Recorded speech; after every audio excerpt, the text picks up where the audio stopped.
Komiði sæl og velkomin í þessa beinu útsendingu af flokksráðsfundi Sjálfstæðisflokksins sem hefst núna klukkan 1 hér á Hilton Reykjavík Nordica með setningaræðu Bjarna Benediktssonar, formanns Sjálfstæðisflokksins og forsætisráðherra.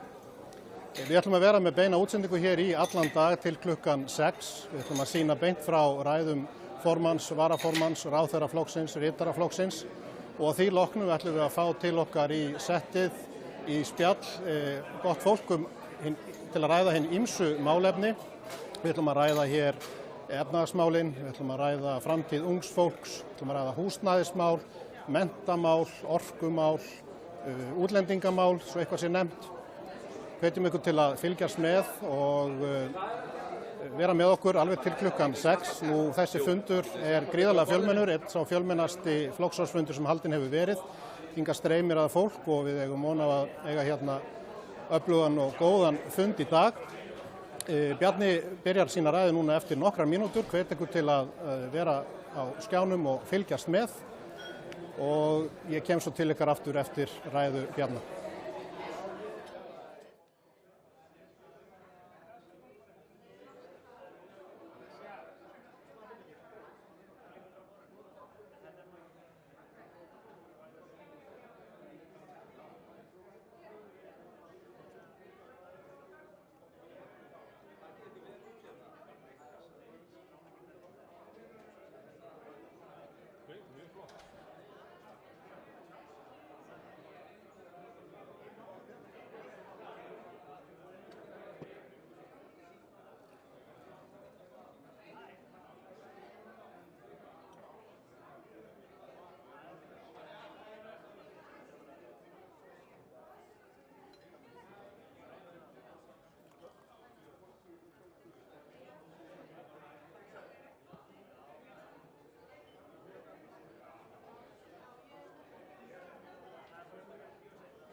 Æ, fyrir ekki. Ég sé gott. Hvað sitið þér? Eitthvað laustandi hjá okkur? Það sem það er að tróða öðrum með einu stóru, þetta er það ekki alveg. Við erum alveg út í horn.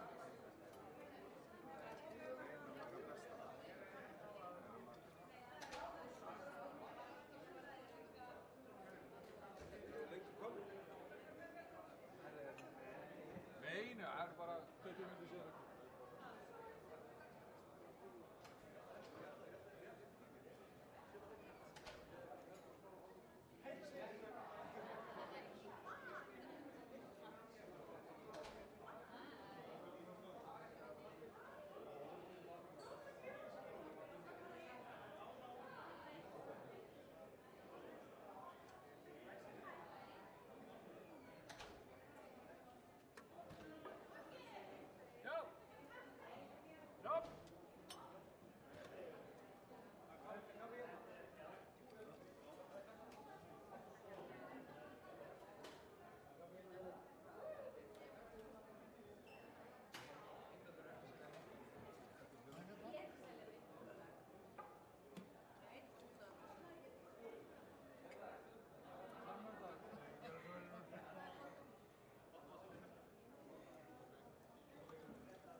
Jæja.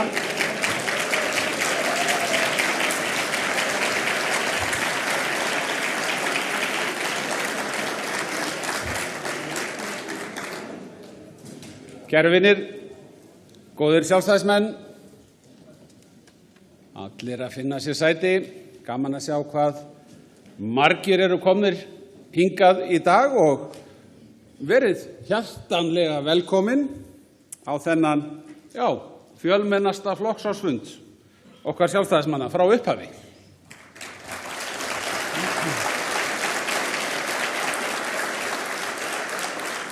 Þetta er kjarninn í flokknum okkar, fólki sem markar stefnuna milli landsfunda og er í lykil hlutverki fólk á öllum aldri, úr öllum landshlutum, starfsgreinum og stéttum. Og ég vil svona sérstaklega þakka þeim fyrir að koma sem að lögðu á sig langt ferðalag til að taka þátt í fundunum. Takk fyrir að gera það og vera með okkur hér í dag.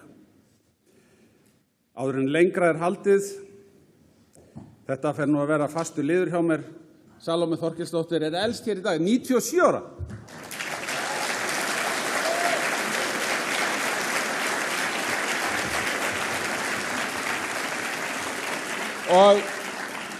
Og við skulum líka klappa fyrir fyrirverandi formanni sem er hér beint fyrir fram með mig með henni Ingu, Jónu, Geir og Inga, gaman að sjá okkur.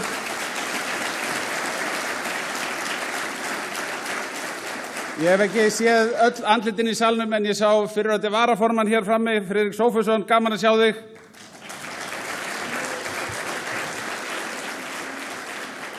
Sá sem er yngstur hér skráður, Hermann Borgar Jakobsson úr Reykjanesbæ. 18 ára. En litla stelpan sem var að skríða hérna á sviðuna áðan, hún, Katrín Birna, hún er nú líklega svo allra yngsta hérna í dag. Hún er næstum eins árs. Þetta er frábær hópur af vanda. Kæru vinir, við skulum ræða fyrst hér það sem allir eru að hugsa um. Fylgi flokksins, eins og það mælist í skoðanakönnunum. Enginn ber meiri ábyrgð á því en ég sem formaður flokksins, þetta er alveg skýrt og sjálfsagt. Við látum skoðanakannanir ekki stjórna störfum okkar ef við leiðum þær heldur ekki hjá okkur eða reynum að gera lítið úr þeim. Fylgið hefur lækkað, fylgið er óviðunandi og við því verður að bregðast.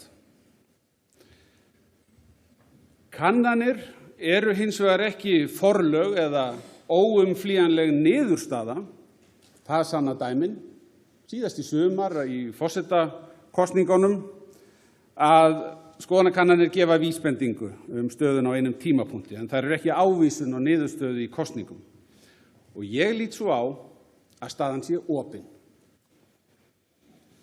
En við vitum öll að það gerist ekkert að sjálfu sér. Spurningin er þessi: hvernig ætlum við sjálfstæðismenn að bregðast við þessari stöðu? Hvað gera íþróttalið sem mæta mótbyr og gangi gegnum erfið tímabil?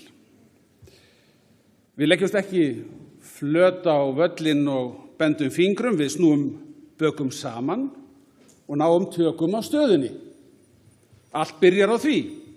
Án þess gerist heldur ekki neitt. Því sundurleitur ósamstæður hópur nær aldrei neinum árangri. Það vitnar nú stjórnmálasaga vinstriflokkanna á Íslandi.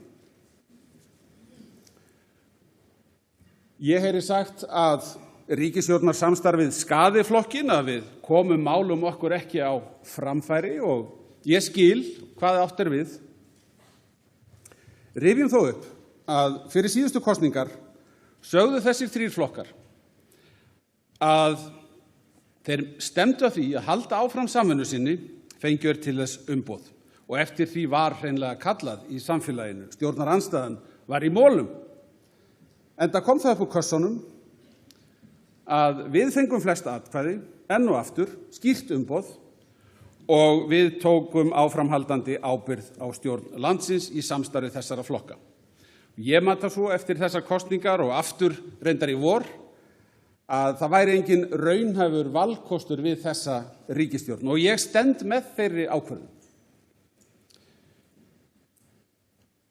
Í slíku samstarfi hlaupumst við Sjálfstæðismenn ekki undan merkjum þótt á móti blási og það vakti athygli mína í samráðskönnun okkar sem að skrifstofan sendi út og mörg ykkar tóku þátt á 4.000 Sjálfstæðismenn svöruðu að 80% sögðu mikilvægt að Sjálfstæðisflokkurinn sæti í ríkisstjórn. Það eru ekkert annað en draumórar að halda að við getum setið í ríkisstjórn án málamiðlana. Hér hefur aldrei verið einsflokks ríkisstjórn og stefna einsflokks hefur aldrei ráðið allri ferðinni. Þeir sem engan afslátt hyggjast gefa af sínum ítrustu kröfum verða einfaldlega ekki stjórntækir. Það getur verið þægileg tilhugsun, þægilegt fyrir hugmyndafræðilegt hreinlífi að vera utan stjórna og þurfi ekki að hlusta á neitt nema hina einu réttu línu. En við erum ekki að leita þægilegri innivinnu. Við ætlum að gera eins mikið gagn fyrir Ísland og við höfum afl til á hverjum tíma. Ríkisstjórnir með Sjálfstæðisflokknum eru einfaldlega betri ríkisstjórnir fyrir íslenskan almennings en án hans.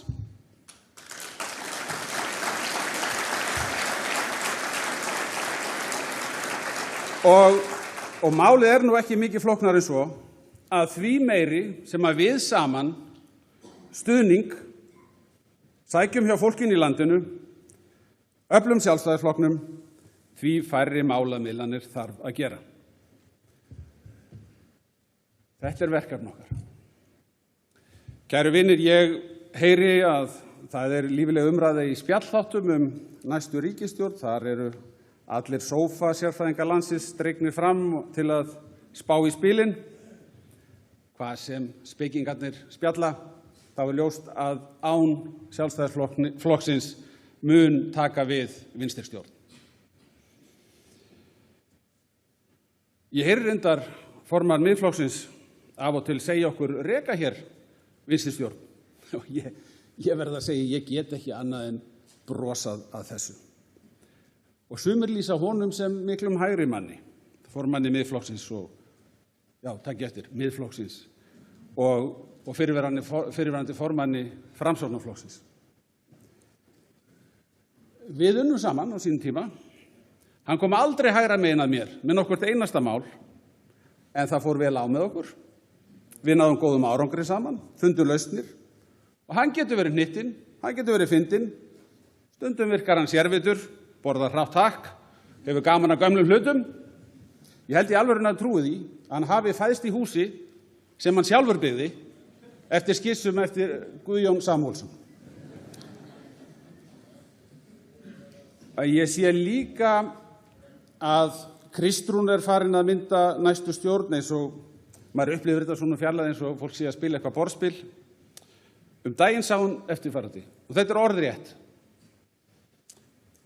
Það þarf eitthvað mikið að gerast í Sjálfstæðisflokknum til þess að við yrðum ekki í rauninni sett í þá stöðu að yfirgefa okkar stóru málaflokka ef ég alveg hreinskilinn við ykkur.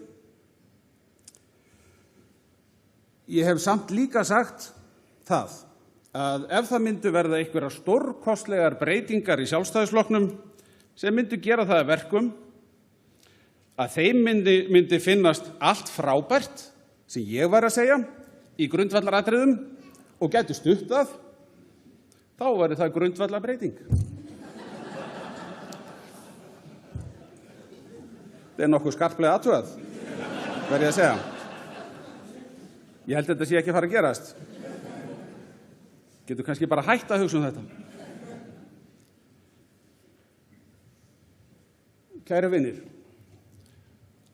við eigum óhikað að benda á okkar góðu verk á þessu kjörtímabili og síðan að við tókum sæti í ríkisstjórn. Þau eru til vitnis árangur af stefnu okkar og okkar verkum. Að sama skapi það að sjálfsögðu ykkar hlutverk, ykkar skylda að veita forystunni á hverjum tíma stöðugt aðhald. Og ég segi það hér manna fyrstur, ég hefði viljað sjá enn meiri árangur og án vafa hefðu sum mál, einkum frá samstarfsflokkunum, betur setið eftir í skúfunni. Og ég skil að sumt veki gremju, jafnvel óþreyju meðal okkar sjálfstæðismanna. En eitt víst, að ef við sjálf sjáum ekki annað en það sem aflaga fer og höldum því ávallt hæst á lofti, þá mun fylgismönnum okkar fjölga hægt. Því enginn af okkar pólitísku andstæðingum líklegur til þess að ræða það sem vel hefur gengið. Kaupmáttinn, fjölgun starfa, meiri hagvöxt en aðrir hafa notið, fjölbreytni í atvinnulífsins, nýsköpunar landið Ísland, alla fjárfestinguna sem átt hefur sér stað og heldur áfram í útflutningsgeiranum, í lyfjageiranum, í laxeldi, í grænum iðnaði, í matvælaframleiðslu, í sjávarútvegi og í landbúnaði. Nýsköpunargeirinn hefur sprungið út í okkar ríkisstjórnartíð. Og í gær fengum við tölur að það mætti vænta 300 milljarða útflutningstekna í greininni í ár, margföldum á örfáum árum. Þessu fylgja fleiri tækifæri, spennandi störf, samkeppnishæfara samfélag. Það hvergi betra að vera nýsköpunarfyrirtæki en á Íslandi, segir stofnandi Kerecis. Ríkið hefur fengið 108 milljarða fyrir sölu á hlut í Íslandsbanka og við eigum enn og eftir og munum selja áfram. Nú þegar verð bankans á markaði mun lægra en það verð sem við fengum fyrir 2 árum síðan, þá fer nú lítið fyrir þeim sem sögðu verðið hafa verið augljóslega of lágt. Ég heyri bara ekkert í þeim lengur. Við höfum gert fleira, við höfum sett lög opinber fjármál, breytt allri umgjörð hagstjórnar og ríkisfjármála, opnað reikninga ríkisins. Við stofnuðum tekjusjóðuna til að auka gagnsæi hag fólks og við höfum greitt af miklum krafti inn á skuldir kynslóðana og leystum skuldavanda heimilana. Með séreignarsparnaðarleiðinni sem á rætur sínar hér hjá trúnaðarmönnum Sjálfstæðisflokksins á landsfundi, þar sem heimilin fengu tækifæri til þess að ráðstafa séreignarsparnaði sínum skattfrjálst inn á húsnæðislánin, höfum við séð á annað 100 milljarða ganga til lækkunar á skuldum heimilana. Við leystum skuldavanda heimilana sem var hér vandamál fyrir áratug síðan. Skuldastaða heimilana og eiginfjárstaða heimilana hefur í lýðveldissögunni ekki áður verið sterkari. Þessu megum við halda til haga. Við höfum fellt niður tolla og vörugjöld, gert fríverslunarsamninga, nú síðast við Indland, fjölmennasta ríki veraldar, stærsta lýðræðisríki veraldar. Og við höfum fært ýmiss konar þjónustu ríkisins úr biðstofum og blaðafargoni yfir í stafrænar lausnir, þar sem hægt að afgreiða sig sjálfur með snjallforrit í símanum. Við höfum verið stöðugt að framfaramálin bunkast upp og við þurfum að halda þessu til haga og koma þessu til vitnisburðar allra í samfélaginu stanslaust. Það gera það enginn fyrir okkur. Ég heyri af og til að skattar fari hækkandi. Það augljóslega rangt.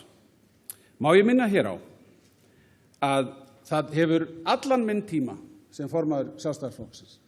Það hefur engin annar flokkur en Sjálfstæðisflokkurinn talað mikilvægi þess að lækka skatta. Og fyrir kosningar, þegar ég hef verið í spjallþáttunum, beinum útsendingum, í þingjunni annars staðar, þá heyri ég jafnan alltaf sama tónin frá vinstri flokkunum að þetta sé óábyrg stefna. Það eru jú mörg útgjaldamálin sem þurfi að sinna áður en að menn lækka skattana. En okkar skattalækkanir hafa skilið eftir 300 milljarða hjá heimilum og fyrirtækjum, yfir 60 skattalækkanir á áratug. Og það hefur ekkert breyst á vinstri vængnum, ekki neitt. Samfylkingin boðar að helstu verkefni stjórnvalda á komandi árum felist í að stór auka útgjöld og til þess þurfa að hækka skatta. Þau vilja láta þetta hljóma vel og þau segja að það sem þetta snýst við ætlum að fjármagna aðgerðirnar. Og tyllidögum rætt vannýtta tekjustofna. Við skulum bara kalla þetta réttu nafni, skattahækkanir. Þetta gamla góða Samfylkingin, nýtt andlit, sama hugmyndafræði. Þau boða sérstaka aukningu útgjalda 80 milljarða á ári varanlega. Og hér grundvallar spurningin sem þarf að spyrja kjósendur að. Þarf þessi nýju útgjöld Samfylkingarinnar? Þarf þessi útgjöld? Og þarf að hækka skatta? Eða getur verið að ríkið hafi nægar tekjur, en þurfi bara að fara betur með? Að hugsa fyrir verkefnin upp á nýtt, hætta sumu, eins og þegar að Þórdís Kolbrún lagði niður nýsköpunarmiðstöðina og fríaði þar 400 milljónir í einu máli. Getur verið að við getum betur nýtt tæknina, aukið afköstin, veitt betri þjónustu. Við sem erum hér samankomin hljótum að ætla að senda út þau skilaboð gegn þessum hugmyndum, að það sé einfaldlega sanngjörn krafa að samfélagið fái betri þjónustu fyrir þá skatta sem nú þegar renna til ríkis og sveitarfélaga. Þetta þurfum við að segja. Og Sjálfstæðisflokkurinn mun ávallt, eins og hingað til, leggja áherslu á að atvinnulífið þrífist og dafni, skapið þannig grundvöll fyrir velferð í landinu. Kraftmikið atvinnulíf forsenda öflugs velferðarkerfis. Kraftmikið atvinnulíf forsenda öflugs velferðarkerfis. Hafi einhver tíman efast þetta, þá hlýtur viðkomandi að hafa lært eitthvað í heimsfaraldrinum. Hvað gerðist? Það töpuðust 20.000 störf. 20.000 störf. Öll þessi störf voru í einkageiranum. Við það fór ríkissjóður strax í alvarlegan halla. Hvað þýðir það? Það þýðir við áttum ekki fyrir útgjöldum, við áttum ekki fyrir opinberri þjónustunni, fyrir velferðarkerfinu og það vantaði mikið upp á. Þú færð ekki betra skólabókar dæmi mikilvægi einkaframtaksins í landinu en þetta. Þú fékkst það bara þarna í rauntíma. Engin teóría, bara það sem að raungerast í okkar hagkerfi. Þegar 20.000 störf hverfa, öll í einkageiranum, þá eigum við ekki fyrir því sem við erum að reyna að gera sameiginlega. Og þess vegna var okkar áhersla á að endurheimta störfin strax. Og það gekk upp, hraðar heldur en að við höfðum þorað að vona. Hraðar heldur en hjá öðrum þjóðum líka, það sjáum við á öllum samanburðartölum og enn að berast í hús tölur það hversu mikill hagvöxturinn var 2022 og núna í fyrradag fékk ég tölur það hvernig 2023 hefði litið út og enn og aftur verið að færa tölunar upp á því. Nú hagvöxturinn metinn í fyrra í 5% sem áður var rétt 4%. Við fengum viðspyrnuna sem við vorum að sækjast eftir. En lexían verður að vera þessi. Við verðum að halda þessu til haga. Þetta má ekki gleymast hversu miklu þetta skiptir.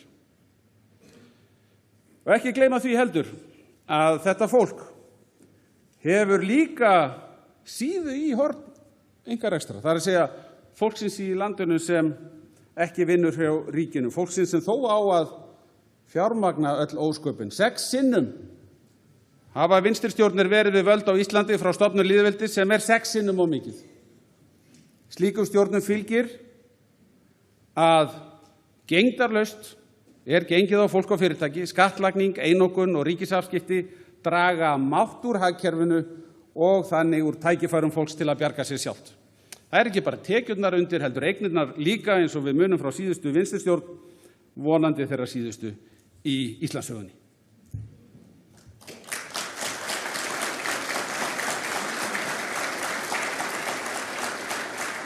Góðir Sjálfstæðismenn, það nú tiltölulega stutt síðan við hittumst hér síðast eftir að ríkisstjórnarsamstarf undir forystu Sjálfstæðisflokksins varð að veruleika og við það tilefni lofuðum við að setja 3 mál á oddinn. Áframhaldandi lækkun verðbólgu, að sækja meiri græna orku og að tryggja íslenskt landamæri. Hvernig ganga þessi mál? Ríkisfjármálin. Staða ríkissjóðs ár eftir ár, nú í 3. sinn, 100 milljörðum betri en áætlanir gerðu ráð fyrir. Við erum á stað sem bjartsýnasta fólk þorði ekki að vona fyrir örfáum misserum. Fyrir örfáum árum drógum við fram nokkuð sem þá hét bjartsýn sviðsmynd. Horft tilbaka virkar hún svartsýn því við erum á allt öðrum og miklu betri stað.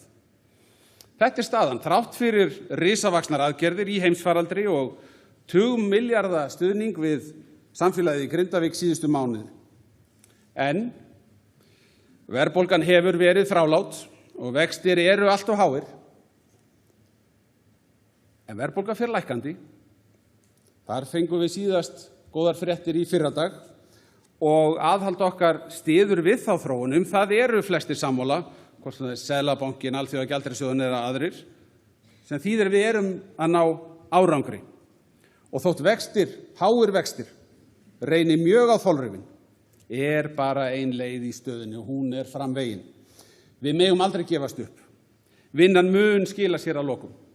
Verðbólga mun komast í markmið og vextir lækka. Og verkefni okkar lýkur svo sem aldrei á hverjum einasta degi þarf að leita leiða til að halda aftur af umsvifum ríkisins. Það verkefni klárast aldrei. Við höfum í þessu ríkisstjórnarsamstarfi sameinað margar stofnanir. Við höfum fækkað þeim, við höfum eflt þær. Dæmin eru fjölmörg. Ég skal alveg segja það hér eins og ég hefði viljað ná enn lengra. Tillögur okkar færri dómstóla, 1 sýslumann yfir landinu öllu, með sýslumenn í héraði. Þessar tillögur hefðu sparað, aukið hagræði. Þær fengu ekki nægan stuðning. Þá verkefnið að afla slíkum hugmyndum áfram stuðnings, meiri stuðnings út í samfélaginu og efla flokkinn á þingi.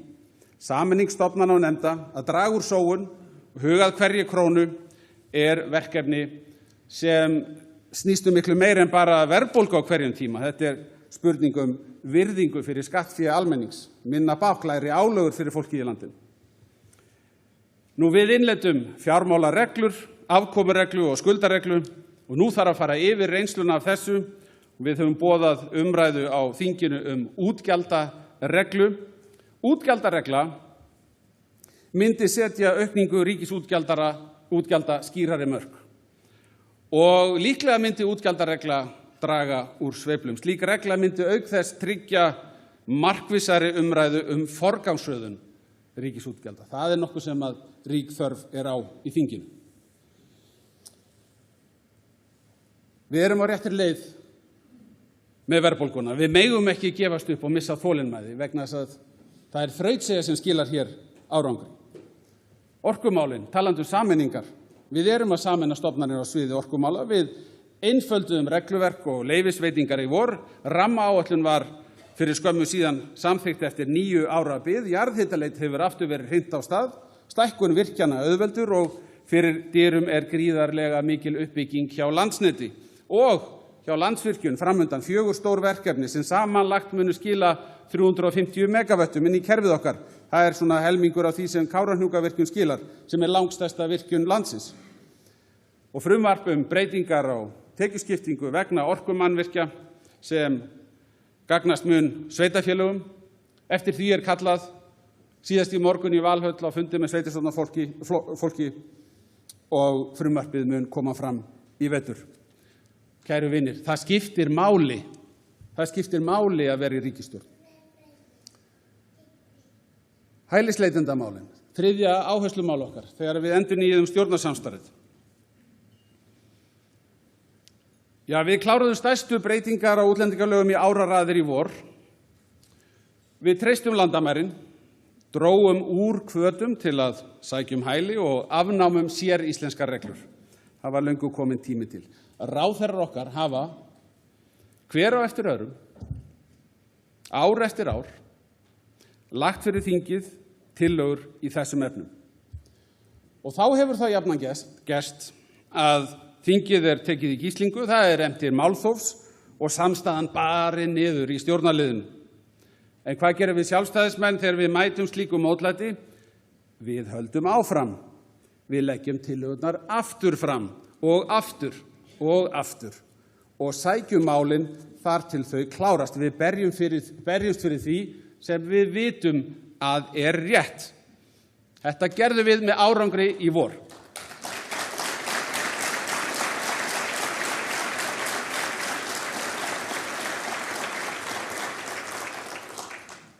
Samfylkingin skilaði auðu. Greiddi ekki atkvæði í málinu. Formaður flokksins tók ekki til máls í þessu risastóra hagsmunamáli. Tók ekki til máls. Sást ekki. Sem rifjar það upp, hún fór á tónleika með Taylor Swift til útlanda árið. Hún eflaust heyrt þar lagið Invisible. En hún komin heim, ég sá að hún og Logi voru í fangelsi daginn og voru eitthvað að kynna sér stöðuna. Hvað sem tíliður, aðalatriði þetta, við náðum árangri fyrir þjóðina í þessu stóra máli. Og hvað að gerast? Hælisumsóknir eru meir en helmingi færri en á sama tími í fyrra. Fjöldi brottfluttra hefur sexfaldast með árið 2022. Frávísanir á landamærunum hafa nífaldast á örfáum árum. Það var eitt mitt fyrsta verk sem forsætisráðherra. Það var að fara með Guðrúnu Hafsteinsdóttur til Keflavíkur, tala við landamæraverðina og lögregluna og kynnast því sem þau eru þar að gera. Hvernig þau eru að berjast í málum og reyna að ná betri árangri. Það hefur gengið vel. Þau hafa hróskilið fyrir þá vinnu sem þau hafa lagt í að stöðva fólk sem er á leiðinni hingað til lands, til dæmis eingöngu til þess að fremja glæpi.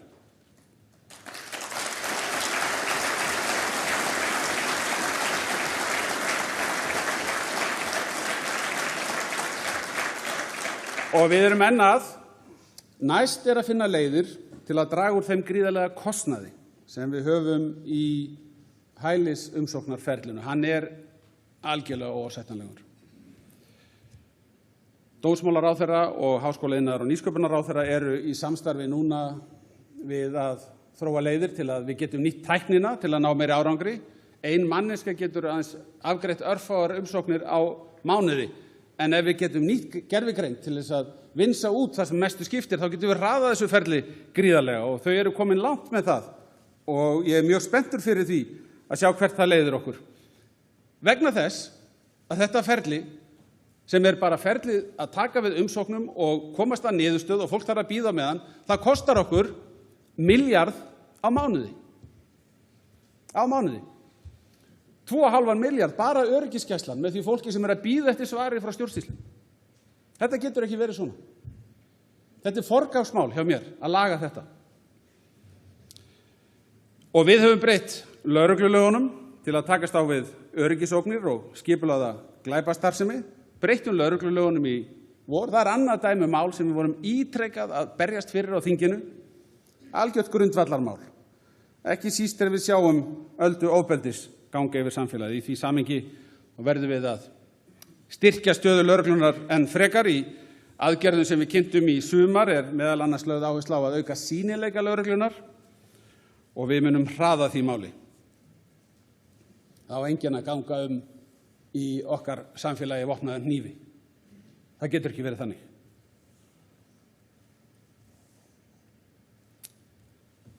Góðir sjálfstæðismenn,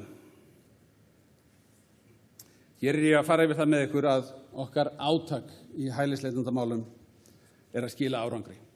Og höldum því til haga að okkar átak snýst ekki og á engan hátt útlendingaandúð. Það hefur verið okkur mikil gæfa að hingað vilji koma öflugt fólk, leggja sitt að mörkum, vinna og auka samfélagið og við höfum meira að segja skapað skattalega hvata fyrir sérfræðinga til að koma hingað og styrkja okkur.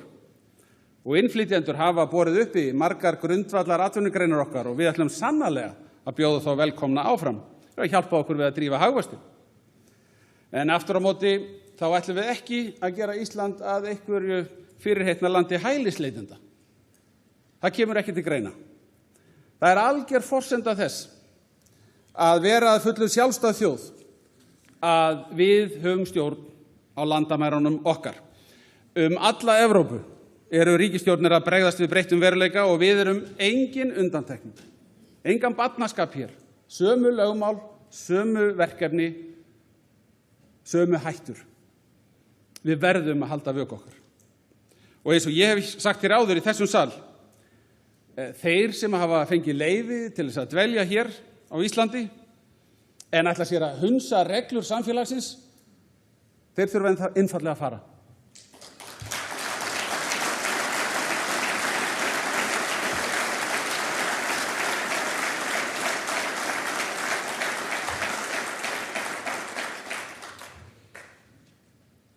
við þurfum ávallt að gæta því sem okkur dýrmætast, íslenskri tungu, íslenskum menningararfi, íslenskum gildum, og má ég minna á að þau eru byggð á kristinni trú, íslenskum hefðum, íslenskum venjum og siðum, öllu því sem íslenskt Þetta fjöregg okkar.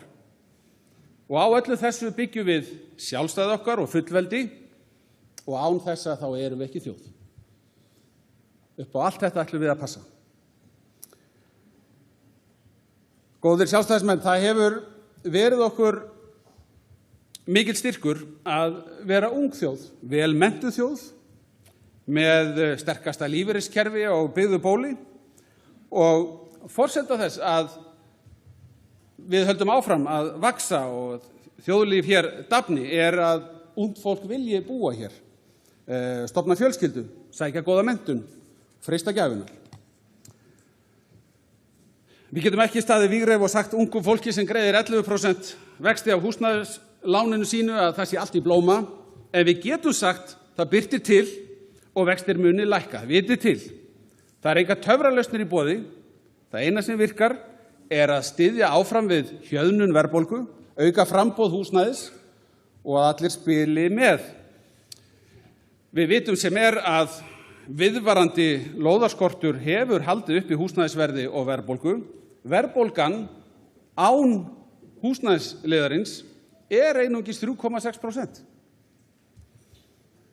Eldsumbrot við Grindavík hafa ekki gert verkefnið auðveldara og sveitarfélögin geta gert miklu betur. Samfylkingin leikur þar tveimur skjöldum og þingi heldur formaðurinn ræður áhyggjur af verðbólgustiginu, en í borginni beitir Samfylkingin neitunarvaldi til að koma í veg fyrir að tilbúið land verði skipulagt.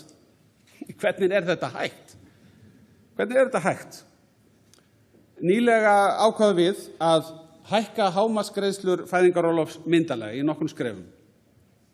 En slíkir hvatar duga skammt ef fólk kemst síðan ekki út á vinnumarkað eftir barneignir.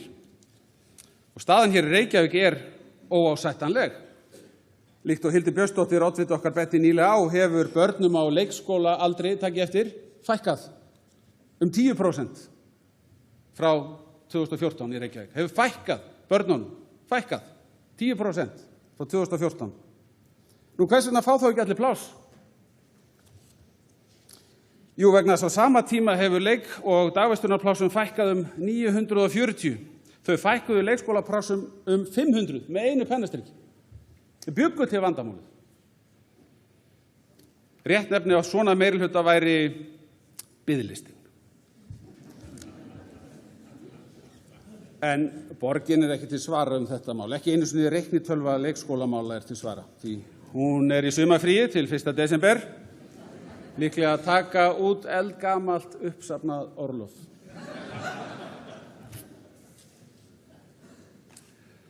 Kæri félagar, hér á höfuðborgarsvæðinu eigum við að þora að taka stór skref til að skapa betri byggð til næstu áratuga. Samgöngusáttmálinn ekki síst mál unga fólksins, fólkið sem mun taka við samfélaginu eftir okkar dag og vill nútímalegar og fjölbreyttar samgöngubætur á þessu stærsta og fjölmennasta íbúasvæði landsins. Fyrir alla snýst þetta einfaldlega það að komast leiðar sinnar á höfuðborgarsvæði, þar sem hlutirnir virka og eru byggðir með hagkvæmum hætti. Unga fólkið vil ég loks segja að ég hef vaxandi áhyggjur af þeirri þróun sem að teiknast upp í skólakerfinu og við ættum öll að hafa áhyggjur af því, en ríkisstjórnin með málið á dagskrá og ráðherrann að koma með tillögur inn í þingið sem ætla að taka á þessu máli. Þetta stórmál sem allt samfélagið verður að taka þátt í. En það eru fleiri sem eru að bregðast við en hið opinbera. Til dæmis hafa frumkvöðlar ákveðið að taka hluta málsins í sínar hendur, nýta einkaframtaki til að berjast við hrapandi lestrargetu barnanna okkar, frekar en að bíða eftir nýjum ríkislausnum. Og frá þessu mun megamaðurinn Tryggvi Hjaltason segja okkur meira á eftir. Við vitum öll að við verðum að gera hér betur. Ég spenntur fyrir að sjá hvað Tryggvi hefur að segja. Kæru vinir, Það eru meira en 20 ár síðan ég tók fyrst sæti á Alþingi. 33 ára gamall. Og frá þeim tíma hef ég myndað 4 ríkisstjórnir og lagt nótt við dag að byggja upp betra Ísland. Á þessum tíma hef ég líka eignast 2 börn. Ég er bráðum að eignast annað barnabarni líka og margt fleira. Ég eignaðist gróðurhús. Svo eignaðist fjölskyldan hund skömmu eftir ég var formaður. Hann entist með mér 1, 2, 3 kjörtímabil og næstum 1 og svo er hann farinn. Þetta virðist vera talsverður tími, það verður að segjast eins og er. Og ég heyri vangaveltur um mína framtíð, hvort ég hyggist taka þátt í mínu 8. kjörtímabili eða láta staðar numið þegar þessu lýkur. Ég veit að þið virðið það við mig að ég vilji á þessum tímapunkti beita allri minni orku í þau stóru verkefni sem nú blasa við. Við vitum öll að landsfundur verður eftir hálft ár, þar sem flokksmenn veita forystunni umboð til að ná árangri í kosningunum. Og þegar nær dregur landsfundi þá þarf ég að taka ákvörðun um framtíðina með mínu fólki og með hliðsjón af því sem ég tel vera best fyrir flokkinn okkar. Og ég skynja að margir vilja heyra mín áform í tíma og ég mun verða við því. Ég mun gefa það upp í góðan tíma. En hvernig sem allt fer, þá er ég í þessu til þess að klára þau verkefni sem mér hafa verið falin og leiða þessa ríkisstjórn allt til enda. Vegna þess að ég fæ ánægju af því, ég finn til ábyrgðartilfinningar, ég veit að við getum haldið áfram að sækja mörk fyrir samfélagið allt, skora mörk, og þetta er ég algjörlega sannfærður um þótt á móti blási. Og mér þykir reyndar vænt um það þegar vinir mínir í pólitíkinni segja mig þrífast einna best í mótbyr. Og á þessum nótum ætla ég að ljúka máli mínu með vísan í orð okkar farsæla leiðtoga Davíðs Oddssonar frá 2011 þegar þá var sagt flokkurinn er með vindinn í fangið. Þá sagði Davíð, það má vera.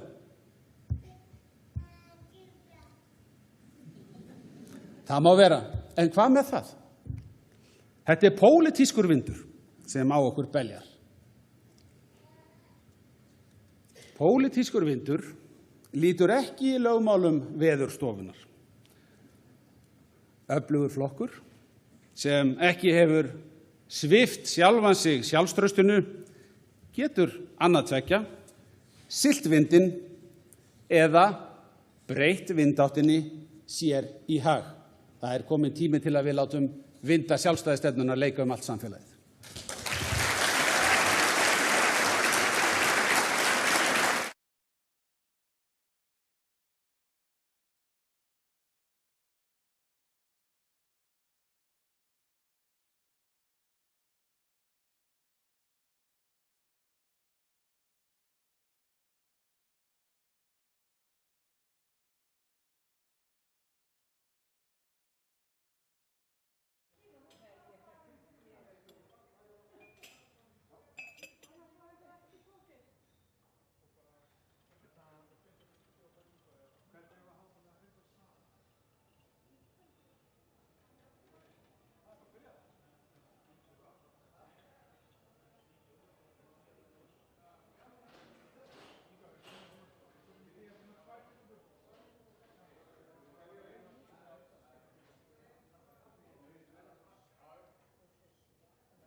Komiði sæl aftur. Við erum hér í beinni útsendingu á flokksráðsfundi Sjálfstæðisflokksins hér á Hilton Reykjavík Nordica sem Bjarni Benediktsson, formaður flokksins og forsætisráðherra setti nú fyrir skömmu. Það verður bein útsending hér í allan dag til klukkan 6 og ræða Bjarna verður aðgengileg á netinu núna innan skamms. En við munum einnig fá hér á eftir til okkar í settið Friðjónsson borgarfulltrúa og þingmennina Berglindi Ósk Guðmundsdóttur og Diljá Mist Einarsdóttur sem ætla að ræða stjórnmálin og ætla að ræða einnig ræðu Bjarna og aðra ræður sem að verða sýndar í beinni hér rétt á eftir. Næst ræða Þórdísar Kolbrúnar Reykfjörð Gylfadóttur, varaformanns flokksins og utanríkisráðherra og eftir henni munu ráðherrarnir Guðrún Hafsteinsdóttir, dómsmálaráðherra, Guðlaugur Þór Þórðarson, umhverfis-, orku- og loftslagsráðherra, Áslaug Arna Sigurbjörnsdóttir, háskóla-, iðnaðar- og nýsköpunarráðherra og Vilhjálmur Árnason, ritari flokksins, einnig flytja sína ræður sem verða allar sýndar í beinni. Að því loknu þá verðum við með beina útsendingu héðan úr settinu þar sem verða tekin fyrir fjölmörg mál. Þar má nefna þessa stjórnmálaumræðu sem verður þar beint á eftir. Síðan verður rætt málefni ungs fólks sem að Birta Karen Tryggvadóttir stjórnarmaður í SÚS ætlar að stýra og fá til sín Lovísu Ólafsdóttur og Einar Frey Guðmundsson, stjórnarmenn í SÚS, til að ræða. Þar á eftir umræða undir nafninu Húsaspjöll, þar sem á að ræða húsnæðismálin og það Franklín Ernir Kristjánsson, stjórnarmaður í SÚS, sem fær til sín Ragnhildi Öldu Maríu Vilhjálmsdóttur borgarfulltrúa og Ásdísi Kristjánsdóttur bæjarstjóra í Kópavogi til að ræða þau mál, mjög mikilvæg mál, ekki síst fyrir ungt fólk sem á í erfiðleikum með að komast inn á húsnæðismarkað í dag. Menntamálin verða tekin fyrir þar og eftir. Kristrún Lind Birgisdóttir ætlar þar að stýra umræðum og tala við Áslaugu Örnu Sigurbjörnsdóttur ráðherra og Huldu Birnu Kernesteð hjá Samtökum iðnaðarins. Þar á eftir ætlum við að ræða orkumálin. Andrea Sigurðardóttir, blaðamaður, ætlar að fá til sín Guðlaug Þór Þórðarson, ráðherra orkumála og Finn Beck, framkvæmdastjóra Samorku. Síðan ræðum við útlendingamálin. Andri Steinn Hilmarsson, bæjarfulltrúi í Kópavogi, ætlar að ræða þar við Guðrúnu Hafsteinsdóttur, dómsmálaráðherra og Teit Björn Einarsson, alþingismann. Og í lokin verður hér Andrea Sigurðardóttir aftur og stýrir svona samantektar umræðu fundarins þar sem að Hildur Björnsdóttir, oddviti flokksins í borginni og Vilhjálmur Árnason, ritari flokksins, ætla að vera gestir. Nú eins og Bjarni sagði í sinni ræðu þá þetta fjölmennasti flokksráðsfundur sem haldinn hefur verið. Salurinn hér á Nordica algjörlega pakkfullur og gríðarleg mæting. Nú flokksráðið svona næst æðsta valdið í málefnum flokksins, hittist að jafnaði annað hvert ár á milli landsfunda og hér eru væntanlega hátt í 400 manns sem gríðarlega góð mæting miðað við það að í flokksráði sita rúmlega 700 manns. Það mikil stemming fyrir þessum fundi og verður fjölmargt tekið fyrir hér á eftir. Svona hefðbundin stjórnmála ályktun verður afgreidd á fundinum þar sem að línur flokksins svona fyrir komandi þingvetur verða aðeins skerptar. En einnig verður mikil málefni að vinna hér og umræða svona innra starf flokksins og fleira í þeim dúr. Það verður ekki sýnt beint frá því en þess í stað ætlum við að vera hér með lifandi beina útsendingu og ræða mörg áhugaverð málefni. Ég hvet ykkur eindregið til að fylgjast með því en það styttist í ræðu varaformanns flokksins, Þórdísar Kolbrúnar Reykfjörð Gylfadóttur og ég hvet ykkur til að bíða við skjáinn og fylgjast með henni eftir nokkrar mínútur.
Gott að sjá ykkur. Takk fyrir að vera hérna með okkur í dag. Takk fyrir að gefa okkur tíma til þess að taka þátt í starfi Sjálfstæðisflokksins. Það er ekki sjálfgefið. Ég trúi því að ég eigi það sameiginlegt með mörgum hér inni að hafa alist upp á heimili þar sem ég var meðvituð það að hver og einn skipti máli. Og allt sem er þess virði að gera, er þess virði að gera vel. Að hvert og eitt okkar hefði hlutverki að gegna. Ég ólst upp við það að það væri á mína ábyrgð að standa á eigin fótum. Og með stuðningi frá mömmu og pappa, sem eru hér í dag, og trúa á stelpuna sína, sem forgangsröðu í sínu lífi til þess að börnin þeirra fengju veganesti, til að standa á eigin fótum. Að við fengjum stærri tækifæri en þau fengju sjálf, ef við værum tilbúin að leggja það á okkur. Mér var kennt að vera meðvituð að á bak við allt sem við fáum að njóta í lífinu er framlag, metnaður, hugmyndaauki og alúð. Alúð fólk sem að sinnir verkefnunum sínum. Langflestir á þess að vilja fá sérstakar þakkir fyrir frægð eða athygli. Og fyrir suma þessum verkefnum er greitt, önnur tekur fólk að sér í æðri tilgangi. Að gera samfélaginu sínu gagn, hvert með sínum hætti. Það er samfélag. Og ekkert gerist að sjálfu sér. En það þarf heldur ekki valdboð eða miðstýringu alla mögulega hluti og öll góð verkefni. Ég segi þetta vegna þess að nálgun okkar sem erum borgaralega sinnuð er nákvæmlega þessi, en það eru uppi önnur sjónarmið á vinstri vængnum. Pólitík þeirra snýst að gagnrýna og krefjast. Pólitík okkar snýst að skapa, framleiða. Pólitík þeirra snýst að hafa vit fyrir fólki, en pólitík okkar snýst að treysta fólki. Þegar Sjálfstæðisflokkurinn var stofnaður fyrir 95 árum, grunar mig að fólk hafi haft einhvern veginn betri tilfinningu fyrir þessari tengingu og þennan sannleika en fólk gerir í dag. Þá vorum við samfélag sem var að brjótast úr fátækt til bjargálna. Þetta var kynslóðin sem hafði þrek og þor og hugrekki til þess að segja sig frá erlendu konungsvaldi og verða sjálfstætt og fullvalda ríki, ekkert smá verkefni. Við stofnun flokksins okkar kom fram grundvallar hugsunin á bak við stefnuna. Og þessi stefna, sem hefur ekki breyst, hefur þjónað landsmönnum vel í að verða öld og mun vonandi gera áfram. Af hverju segi ég það? Vegna þess að hún er einföld og hún á svo vel við kjarnan í að vera Íslendingur. Og þessi kjarnyrta stefnuyfirlýsing frá árinu 1929 hefur fylgt flokknum allar götur síðan og verið hans leiðarljós. Sjálfstæðisflokkurinn var stofnaður til þess að vinna í innanlandsmálum að víðsýnni og þjóðlegri umbótastefnu á grundvelli einstaklingsfrelsis og athafnafrelsis, atvinnufrelsis með hagsmuni allra stétta fyrir augum. Og ég ætla að biðja ykkur aðeins að hugsa, ef að þau sem stóðu að stofnun flokksins fyrir 95 árum vissu hvaða ávöxt starfið þeirra og hugsunið þeirra hefur borið fyrir íslenskt samfélag. Haldið að væri stolt? Ég held það. Í stefnu Sjálfstæðisflokksins kemur fram bjartsýni og traust gagnvart náunganum. Af því það er auðvitað þannig að sá sem ekki treystir sjálfu sér né öðrum, það er hann sem hafnar frelsinu. Það kemur líka fram að við eigum að vera opin fyrir stefnum og straumum. Af því að öðruvísi getum við ekki verið víðsýn. Þá kemur fram að við eigum fyrst og fremst að þekkja okkur sjálf, okkar sögu, okkar aðstæður. Sjálfstæðisstefnan, þessi borgaralega hægri stefna, hún getur mjög auðveldlega svarað flestum pólitískum dægurmálum. Við til dæmis viljum ekki ríkisrekstur nema nauðsynlegri þörf verði ómögulega mætt að öðrum kosti. Af því leiðir að við viljum ekki að ríkið reki banka, stundi verslunarrekstur eða kaupi tryggingafélög. Og ríkið þarf ekki og á ekki að veita alla þjónustu þó það greiði fyrir þá þjónustu. Þekkingin er nefnilega dreifð á alla. Miðstýring er ákvörðun að nýta ekki alla þekkingu og hugvit sem er í boði. Það er ekki góð ákvörðun. Þess vegna styður Sjálfstæðisflokkurinn einkarekstur. Og sama með hagsmuni allra stétta að leiðarljósi viljum við að sjálfsögðu nýta náttúruauðlindir okkar með sjálfbærum hætti til þess að afla orku. Orka er undirstaða hagvaxtar og þar með velmegunar. Þannig hefur það alltaf verið og þannig mun það áfram verða. Við virðum rétt fólks til þess að finna sína leið að lífshamingjunni. Við vitum að fjölskyldan er hornsteinn í samfélagsgerðin okkar og akkerið í lífi okkar flestra. Og umfram flest annað veit ég að við getum sameinast það sem Bjarni Benediktsson eldri sagði frelsið. Hann sagði: einkenni hins frjálshuga manns er umfram allt það að unna öðrum frelsis, ekki síður en sjálfum sér. Þetta er auðvelt í orði en erfiðar í framkvæmd, sagði hann. En einmitt þess vegna eru það þessar þjóðir heims, það eru fremstu þjóðir heims sem eru frjálsastar. Þær gera mestu kröfurnar til sjálfra sín og þegna sinna. Þeir sem unna frelsinu verða að muna að formlegt frelsi er ekki nóg. Þeim ber að hjálpast að til að gera hverjum og einum mögulegt að njóta lífsins og hamingjunar eftir eigin vild innan ramma laganna. Og þetta er hægri stefna sem ég veit að á helling inn í íslensku samfélagi. Og ég helga með stjórnmálum vegna þess að þessi orð Bjarna kristalla í raun allt sem skiptir máli og er hægt að máta við öll þau viðfangsefni sem blasa við og við þurfum að finna út úr saman. Það er betra samfélag þar sem fólk vinnur saman. Það er betra samfélag þar sem við erum ekki með nefið ofan í hvers manns koppi eða hafa afskipti af því með hvað hætti aðrir ákveða elta sína lífshamingju. Okkar stefnu er ekki ætlað að tryggja sama árangur fyrir alla. Okkar stefnu er ætlað að tryggja að allir fái tækifæri, þar sem venjulegt fólk getur náð óvenjulegum árangri. En höfum það í huga að það skiptir ekki síður máli fyrir stjórnmálaflokk að bera skynbragð á líðan fólks og þessa lífshamingju. Að lesa lífsgæði út úr hagtölum er mikilvægt, en vanlíðan, tilgangsleysi, fíkn og einmanaleiki eru orðin að slíkum vandamálum að stjórnmálaflokkar þurfa að hugsa þau ekki síður en efnahagsmál. Eða kannski sem efnahagsmál. Enginn er eyland. Við þurfum okkur öðru að halda og við höfum öll hlutverki að gegna. Við vitum að án samhjálpar er mannlegt samfélag bæði tómlegt og kalt.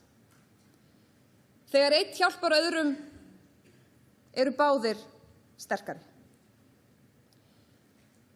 Kæru félagar, aðrir flokkar hafa í gegnum tíðina máta íslenskt samfélag við 5 ára áætlanir sósíalismans. Við sjálfstæðismenn höfum lagt rækt við að fylgja sömu sterku og björtu leiðarstjörnunni í 95 ár.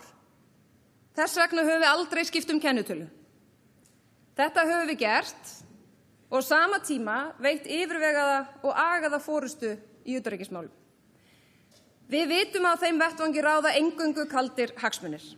Þess vegna hefur Sjálfstæðisflokkurinn aldrei haft hugmyndir einangrun á alþjóðlegum vettvangi. Þess vegna hefur okkur þótt ábyrgðarlaust að tala hlutleysi. Með tilliti til legu landsins okkar og náttúruauðlinda er hlutleysi í okkar tilfelli ekkert annað en fínt orð yfir varnarleysi. Við tryggjum öryggi landsins með samvinnu við bandamenn og þetta er á sama tíma okkar stærsta fullveldismál og okkar stærsta efnahagsmál þegar á reynir. Ef að innrásarherjum erlendra ríkja tekst ætlunarverk sitt að hleypa Vesturlöndum í bál og brand, hvaða þýðingu hefur það fyrir okkur hér? Bara einföld praktísk atriði, eins og hvað yrði virði útflutnings á fiski?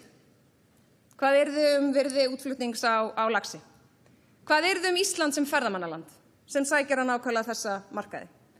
Hvernig myndum við manna störf hérna á Íslandi ef að stór hluti þeirra einstaklinga sem einfaldlega halda upp í þjónustustigi í landinu svara herskyldu á heimaslóðum?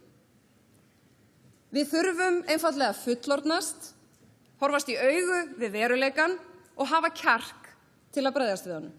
Við þurfum líka að hafa næga sjálfsvirðingu sem fullvalda og sjálfstæð þjóð. Að vera verðugur bandamaður okkar og bandamaður þeirra sem hafa lofað að verja okkur ef á reynir. Fyrir herlausa þjóð það augljóst hagsmunamál að lögsaga og landamæri séu virt. Þetta eru blákaldir hagsmunir Íslands.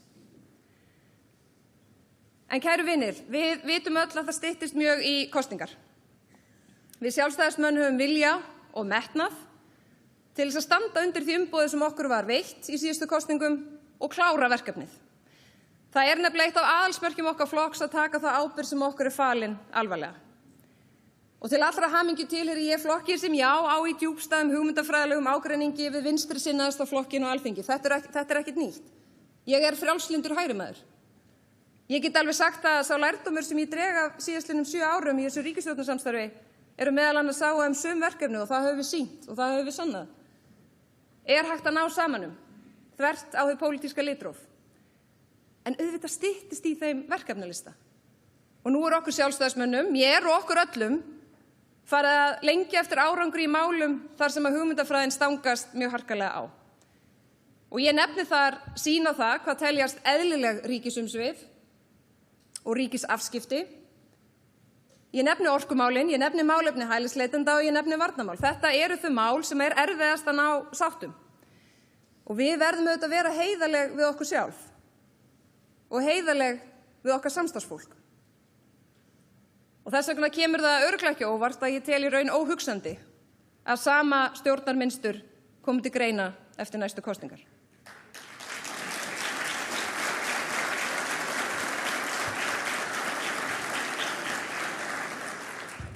Við í forystu flokksins og kjörnir fulltrúar hans þurfum að líta í eigin barm. Þegar ég hlusta á gagnrýnisraddir þá tek ég eftir því að gagnrýnin á Sjálfstæðisflokkinn kemur mikið, ef ég grísja svona annað frá sem að eðlilegt þá kemur hún mikið frá hægri sinnuðu fólki. Og ég ætla að segja að það eru tækifæri því þegar gagnrýnin ef við séum ekki nógu hægri sinnuð í framkvæmd. Og ég heyri það sem sagt og ég tek það til mín. Ég vil vera í sókn. Ég heyri í raun ákall sjálfstæðari Sjálfstæðisflokk. Ég sammála því.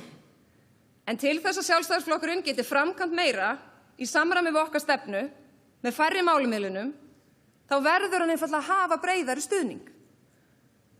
Næsta ríkisstjórn með Sjálfstæðisflokkinn innanborðs verður þess vegna að vera borgaralega sinnuð stjórn sem leggur áherslu á frelsi fólks til athafna, þar á meðal í að finna lausnir á helstu áskorunum sem við blasa, sem að kerfið mun ekki leysa eitt síns liðs, heldur saman með fólki sem spyr hvað það getur gert fyrir samfélagið sitt. Þar sem áherslan á að auka verðmætasköpun til að standa vörð samfélagið, til að standa vörð velferðina. Og Íslendingar eru framtakssamt fólk. Okkur eru allar leiðir færar. Við viljum fá stuðning til þess að leiða Ísland, land tækifæranna í stormasömum heimi. Og með ykkur ætla ég að berjast fyrir nákvæmlega því.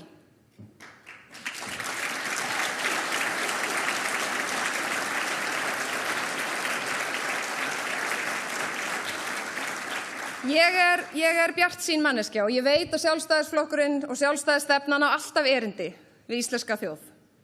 Þannig hefur það alltaf verið og þannig mun það vonandi áfram verða. Ég veit líka að við erum best skipulagða og traustasta stjórnmálaafl landsins. Jú, við erum undir ágjöf, það staðan. Og undan því þýðir ekkert að kvarta. Við þurfum að koma þessu sem við erum að upplifa í einhvern uppbyggilegan farveg og til þess erum við meðal annars hér í dag. Við höfum bara verk að vinna. Það vitum við í forystunni vitum það og þið vitið það líka. En með ykkar stuðningi þá veit ég að við getum endurheimt styrk og blásið til sóknar í íslenskum stjórnmálum. Við höfum allt að vinna og einmitt þess vegna það látum við ekki úrtöluraddir og svartsýnisraus draga úr okkur máttinn. Vegna þess að ekkert dregur jafn mikið þrótt úr sterku liði eins og barlómur.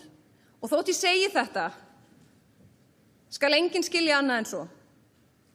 Ég heyri hvað þið segið.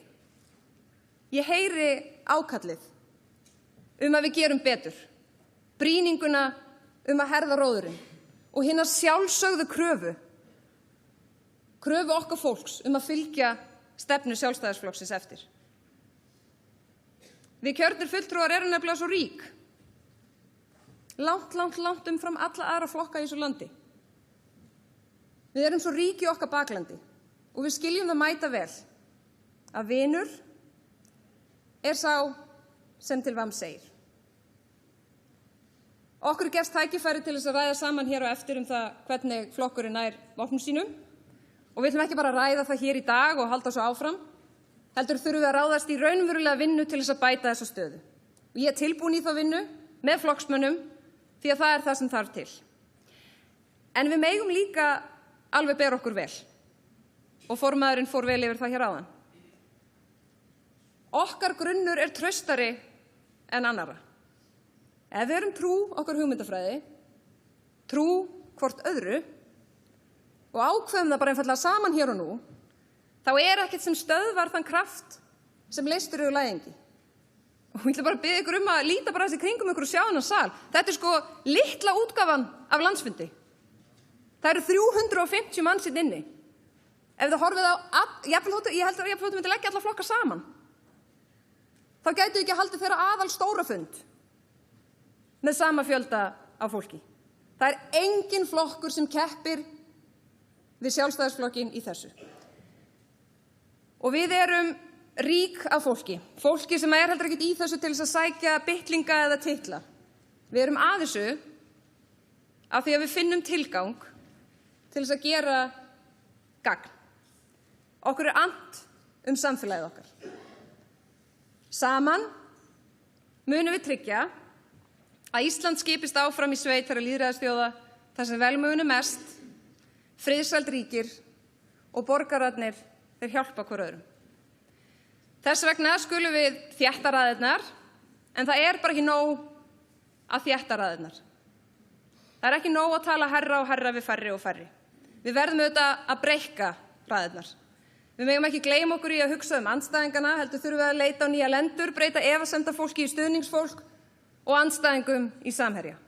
Við þurfum að sannfæra fólk að það eigi samleið með okkur og það sem við trúum á.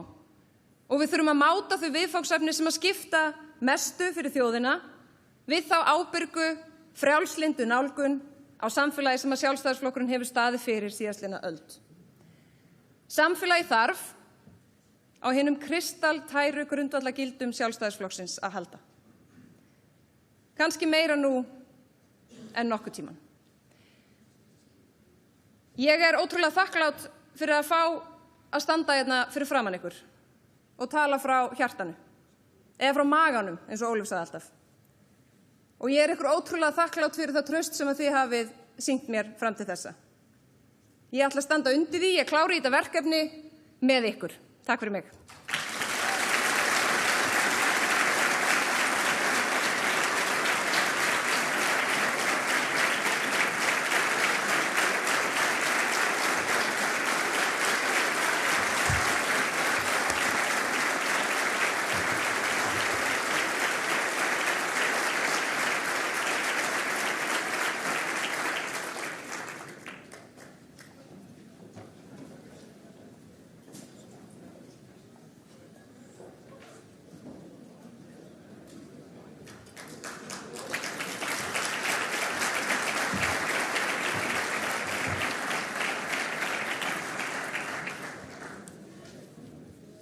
Kæru félagar, kæri vinir. Saga Sjálfstæðisflokksins saga framfara, Saga frelsis og þjóðar sem braust úr mikilli fátækt og varð meðal fremstu velferðarsamfélaga heimsins. Þegar Jón Þorláksson, fyrsti formaður Sjálfstæðisflokksins, sagði árið 1930 að einstaklings- og atvinnufrelsi væri höfuðþættir í stefnu okkar, var hann að leggja grunn að þeim gildum sem hafa gert Ísland að því sem það í dag. En hann vara okkur líka við. Hann vara okkur við þeim öflum sem vilja kúga einstaklingin, fjötra frelsi hans og taka af honum sjálfsákvörðunar réttin. Þetta á enn við í dag, tæpum 100 árum síðar. Sjálfstæðisflokkurinn hefur ávallt trúað á frelsi einstaklingsins, réttin til að skapa, starfa og búa til verðmæti. Okkar hugmyndafræði stendur svo traustum fótum að aðrir stjórnmálaflokkar keppast nú við að gera okkar stefnu að sinni. En höfum hugfast að fortíð Sjálfstæðisflokksins er ekki ávísun á árangur í framtíðinni. Við höfum öll séð nýjustu skoðanakannanir og þær eru óásættanlegar fyrir flest okkar. Þær gefa til kynna að við eigum ekki lengur erindi, að okkur hafi mistekist að ná til fjöldans. Það hlýtur að kalla á viðbrögð hjá okkur öllum. Því árangur næst ekki á sjálfu sér og við sem Sjálfstæðisflokkur þurfum aftur að þora að vera hægri flokkur. Við þurfum að þora að tala fyrir grunngildum okkar, ekki tómum orðum, heldur í verkum. Á næsta ári göngum við til alþingiskosninga. Það blasir ekkert annað við en að þétta raðirnar og ganga fylltu liði til þess verkefnis. Sjálfstæðisflokkurinn er stærsta fjöldahreyfing landsins og félög verða aldrei meiri en það sem lagt er í þau af félagsmönnum. Styrkur flokksins hefur ávallt legið í okkar öfluga baklandi og engin önnur stjórnmálahreyfing kemst nálægt okkur í þeim efnum. Ekki hin nýja Samfylking, ekki Viðreisn og alls ekki Miðflokkurinn.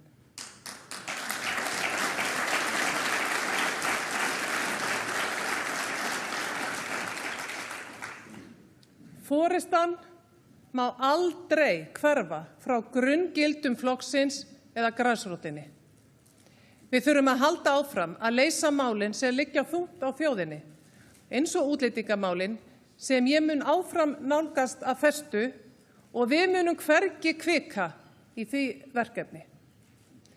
Það er nefnilega engin vöntun á stjórnmálaflokkum sem þora ekki að takast á við stóru málin. Samfylkingin talaði hátt og snjallt að hafa séð ljósið í útlendingamálunum í vor. En þegar kom að því að kjósu málið á þingi, sat hún hjá. Skýrt dæmi að falleg fyrirheit þeirra voru ekkert annað en innihaldslaust þvaður.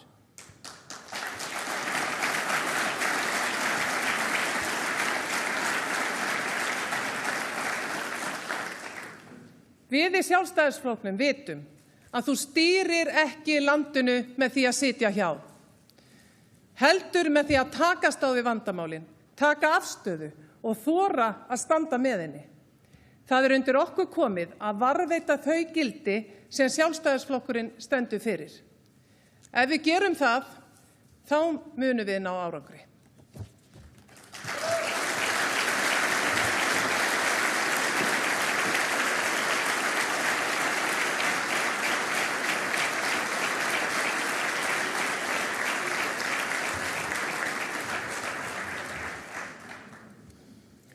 Kæru félagar,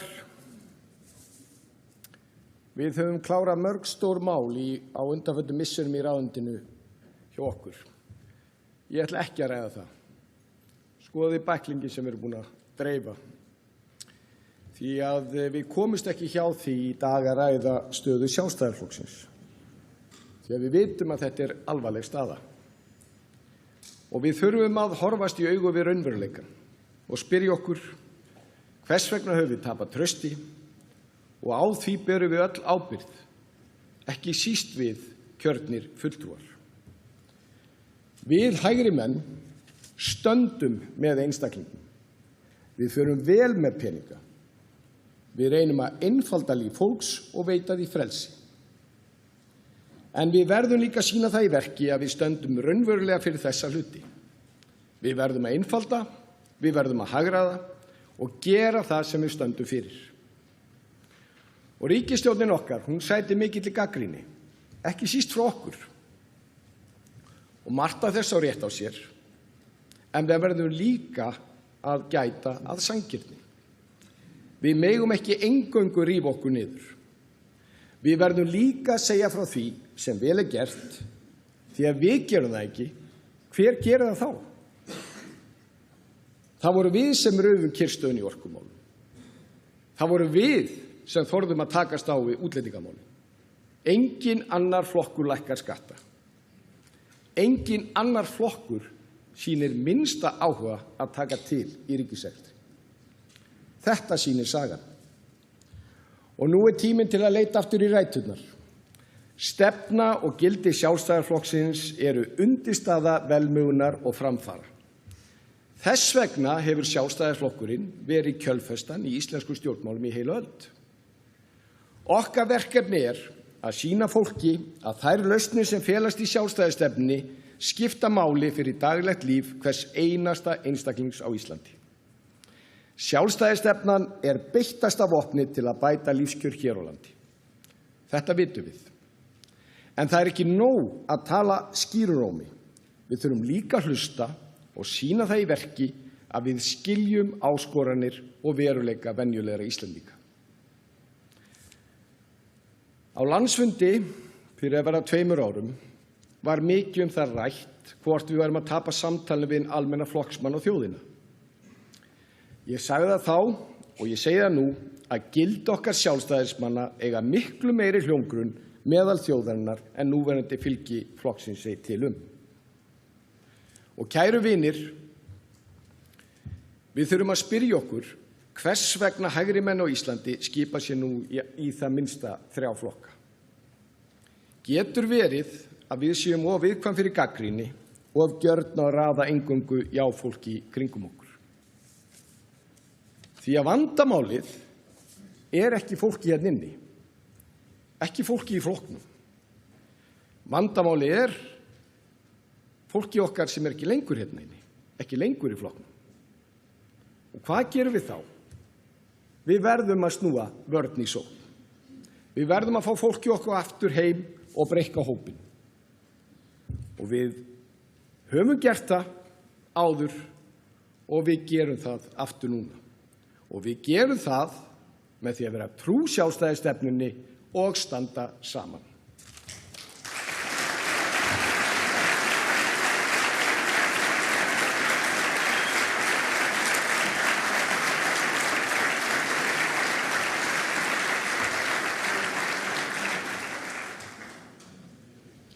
Komið sæl, kæri vinir. Mikið gott að vera komin hingað til ykkar og sérstaklega núna þegar að móti blæs bæði úti og í stjórnmálunum. En stjórnmálin er einmitt bara ein málstofa, hvort sem við erum á þinginu eða kaffistofun annar staðar og þar á að blása svolítið. Og ég tek undir það sem Guðlaugur sagði hér áðan að þeir sem eru bara með já-fólki kringu sig, þeir eru fljótir að lenda út í skurði. Því er enn betra að þegar staðan er þessi, bara núna í skoðanakönnunum, að vera hér með ykkur í dag þar við getum komið og rætt málin af hreinskilni. Það er hlutverki hér í dag að taka samtalið. Hvað eru þið að heyra út allt land? Hvað er það sem að brennur á fólkinu kringum okkur? Af hverju er okkur ekki að takast að ná talsambandi við fólkið í samfélaginu með langbestu stefnuna og langbestu gildin? Hvað er það sem að upp á vantar? Þetta er samtalið í dag að því að eins og oft komið hér fram í dag hjá forystunni sem er búin að vera að halda sínar ræður og það sem að allir mælikvarða sína líka. Við hefum 95 ára afmæli núna með sömu stefnuna, sömu gildin. 80 ára afmæli lýðveldisins. Erum við ekki að skora hæst á öllum þeim lífskjara mælikvarðum sem við viljum skora hátt á? Það er hvergi betra að búa heldur en hér eftir aldarlanga forystu Sjálfstæðisflokksins. Og það er líka alveg skýrt miðað við hvernig hlutirnir eru að færast í skoðanakönnunum umræðan að fólkið er að leita eftir því að styðja borgaraleg hægri gildi stefnuna okkar. Þannig að það er ekki stefna sem við að breyta, það er hvernig við förum með hana og tölum fyrir henni og annað slíkt. Ég treysti engum betur til þess heldur en okkur hér, trúnaðarmönnum flokksins. Við þurfum að stilla saman strengina og þetta er svolítið skrítin staða að vera að missa fylgið í skoðanakönnunum til Miðflokksins sem heitir, eins og Bjarni kom inn á, Miðflokkurinn, til þess að hann geti verið til hægri og vinstri. Í 7 ára sögu Miðflokksins er ein undantekning frá því að þeir hafa stutt okkar hagræðingartillögur.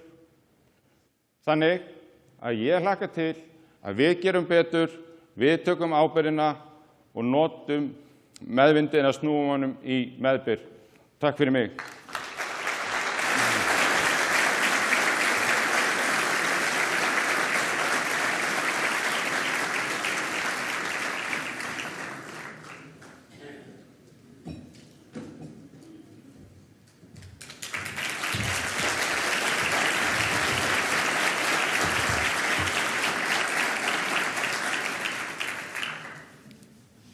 Kæru vinir, það eru ekki góðu dagarnir sem skilgreina okkur, heldur hver við erum þegar á reynir. Og það sama má segja stjórnmálaflokka. Við hér vitum að nú reynir á. Við þurfum að staldra við.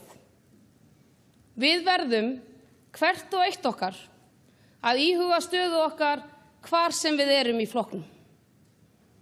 Og það er þó auðvelt að falla í gryfjuna, kenna öðrum eða tala bara andstæðingana. Liðhlaupana sem hlaupa frá eigin flokki eða þá sem keppast að hlaupa frá eigin stefnu. En þetta snýst ekki aðra flokka. Þetta snýst okkur. Við þurfum að horfast í augu við erfiða stöðu en gæta þessum leið að fara ekki niðurif. Við megum aldrei verða okkar hættulegasti andstæðingur. Sumir segja að við eigum að vera meiri Viðreisn. Aðrir segja meiri Miðflokkur. Ég segi við eigum að vera miklu meiri Sjálfstæðisflokkur.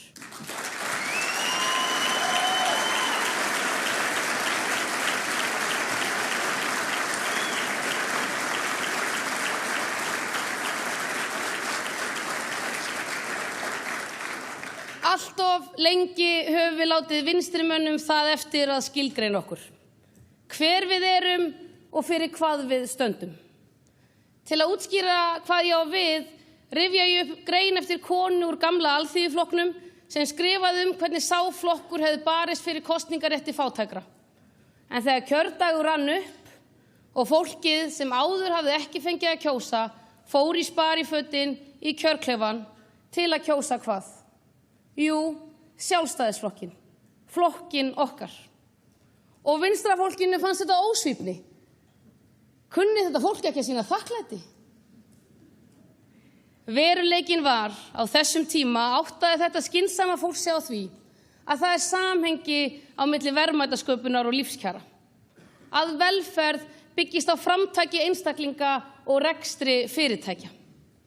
Þau vissu sem var að flokkurinn sem best fyrir jöfnum tækifærum er Sjálfstæðisflokkurinn.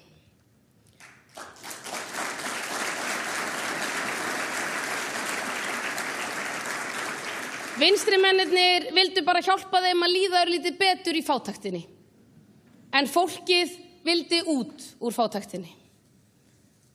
Vinstrimenn hafa nefnilega trú á kerfinu og kerfið hefur stundum trú á þeim. En við höfum trú á fólki.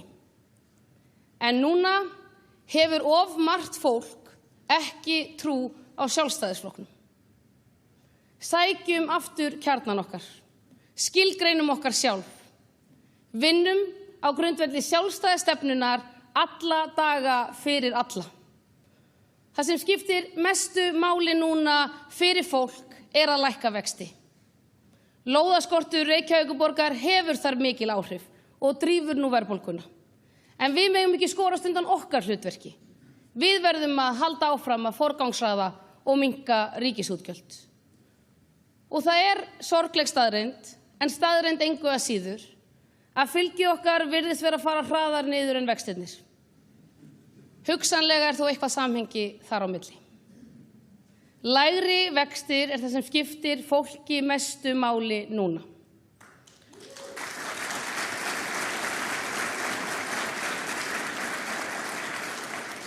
Og þetta kannski hvorki staður né stund fyrir aulabrandara. En til gamans verði þó að segja ykkur frá því að aðstofamaður minn setti sér fyrir nokkrum mánuðum síðan að ná fituprósentinu sinni niður fyrir fylgi flokksins. Þetta leit alveg ágætlega út á tímabili en það mjög langt í land í dag. Sorry, Andri. En fyrst ég byrja að tala fituprósentu og má líka nefna það að ég las frétt daginn að Finnar og finnska ríkisstjórnin væri komið með næringaráðgjafa. Hún heitir Minka skammtana. En kæru félagar, það gott að hlæja. Samfélagið breytist hratt og við verðum að gera hlutina öðruvísi. Við eigum að gera þá enn betur en áður á grundvelli sömu stefnu en með nýjum leiðum. En umfram allt gerum við það ekki með uppgjöf eða niðurrifi. Köstum ekki inn handklæðinu. Gefumst ekki upp á flokknum okkar. Brettum upp ermar og stöndum saman og leggjum allt undir til að við getum orðið enn meiri, miklu stærri sjálfstæðisflokkur.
Komið þið sæl. Við erum hérna samankomin, Friðjón heiti ég Friðjónsson og borgarfulltrúi Sjálfstæðisflokksins og með mér eru Berglind Ósk Guðmundsdóttir, þingmaður Sjálfstæðisflokksins í Norðausturkjördæmi og Diljá Mist Einarsdóttir, þingmaður Sjálfstæðisflokksins í Reykjavíkurkjördæmi norður. Við ætlum að ræða hérna aðeins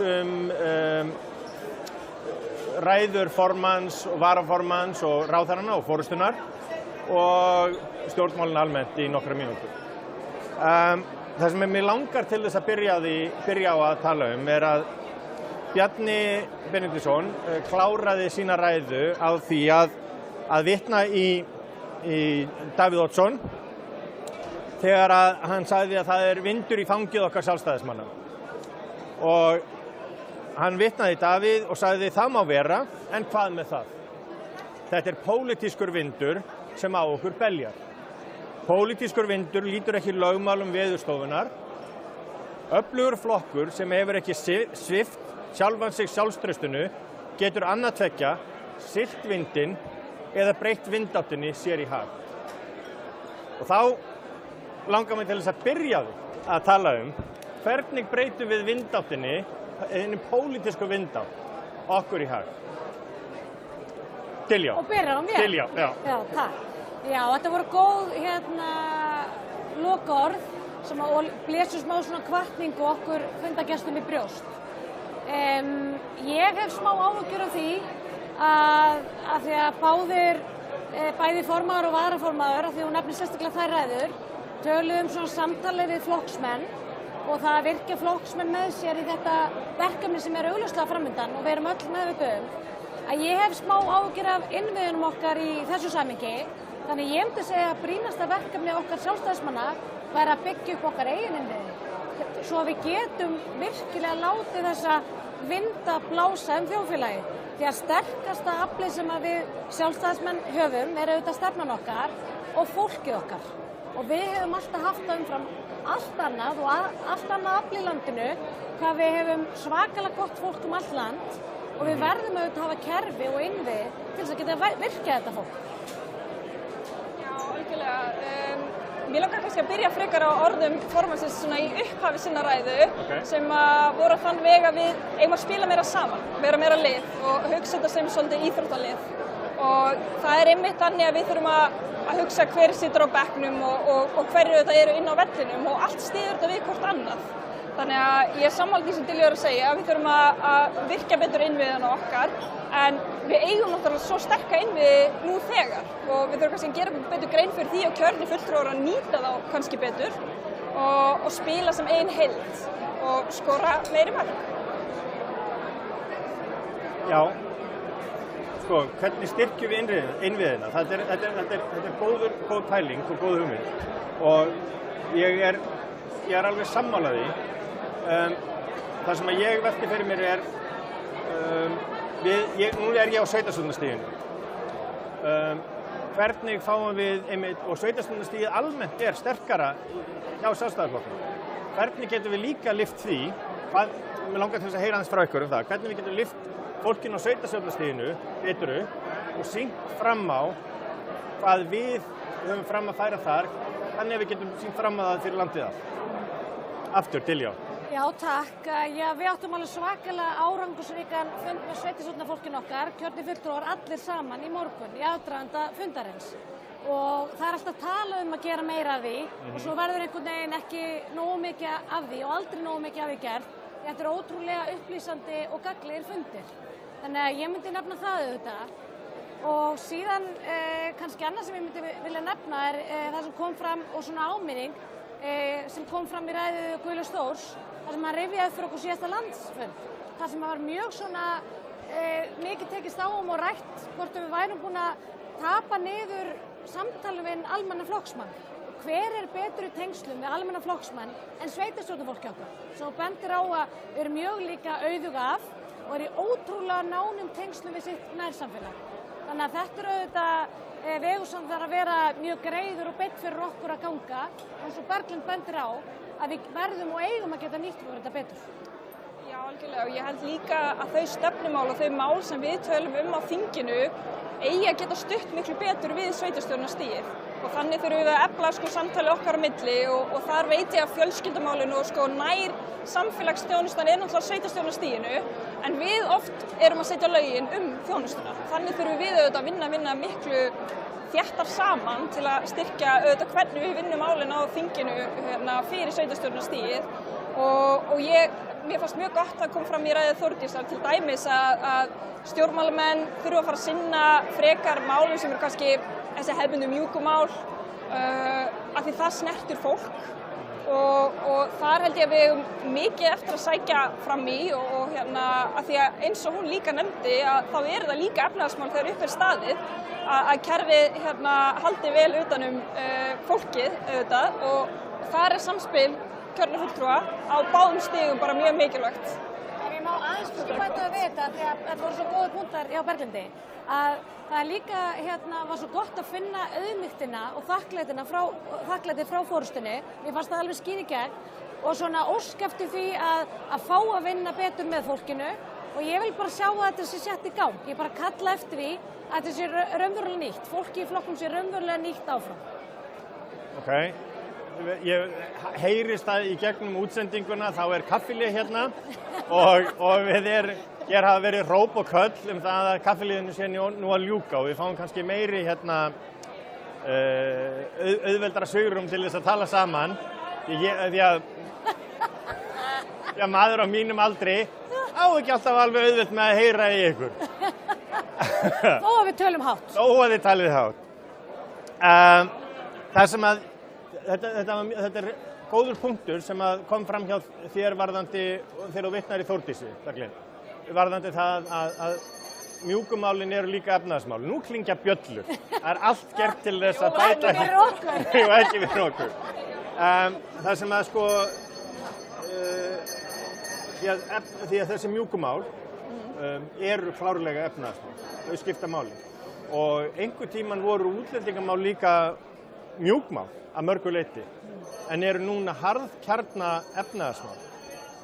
Og það veit auðvitað gott, það sem Bjarni vitnaði til í sinni ræðum það að hælisleitendaumsóknum hefur fækkað og að við gerum greinamun á því hvort að við erum að tala hælisleitendur eða innflytjendur sem eru að koma hingað til þess að vinna og vera hluta af samfélaginu. En það einn punktur í ræðu Þórdísar sem að mér fannst áhugaverður, sérstaklega, og hún talaði ríkisstjórnarsamstarfið og sagði að það væri nánast óhugsandi að halda því áfram. Þingflokksformaðurinn okkar hefur líka komið inn á það sama. Mig langar til þess að heyra hvað ykkur finnst þessi orð. Byrjum núna á Berglindi. Það eitt sem ég hefur fundist gott í Sjálfstæðisflokkinn að hann útilokar aldrei neitt samstarf. En hins vegar, þá höfum við verið í þessu samstarfi í 7 ár og það hefur reynt á margt og við sjáum það bara núna í fylgistölunum og svona óánægjunni með störf ríkisstjórnarinnar að mögulega erum við bara komin á þolmörkum í þessu ríkisstjórnarsamstarfi eins og Það er náttúrulega, þetta eru þvílíkir ásar þannig, það er algjörlega villta vinstri og svo auðvitað við hægri flokkurinn, við hægri mennin sem viljum tala skýrt. Stilta hægri og villta vinstri. Já, akkurat. Þó svo ég fíli pönkið náttúrulega í hægrinu líka sem skiptir máli. Þessi kontrastar eru að birta okkur svo vel á þessu kjörtímabili og ég held einhvern veginn að til þess að ná að halda áfram árangur fyrir Ísland þá þurfum við kannski stefnu sem mun samheitari, skýrari fram á veginn í einhverja eina átt í staðinn fyrir að hún sé svona mofa málamiðlunum eins og bara því miður málin hafa stundum þurft að þróast á þinginu. Ég bara tek undir með það sem að Berglind segir varðandi útilokunina. Að við höfum auðvitað verið flokkur sem að talar fyrir því að ganga óbundið til kosninga og ég tel að við höfum að gera það áfram. En ef að ég á að reyna að rýna í það sem að varaformaðurinn var að segja, þá fannst mér meira að vera að spegla svona hugarástand og ákall, ekki bara flokksmanna heldur landsmanna. Þannig ég get alveg tekið undir það. Það er svona bara raunsætt að líta hlutina þá ekki mjög mikla líkur á óbreyttu stjórnarsamstarfi. Og mér fannst varaformaðurinn líka fara vel yfir það í sinni ræðu og færi fyrir því rök að það væri ákall eftir borgarlegum öflum, það væri ákall eftir meira frelsi og velferðin okkar væri betur undirbyggð og fólk skildi betur samhengi þarna á milli. Já, ég get ekki sagt að ég sé sammála ykkur í þessu. Ákafur sammála. Ég veit ekki, hver hefur trúið því? Því að þetta er sko því að þetta er samspil og við þurfum sko eitt að ræða að þetta sé sko raunsætt. Þetta samstarf heldur ekki áfram. Þó við horfum bara á fylgistölur flokkana og það eru ekkert endilega miklu líkur á því að þeir allir nái sama fylgi og þeir náðu síðast.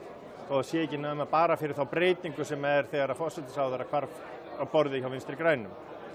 Það kom fram í ræðum nokkura það þema eða það stef að við höfum haft sömu stefnu og sömu gildi í 95 ár, því að við erum 95 ára á þessu ári. Á sama tíma hefur Ísland gjörbreyst. Við vitum það bara með fjölda útlendinga, við vitum það með hvernig atvinnuvegir hafa breyst líka. Þá lifðum við fyrst og fremst á fiskvinnslu, þá var engin túrismi, þá var engin iðnaður eða laxeldi eða hvað svo sem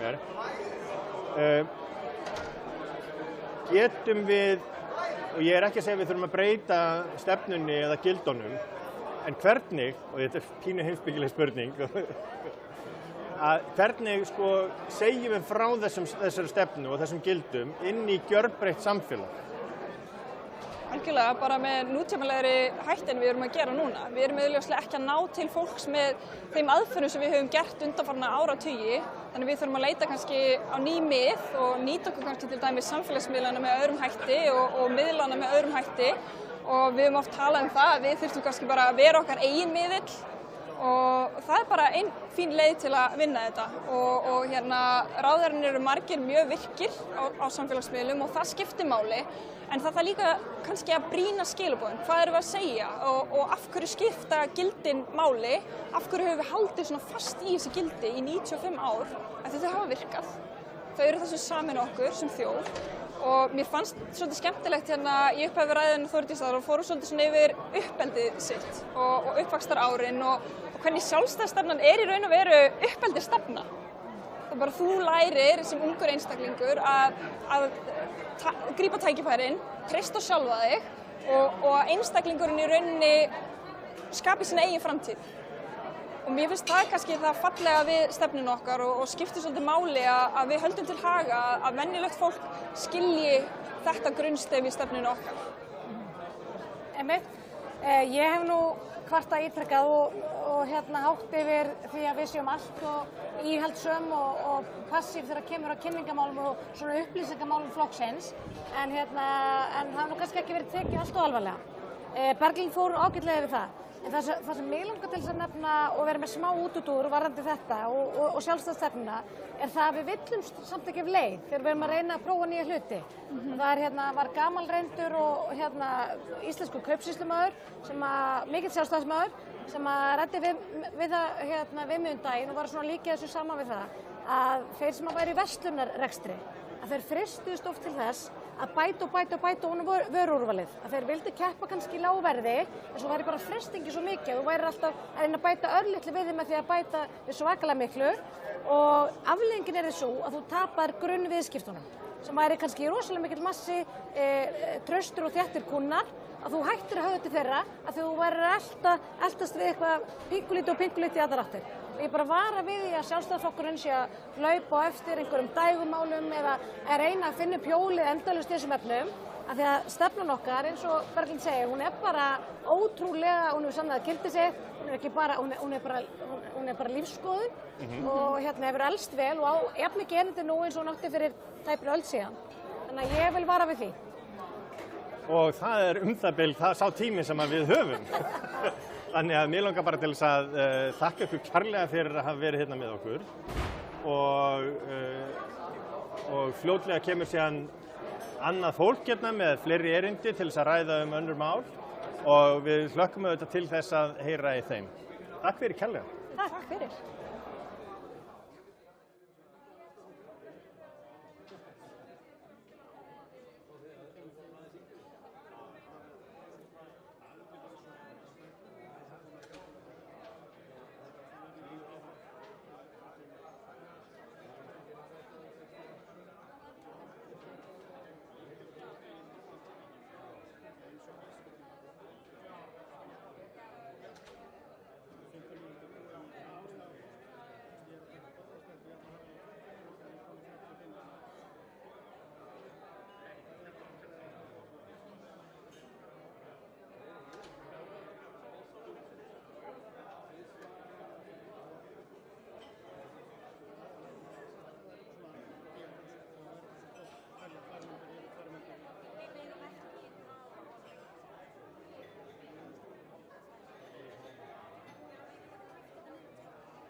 Komið sæl og verið velkomin í þessa málstofum efnahagsmál hér á flokksráðsfundi Sjálfstæðisflokksins. Ég heiti Konráð Guðjónsson og efnahagsráðgjafi ríkisstjórnarinnar og ég ætla hér að eiga gott spjall við þau Stefaníu Kolbrúnu Ásbjörnsdóttur, framkvæmdastjóra þingflokks og Óla Björn Kárason, þingmann Sjálfstæðisflokksins.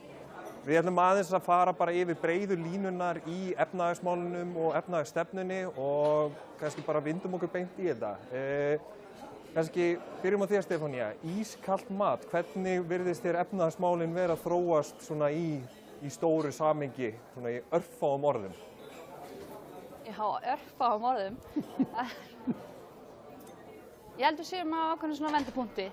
Það augljóslega byrjað að kólna eitthvað, en ég held að sé ekki, við erum ekki komin út á eitthvað skonar, út á okkar hættusvæði, en ég held við þurfum að vanda okkur aðeins núna og halda siglingunni áfram. Já. Ef það vera svo fá orð það mál. Já. Hefur þú eitthvað við þetta að bæta, Óli? Nei, sko, við sjáum auðvitað að við erum að ná tökum á verðbólgunni. Við erum að ná því að hún lækki og síðustu tölur benda til þess að við séum að skila ákveðnum árangri þar og þar með leggja grunn að lægri vöxtum. Og það stærsta hagsmunamál íslenskra fyrirtækja og íslenskra heimila að ná lægri verðbólgu og lægri vöxtum. Það hefur ekki gengið jafn vel eða jafn hratt eins og við vonumst eftir og það eru ákveðnar skýringar á því og ég tek eftir því í síðustu mælingu Hagstofunnar að drifkraftur verðbólgunnar eins og hefur verið undanfarna mánuði húsnæðiskostnaður og þar erum við að berjast meðal annars við skort á íbúðamarkaði sem hefur haft veruleg áhrif á íbúðaverð til hækkunar og líka hækkun á leiguverði. Og þetta það sem skiptir verulegu máli. Og þess vegna held ég að það sé svo mikilvægt eins og Ásdís Kristjánsdóttir bæjarstjóri í Kópavogi hefur verið að benda á að sveitarfélögin á höfuðborgarsvæðinu verða að ná samkomulagi það að breyta vaxtarmörkum í svæðisskipulagi höfuðborgarsvæðinu. Það ekki lengur hægt að bara vaxa inn á við sem dýrasta aðferðin, heldur brjóta ný byggingalönd og hver stendur nú í vegi fyrir því? Það auðvitað Reykjavíkurborg.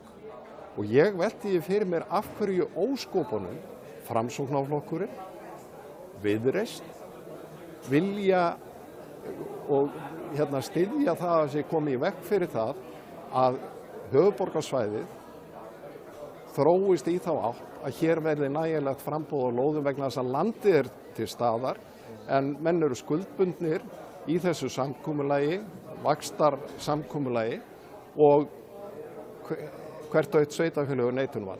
Og ég hygg að það myndi bara það myndi skila okkur verulegum árangri.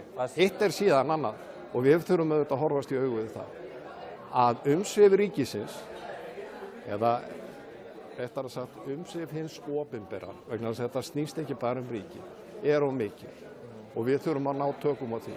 En við þurfum líka að hafa burði til þess að ræða það að vinnumarkaðsmódeli hér á Íslandi gallað og að valda okkur verulegum vandræðum hér í dag og til framtíðar ef við berum ekki gæfu til þess að breyta þar stefnu.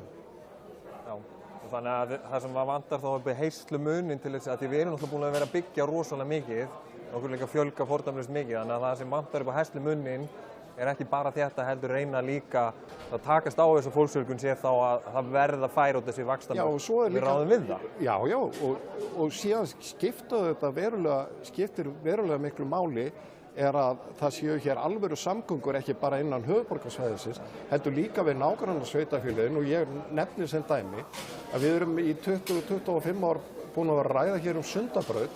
Sundabraut ekki bara spurningur samgöngur hérna og þetta einhver stórkostlegasta samgöngubót sem að til dæmis landsbyggðin fengi greiðar samgöngu í höfuðborgin að skipta máli, heldur það verður til nýtt vaxtarsvæði sem heitir Akranes og Borgarfjörður, vegna þess að það fer að vera, það er auðvitað raunhæft í dag, það hefur verið miklu raunhæfari kostur fyrir fólk, sérstaklega fjölskyldufólk, að setjast í þessu glæsilega sveitafélagi Akranes. Kom smá sneið á þitt fyrra hlutverk, Stefanía, að það væri einhverju leyti vinnumarkaðurinn sem að ber sök á þessari miklu verðbólgu. Svona kannski bara svona alveg viðbrögð og treystir þið kannski til að leggja eitthvað smá mat á hvort að það sé mikið, lítið eða ekkert eða eitthvað þar á milli? Hvað þá? Framlag vinnumarkaðarins til verðbólgunnar. Hversu mikla sök á vinnumarkaðurinn í því bara hvernig þróunin hefur verið sérstaklega síðastliðin 3 ár? Já, ég treysti mér svo sem alveg til þess. Ég held að það sé alveg töluvert, sko. Og það einskorðast þá ekki við, sko, almenna markaðinn. Opinbera markaðinn líka, eins og hér hefur verið rætt að opinberi markaðurinn hefur verið að leiða launaþróun og kannski einhver leyti er heimsfaraldurinn þar undir líka, að þetta er fólk sem hélt vinnunni frekar heldur en annað en kjarasamningar sko undanfarin ár hafa líka verið þokkalega dýrir og það þarf bara að horfast í augu við það og þar held ég að séu klár og skýr tækifæri til þess að gera umbætur, sko nauðsynlegar umbætur sem verða klárlega til þess að auka efnahagslegan stöðugleika á Íslandi og ekki síst verðstöðugleika. Við getum rætt lengi vinnumarkaðsmálin en ég ætla svona aðeins að reyna að halda breiðari í húnum og náttúrulega sem allir eru að bíða eftir er það að vextir fara að lækka og svo er búið að ræða hérna í dag og bent á í ræðu formanns að við sjáum alltaf forsendur fyrir því að verðbólgan muni halda áfram að lækka. En þetta er þolinmæðisverk, menn að þú skoðar bara horfinu næstu mánuð, það er mjög ólíklegt að við sjáum taktin koma mikið niður bara út af grunnáhrifum. Þannig að það eru svona flestir að spá því, sjáum hvað setur, flestir að spá því að verði ekki mikla vaxta lækkanir alveg á næstunni. En nú vitum við það líka að vaxta breytingar, þær hafa ekki áhrif fyrir en eftir kannski 12-18 mánuð. Það er rangt hjá þér. Ok, ég ætla að klára spurninguna, þú mátt bregða svo við. Það er alltaf að segja rannsókninni að þær nái hámarki áhrifin eftir 12-18 mánuði. Og þá verður það mest komið fram. Svona með þetta í huga, finnst ykkur Seðlabankinn vera svona of mikið að horfa í baksýnisspegilinn eða bara hæfilega varfærin í því að halda vöxtunum ennþá svona háum þó að við sjáum að það er greinilegt að það er nú eitthvað að kólna hagkerfið bara með nýjustu landsframleiðslutölur og fleiri vísbendingar og það er komið töluvert mikið aðhald. Er hann einhvern veginn óttist að hann verði of ragur við það að lækka vexti þegar það eru forsendur til þess þegar verðbólguhorfurnar batna? Óli, þú mátt byrja og þú mátt segja hvað er rangt. Nei, sko, vegna þess að, sko, eins og þið þekki bæði, að þá eru væntingar, eru í rauninni drifkraftur efnahagslífsins og bjartsýni drífur fram framkvæmdagleðina og svo framvegis svartsýni dregur úr móðun og svo framvegis. Það er svo mikilvægt að stjórnvöld, þá ég við ríkisstjórnina en ég og líka við Seðlabankann og aðra aðila, gefi réttu og jákvæðu signali. Ég er ekki að segja að ég held að það sé orðið þannig að aðhaldið í peningastefnunni er orðið of mikið. Það er einkenni Seðlabanka almennt, ekki á Íslandi, heldur bara almennt, að þeir bregðast of seint við þegar að er í uppsveiflu og þeir bregðast of seint við þegar að þeir niðursveifla með því að slaka á klónni. Það er kannski hið mannlega í þessu. Ég hefði haldið að það hefði skipt verulega miklu máli, sálfræðilega, fyrir vinnumarkaðinn, fyrir almenning, að skynja það, til dæmis í síðustu vaxtaákvörðun, að Seðlabankinn hefði stigið hænufet að slaka á klónni 10 púnta eða 20 púnta. Hefði það haft áhrif á spennustigið í samfélaginu? Nei, en það hefði byggt upp aukna trú á framtíðinni. Já, við erum að ná árangri, já, við erum farin að stefna aftur í rétt átt. Og þetta svona atriði má aldrei vanmeta. Mér finnst líka, og ég hef rætt þetta oft við Ásgeir Jónsson, sem ég hef gríðarmikla trú á sem seðlabankastjóra, en mér finnst Seðlabankinn hafa beitt stýrivöxtum of mikið í stað þess að nota önnur stjórntæki meira stjórntæki sem hann hefur. Áttu að vísa til eins og bindiskyldu og einhver slíks? Eitthvað slíks, já. Já, einmitt. Ég ágætis punktur með þetta, sko, ég bara svona, ég fæði skjótin áður en ég hleypi þér að Stefanía, ég veit ekki hvort það sé endilega, sko, ég tek undir hjá þér, að það sé ekki skynsamlegt hjá Seðlabankanum að þurfi einhvern veginn að festa sig í því að sem virðist vera svo hræddur hann sé búinn að lækka vexti og þá sé bara ákveðið að hann verði bara að lækka vexti alltaf þar á eftir, sko. Það sé ekki að taka bara eina ákvörðun í einu, því við höfum oft, ef við skoðum aftur í tíman, það er alveg komið tímabil sem hann kannski hækkar tvisvar og svo lækkar hann eða á eftir, sko. Þannig ég skil eiginlega ekki alveg þessa hugsun hjá peningastefnunefnd, það hefur vonandi kannski útskýrað að næsta því hittast. En þú, Stefanía, hvernig blasir þetta við þér? Tekur undir með Óla eða eitthvað annað sem að... Já, ég tek að einhvern veginn undir með Óla, sko, en eins og ég sagði áðan, þú veist, mér finnst við vera á einhverjum svona vendipunkti í bara svona í efnahagslífinu. Það þú veist, gætu fara að kólna hratt, sem gætu við líka bara vera að sigla lignan sjó, bara svona þokkalegan. Og ekki öfundsvert að vera í peningastefnunefnd á þannig tímapunkti. Þannig að ég skil alveg ákvörðunina að halda þessu, en ég segi alveg eins og þú veist, er það endilega þannig að ef þeir hefðu lækkað núna, segjum 25 punkta eða hvað sem það hefði þetta endilega þurft að marka eitthvað signal að nú væri vaxtalækkunarferlið hafið. Ég held ekki, en það svo sem líka lenskan í seðlabankaheiminum að það einhvern veginn virðist vera það sem markaðsaðilar bara eru búin að festa sig á, þannig að auðvitað þetta erfitt fyrir þau. En við höfum samt dæmum eins og það voru vexti búin að lækka hérna 2017-18 sem komi ein vaxtahækkun minni mig seint árs 2018, svo bara heldur vextir áfram að lækka og það var ekkert verið að gera neitt heldur mikið veður úr því að það náttúrulega bara forsendur breytast og þá skiptir við skoðun. Bara af því að þetta búið að vera svolítið mikið í umræðinni og ég sjálfur hef verið að þess að tjá mig það, sko, samspil ríkisins með verðbólguna og við vitum það auðvitað getur ríkið bæði náttúrulega í það setur lögin Seðlabankann og allt þetta en það náttúrulega líka stýrir rosalega miklu með ríkisfjármálunum. Svona fyrir utan þetta kannski almenna bara já það að tryggja aðhald og svo framvegis, hvað teljið þið að við ættum að vera að gera í ríkið sem slíkt til þess að geta stutt við þetta? Eitthvað svona sérstakt í aðhaldinu sem við ættum að horfa á meir en annað? Eða eitthvað annað mögulega sem þið telja að ríki geti gert sem myndi hjálpa til við að ná verðbólgunni hraða niður í markmið? Byrja þér, Stefanía.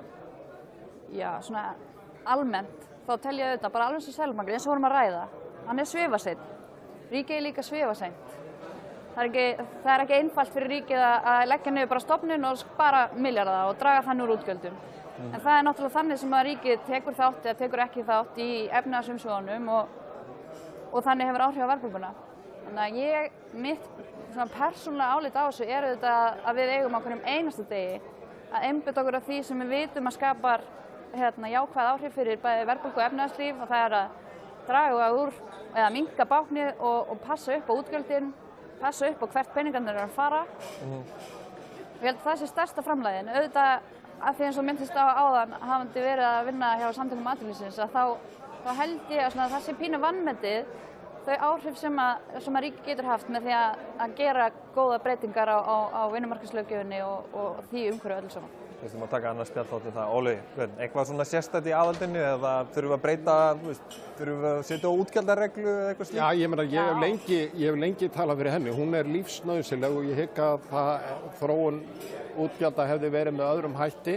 Þar að segja, hefði verið miklu meiri ægi. Ég er ekki endilega að tala að það hefði kannski hamlað því að þau hefðu vaxið svona í takt við landsframleiðslu eitthvað slíkt og ég vil auðvitað sjá þau fara niður en ekki halda yfir.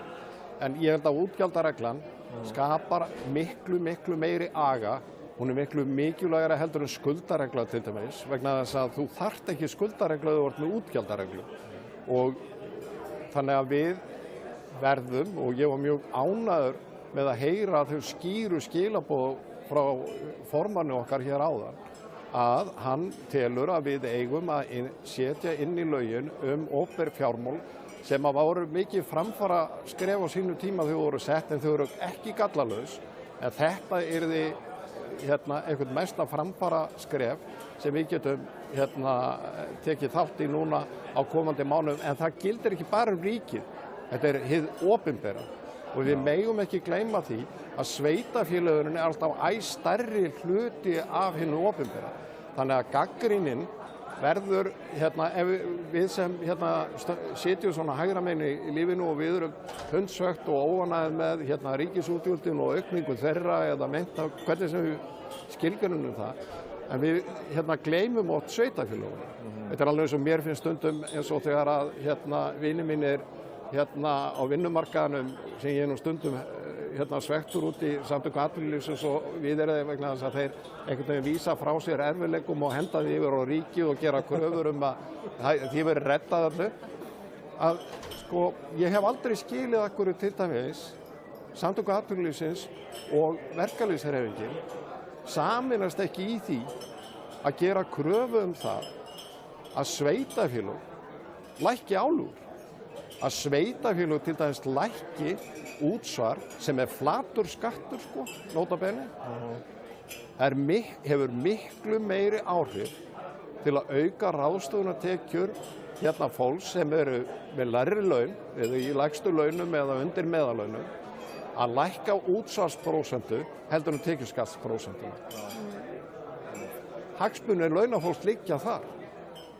Það heldur sé eitthvað til þess að velta klárlega fyrir sér. Svo má auðvitað líka segja, við ætlumst auðvitað, og ég held að við séum öll sammála það, við ætlumst auðvitað til þess að ríkið núna gæti að því að sá launarammi sem núna í gildi verði ekki rofinn með einhverjum kjarasamningum við opinbera starfsmenn, hvort heldur á vegu ríkisins eða sveitarfélaga. Það hannaður ágætis hvati fyrir það náttúrulega inn í samningunum á almennu markaði því við vitum náttúrulega hvað gerist eða launavísitalan hækkar umfram eitthvað ákveðið eða þá kemur meira inn á taxtana og þá ertu bara búin að búa til spíral. En við erum búin að vera svolítið mikið bara í næstu mánuði, næstu misserum og kannski leiðilegt að verja bara 1 mínútu í þetta en svona aðeins bara örstutt hvað teljum skipti mestu máli, kannski 1, max 2 atriði skipti mestu máli fyrir svona efnahagsstefnuna til langs tíma? Eitthvað sérstakt sem að þið telja við ættum að vera skerp á? Byrjaðu þér, Stefanía. Já. Ég held að við missum stundum mikið sjónar á bara svona þessum langtíma vandamálum sem að munu standa frammi fyrir þjóðinni eins og öldrun og öldrun þjóðarinnar bæði varðandi þá bara heilbrigðismálin og síðan þess að það hefur áhrif á hversu margir eru starfandi á vinnumarkaði. Við gleymum okkur dálítið oft bara svona í nútíðinni þegar við erum að horfa á þessu mál og þá held ég að skipti langmestu máli að við förum að tala fyrir því að fé fylgi til dæmis sjúkling að einkarekstur geti komið meira inn í þetta. Þannig að ég held að það sé klárlega það sem geti skipt mestu máli. Stóru langtíma áskorunir. Já. Óli Björn, þú þarf að eiga loka orðið. Já, ég ekki að segja orða þetta svona.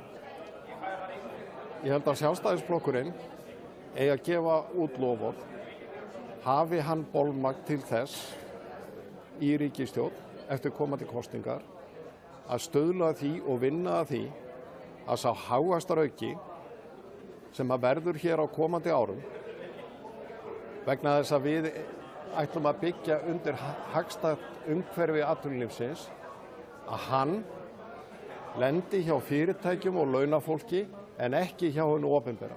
Ef við getum staðið við þetta loforð að þá mun okkur vegna vel og það verða bara einhverja áskoranir í ákveðnum málum eins og öldrunarmálum og svo framvegis. Ég hef ekki miklar áhyggjur af því vegna þess að lausnirnar liggja fyrir og ekki mjög flóknar í mínum huga en aðallega gefa út þetta loforð hagvaxtarauki á komandi árum það verði tryggt undir forystu Sjálfstæðisflokksins að launafólk og fyrirtæki njóti þess. Það verður alveg frábært. Svo mörg voru þau orð. Bara held ég mjög viðeigandi og góð lokaorð. Stefanía, Óli Björn, takk kærlega fyrir að vera með mér. Við ætlum þá að segja þetta gott að þessu spjalli efnahagsmálin en við munum örugglega ræða þau síðar og það verður örugglega skemmtilegar umræður hér á eftir okkur. Takk fyrir.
Ja, komið sæl. Ég heiti Birta Karen og sit í stjórn SÚS og í dag, eða næstu 15 mínúturnar, þá ætla ég að ræða við hana Lovísu Ólafsdóttur, hagfræðing og Einar Freyr Guðmundsson. Þú ert laganemi og starfandi sveitarstjórnarfulltrúi í Múlaþingi, er það ekki? Jú, það passar. Já, þú dast inn núna, hefur verið fyrsti sveitarstjórnarfulltrúi, er það ekki? Jú, ég hef verið fyrsti varamaður núna svona nokkurn veginn frá kosningum. Ég var í 5. sæti, síðan hoppaði upp í 4. sæti svona hálfu ár eftir kosningar og hef síðan þá bara verið ítrekkað að detta inn í sveitarstjórn. Fyrst þegar að Berglind Guðmundsdóttir fór í fæðingarorlof og þá fór Berglind Harpa, okkar oddviti, inn á þing. Já. Og svo er nú barndalánið svona mikið hjá okkur sjálfstæðismönnum að Guðný Lára Guðnadóttir eignaðist lítinn strák núna í vor og þá datt ég inn sem þá aðalmaður á meðan hún verður í fæðingarorlofi og er það í dag. Já, gaman að heyra frá því. Herru, við ætlum bara svolítið að næstu 15 mínúturnar að ræða hvernig það er svona staða ungs fólks í dag. Ég ætla að byrja kannski að spyrja þig Einar. Þú ert í laganámi í Háskólanum í Reykjavík, passar það ekki? Jú, það passar. Og þú ert frá náttúrulega úr Múlaþingi. Já. Hvernig hefur verið bara svona upplifunin í námi og að vera svona, þú ert vantilega á stúndagörðum, er það ekki? Jú. Og hvernig hefur það gengið? Já, sko, þetta gekk eiginlega bara betur heldur en þorði að vona. Ég ákvað náttúrulega bara að skrá mig nám þarna á lokaárinu í menntaskóla þegar umsóknir þegar opnaðist fyrir þær í háskólana og sótti á sama tíma íbúð á stúdentagörðum og það er svona forgangskerfi fyrir þá sem eru á landsbyggðinni þannig að ég datt bara inn og fékk íbúð strax haustið og það er náttúrulega rosalega mikilvægt. Þetta væri ómögulegt ef maður væri ekki í svona stúdentaíbúðum af því að almenni leigumarkaðurinn hérna í borginni er náttúrulega ekki kannski raunhæfur fyrir námsmenn sem eru ekki að vinna með skóla eða er ekki kannski mjög efnaðir. Já, ég skil þig. Og svo hefur nú bara, þetta er mjög góð borg, það er gott að vera hérna og svona, þó að ýmislegt mætti betur fara þá held ég að sé nú ekkert að segja annað en að ég sé bara nokkuð sáttur. Já, þú segir að það sé ýmislegt sem má betur fara og það væri kannski skemmtilegt svona að fá að vita hvað svona finnst ykkur kannski vera svona, hvað maður að segja, mesta áskorunum við það að vera einhvern veginn ungur einstaklingur í dag, ef maður að segja eins og er. Þú veist, er að komast á húsnæðismarkaðinn, atvinnutækifæri, menntun, kannski Lovísa? Já, sko, ég get ekki sagt að það var mjög erfitt að komast inn á húsnæðismarkaðinn. Ég var bara svo heppin fyrir að spara snemma og þá var þetta einhvern veginn gerlegt, en það eru ekki allir þar og þetta getur verið ógeðslega erfitt. En mér finnst erfiðast er bara samgöngur. Ég þoli ekki samgöngur í Reykjavík. Ég hata að vera í bíl og ég bjó í Berlín í smá tíma, var í skiptinámi og þar fór ég allt með lest. Og mér dreymir bara að geta tekið strætó í vinnuna. Ég er í 5 mínútur á leiðin í vinnuna. Þetta er bein leið eftir Reykjanesveginum og það tekur mig 55 mínútur að fara með strætó í vinnuna. Þannig að það er svona þetta sem mér finnst helst ábótavant við að vera ung. Bara ég hef ekki efni á því að eiga 2 bíla með kærastunum mínum. Þannig að við höfum einhvern veginn engin tækifæri að taka strætó eða nýta almenningssamgöngur og það er svona það sem er langerfiðast í borginni fyrir mig allavega. Og það er hvernig fyrir 200 kr. Mesti. Já, ég skil það vel. En eins og fyrir þig, hvað finnst þér svona, sérstaklega kannski komandi utan landi, hvað finnst þér vera svona einhvern veginn mestu áskorundar í dag og svona brennur á ungu fólki og þér? Já, sko fyrir náttúrulega okkur landsbyggðarfólki þá eru samgöngur bara í rauninni það mikilvægasta sem eða svona eitt af því allavega og það er þá annars vegar samgöngur hérna innan borgar sem innfæddir glíma við, jafnt sem þá aðkomumenn.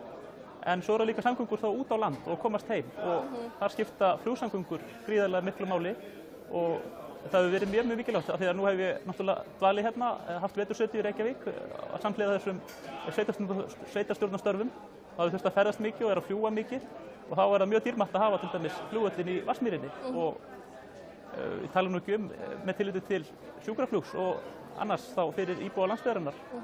En að þið bæði nefnið samgöngumálin og þú tala líka innanbæjar, hvernig finnst ykkur svona að við skoðað eins og þessi áform sem komu, hvað var það núna í vikunni borgarlínu og svoleiðis, er það eitthvað sem þið haldið að ungt fólk muni nýta sér? Ef þetta mun eitthvað sem að koma, ég hef enga trú á því. Við náttúrulega verðum orðið 50 þegar þetta kemur. Já, skilur, árið 2040 þá er að búið að laga Bústaðaveginn og skilur, ég er búin að búa við Bústaðaveginn allt mitt líf. Hann er alltaf búin að vera eins.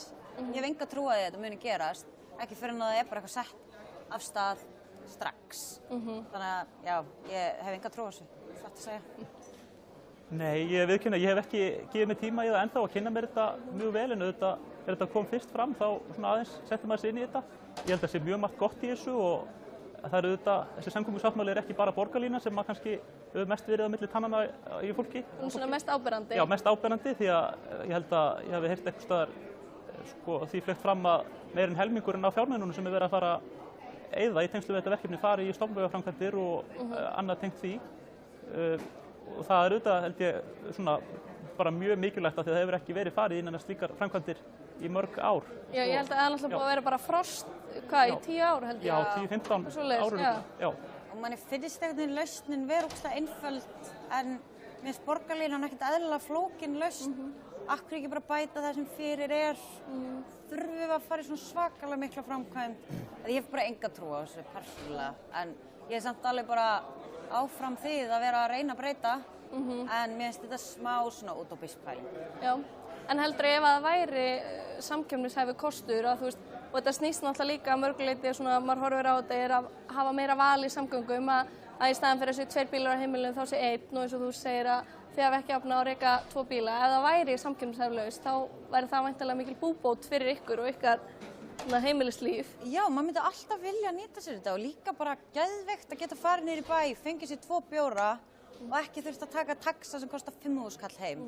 Bara fara í happy hour og það er bara ekkert mál. Það var mjög auðvelt í Berlín. Ég bara gæti verið í prósentu allan daginn, var það samt ekki. En maður er svo fastu við bílinn og þetta er alltaf bara að sækja bílinn daginn eftir. Það er bara leiðilegt. Já. En er eitthvað svona önnur, hvað finnst ykkur umræðan í kringum ykkur og hvað finnst ykkur vera að brenna á ungu fólki í dag? Eru fólk að pæla einmitt í húsnæðismarkaðnum, samgöngum, efnahagsmálum, einhverju allt öðru menntamálum? Hvað finnst ykkur vera svona, þetta segja við fólki sem er að horfa, hvað brennur á ungu fólki í dag? Já, ég held að ungt fólk sé kannski svona, einfaldara í góðum skilningi heldur en fólk heldur. Ég held að ungt fólk vilja einfallega eins og Hannes Hólmsteinn orðaði þetta víst einhvern tímann, það vill bara græða á daginn og grilla á kvöldin. Ég held að það sé svolítið það sem sameinar okkur unga fólkið í líklega öllum flokkum og fólk vill bara fá að geta lifa sínu lífi svona kannski án og mikill afskipta. Það vill geta fengið húsnæði sem er svona svolítið grundvöllur alls lífs og það vill geta ferðast greitt á milli staða og bara í rauninni notið lífsins og ég held að fólk vilji bara ekki þurfa kannski hafa miklar áhyggjur af svona hlutum sem eiga bara verið í lagi. Já, mér finnst þetta aðalega bara fólk er hætt að vilja eiga börn. Það er svona ekki séns að þú vilji fara út í þetta strax, þetta er svo mikill pakki. Þú veist, þú ferð stuttfæðingarorlof, barnið kemst ekki inn á leikskóla, tala mjög margir það á sama tíma bara húsnæðismálin. Ég held að við séum bara svolítið svona færast aftur eins og foreldrar mínir, þau voru flutta heiman 23-24 ára, voru búin að gifta sig og áttu barn 25 ára. Á meðan ég get ekki ímyndað mér að vera búin að gifta mig, það kostar ekkert eðlilega mikið að gifta sig. Og síðan barn er ekkert eðlilega dýrt, að það kemst ekki inn á leikskóla, ég get ekki unnið. Þetta er bara svona, maður sér ekki framtíðina fyrir en eftir svona 10 ár. Þá er ég svona, ok, þá get ég mögulega haft efnaði að gera þetta. Og náttúrulega frjósemi er að fara niður og það væntanlega spilar eitthvað inn í það. Ég held að þetta sé bara klárlega, bara konur eru bara hrættar með tættut á vinnumarkaðnum of lengi og ef þú átt ekki sterkt bakland, góða og afa til að vera þarna að brúa bilið, þá er þetta smá bara ógerlegt. Já, einmitt, og þetta er einmitt svona, og þá kannski dregur á okkur svona inn á dagvistunarmálin. Þau eru kannski ekki í frábæru ástandi í höfuðborginni, en við höfum sýnt það í Múlaþingi til dæmis að þar komast held ég nánast öll börn inn 12 mánaða gömul, nema reyndar á Djúpavogi, þar er smá svona vandræða því að við fjölga svo rosalega hratt. Já, það er eitthvað mikið fjölgun í Múlaþingi. Já, hún hefur verið svona 2% held ég ef við mann rétt á ári, sem er alveg þó nokkuð, en hún mætti vera meiri og svona, en þetta er svo sem fínt af því að annars hefðu kannski ekki undan að byggja upp þessa þjónustu. En núna erum við stödd á flokksráðsfundi Sjálfstæðisflokksins og það er ár eftir að kjörtímabili. Hvað verður þið til í að sjá flokkin og þingmenn og ráðherra og líka sveitarstjórnum hvort heldur svona einhvern veginn gera til þess að bæta stöðu ungs fólks eða hvað haldið að ungt fólk sé svolítið að kalla eftir? Ég held að það sem myndi hjálpa mér mest væri lækkun á verðbólgu og ég sé bara eina lausn við því og það er að Segja 50% ríkisstarfsmönnum. Það mín lausn. Skera niður í ríkisrekstri. Bara skerum þetta niður, bara tjekka. Það mín lausn. Lækka þessi ríkisútgjöld. En já, við skulum ná niður. Selja eignir, losa fjármagn, já. Ná í fjármagnið öðruvísi en í minn vasa. Bara nýta það sem ég á nú þegar inni hjá ríkinu og bara einhvern veginn ná ríkisútgjöldunum niður því þau eru allt og há. Já, jú, ég hugsa geti tekið undir þetta hluta. Ég veit ekki hvort það er raunhæft að segja upp 50% af ríkisstarfsmönnum en jú, ég held að það sé kannski það sem liggur mest á að gera, ná verðbólgunni niður því að annars getum við ekki kannski komið fram í næstu kosningum og sagt að fólk þurfa að kjósa okkur af því að okkur fylgi lág verðbólga og lágur vextir því að það, eins og staðan er í dag, þá er það voðalega erfitt. En ég held að, já, og svo ná böndum á húsnæðismarkaðnum, ég held að það sé líka rosalega mikilvægt af því að svona ungt fólk, það vill geta fluttað heimann og það er alltaf að verða erfiðara og erfiðara og laun halda ekkert í við hækkun húsnæðisverðs. En það er margt sem það þarf að gera til að það geti lagast. Byggja meira. Já, byggja meira. Auka lóðaframboð. Það er til dæmis vandamál sem er ekki til staðar í Múlaþingi. Það er bara skipulagt endalaust og við bara útvíkkum byggðina bara eins og þarf. Já, líka bara eins og þegar við þurfum að tala húsnæðismálin, þetta leysist ekki með eftirspurnarhliðinni heldur þetta leysist á framboðsliðinni og það er bara talandi sem hagfræðingur. Ekki útvíkka hlutdeildarlánin og eitthvað. Já, bara mér langar ekki að ríkja í 20% í eigninu minni, það þarf enginn á því að halda. Það er bara skrítið að langa það, en auðvitað að hjálpa þeim sem þurfa aðstöðun að halda og gera þetta aðgengilegt. En náttúrulega besta leiðin væri bara að auka lóðaframboð og auka tegundir á húsnæði og dreifa og þétta byggð og bara hafa þetta alls konar því að það þarf að búa til möguleikana. Þeir eru ekki til staðar. En finnst ykkur bara krakkar á ykkar aldrei svona almennt vera einhvern veginn stressara því við vorum að tala um á hann, þú veist, frjósumur frá niður, fæðingarólof, leikskólamál, húsnæðismál, jari, finnst ykkur ungt fólk vera svona einhvern veginn hugsi yfir stöðunni. Þú veist, þeir eru krakkar í kringum ykkur mikið að fara að pæli því að já, ég þarf svo að fara að eignast barn og svo þarf ég að fara að gera þetta og þetta og þetta og þá þarf ég að vera klár með allt. Þú veist, er ungt fólk að hafa áhyggjur af þessu? Finnst ykkur það? Já, klárlega. Mér finnst fólk bara vilja fresta þessu eins lengi að það getur því að við vita bara leið þetta kemur, þá höfum við ekki efni á þessu. Já, ég held að ég svo sem nú það ungur að fólk í kringum mig ekki mikið farið að skipuleggja barneignir. Það kemur. Já, okkur. En ég hugsa að flestir séu nú að horfa til þess að gera það bara eftir háskólanám eða þegar það búið að mennta sig. Þá eða, já, eftir annars konar menntun. Já, þetta er áhugavert. En hvað hvað maður að segja, þú veist, er ykkur svona fleiri, þú veist, sem ykkur finnst eins og bara Sjálfstæðisflokkurinn þurfi líka að sýna meira frumkvæði á, þú veist, hvernig finnst ykkur eins og með atvinnumál eftir nám? Hvernig finnst ykkur vera tækifæri á vinnumarkaði í dag? Þau hafa náttúrulega breyst mjög mikið, bara eins og við þekkjum, við útskrifuðumst úr sömu grein, það eru 2 ár á milli okkar. Hjá ykkur gekk öllum mjög vel að fá vinnu. Vorum að skriða beint úr COVID, allt í gangi í það var allt í blúsandi siglingu. En maður finnur alveg fyrir því að fólk á erfiðara með að fá vinnu og margir voru í sumarstörfum í sumar og það er ekki í boði að fá áframhaldandi. Þannig að maður finnur að það er aðeins búið að þrengjast það og ég bara veit ekki lausnum á því, en það hlýtur að vera. Ekki að fjölga ríkisstarfsmönnum? Nei, ekki að fjölga ríkisstarfsmönnum, alls ekki. Nei, já, ég held það sem að Sjálfstæðisflokkurinn þurfi svolítið að gera er að tala bara ennþá skýrar og með kannski svona einfaldari hætti sína stefnu. Stefnan flokksins í atvinnumálum til dæmis er svo eina rétta að mínu mati og það er svona, já, sýnir sig eins og til dæmis fyrir austan, þá erum við innan við 3% af mannfjölda Íslands en sköpum yfir 20% af útflutningstekjum þjóðarinnar. Þannig að og það er bara út af öflugu atvinnulífi. Þar er hægt að fá alls konar störf, bæði í sjávarútvegi, áliðnaði og fiskeldi núna síðustu árin.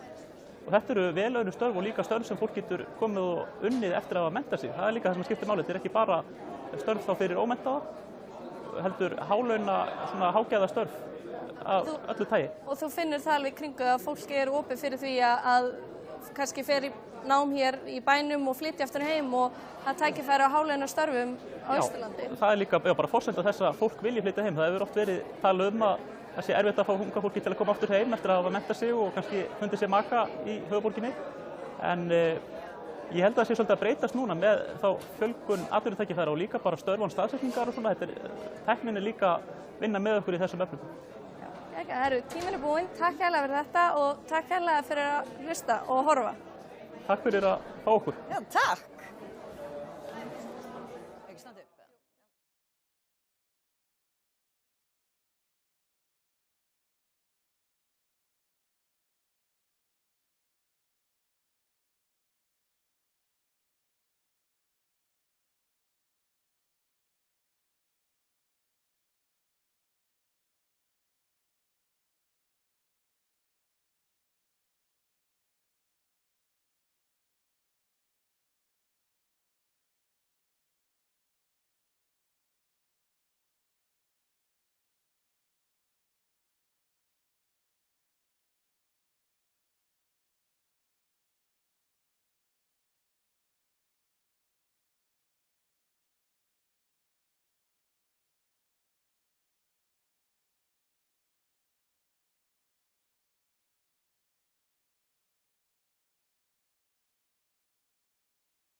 Akkur ekki hljóð?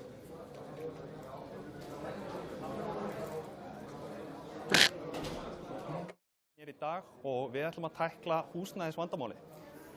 Ég ætla að fá að fara beint í þetta og byrja því að spyrja, nú blasir við okkur stórt húsnæðisvandamál. Engin endir vilt vera sjáanlegur á því. Hvað telið þið þessi megin orsök húsnæðisvandamálsins? Ég ætla að byrja þig Ásdís að byrja. Já, ég held að megin orsökin skortur á lóðum. Það bara blasir við, það framboðsskortur, lóðaskortur og einkum og sérilagi á höfuðborgarsvæðinu. Og þetta hefur auðvitað bara leitt til þess að við erum ekki að ná tökum á verðbólgunni og við erum ekki að ná að lækka þá vexti á sama tíma. Þannig að þetta auðvitað alveg gríðarlega mikið hagsmunamál fyrir heimilin að við náum einhvern veginn jafnvægi á húsnæðismarkaði. En vandinn auðvitað sá að þessi lóðaskortur sem á höfuðborgarsvæðinu skorðast svolítið við ákvarðanir sem sveitarfélög á höfuðborgarsvæðinu hafa tekið með hin svokölluðu vaxtamörk sem voru sett 2015. Og svona til ég útskýra aðeins hvað það að þá vaxtamörk þess eðlis að það má ekki byggja utan vaxtamarka. að þetta svona til að halda byggð innan marka, en nú bara svo komið að mörg sveitafélög, eins og Kópavogur, að vera búin með sínar lóðir. Þannig að við getum ekki fyllt upp í þörfina innan núverandi vaxtamarka og þess vegna fagna ég því að umræðan núna í auknum mæli sífellt að beinast að þessu vaxtamörkum sem við þurfum svo sannarlega að endurskoða, sem voru sett 2015 og forsendur eru bara brostnar. Það blasir alveg við. Íbúafjölgunin hefur verið langt umfram það sem við gerðum ráð fyrir 2015 og við þessu þurfum við bara að bregðast við. Já, einmitt. En Ragnhildur, Alda, hvað svona þín skoðun að séu megin orsök húsnæðisvandans? Nei, þetta bara nákvæmlega eins og hún segir, Franklín. Þetta pólitísk ákvörðun á ákveðnu leyti, kannski bara mjög miklu leyti. Ég náttúrulega borgarfulltrúi fyrir Reykjavík, þannig að ég með minn fókus þar og ég veit og ég sé það bara mjög skýrt hvað fór úrskeiðis. Það einfaldlega þetta, þú ert með þessa bara svona kannski öfgakennda þéttingarstefnu, en það tekur bara rosalega langa tíma að þétta, það oft frekar dýrt. Okkur hefur fjölgað alveg rosalega mikið og menn sáu fyrir að við þyrftum að fá að stækka eins og leyfa borgina að stækka bara til þess að vera með þessi nýju hverfi sem við getum þá kannski þétt síðar. Alla borgir þurfa einhver meginn aðeins að fá að breiða úr sér eftir því sem að fólkinu fjölgar. Reykjavík náttúrulega 60% af þessu að minnsta kosti, þannig að það rosalega hefur, mjög sterk áhrif á þetta allt saman, bara hversu mikið að byggjast upp þar. Þið náttúrulega í Kópavogi, þið búin að vera standa ykkur ógeðslega vel með það litla land sem við hafið, að vera búin að dæla inn hratt og vel og Reykjavík í samanburði að slá langt fyrir neðan getu. Það sem maður myndi segja. Og til þess að kannski setja þetta mannamál, Kirkjusandur, tökum það sem dæmi. Eitt af því sem að Reykjavíkborg gerir líka eitthvað megin að halda aftur framboði í raun og veru, að halda aftur uppbyggingu og þau segja að þetta séu allt lóður sem eru tilbúna til uppbyggingar og eitthvað með benda hérna verktakana og allir séu komin með sitt hér og það sé nú ekkert lítið fyrirstu að vera að byggja, en samt gerist ekkert. Og það vegna að Reykjavíkurborg að draga lappirnar og ég hugsa að þið hljóti verið að gera þetta vísvitandi, vegna að meðan það hækkar alltaf verðið á fasteigum sem eru í Reykjavík og þau fá meiri tekju fyrir. Þetta bara orðið eitthvað svona tekjumótir fyrir Reykjavíkurborg sem náttúrulega bara algjörlega öfugsnúið. En það sem að skeður oftur, ég segi Kirkjusandur, vegna þess að það gott dæmi. Kirkjusandur búin að vera byggingalóð sem átti að vera tilbúin til byggingar í 10 ár. Það fyrst núna sem að húsið að fara niður. Gamli Íslandsbankinn. En samt þetta búið að vera 10 ár lóð sem átti að vera tilbúið að byggja á.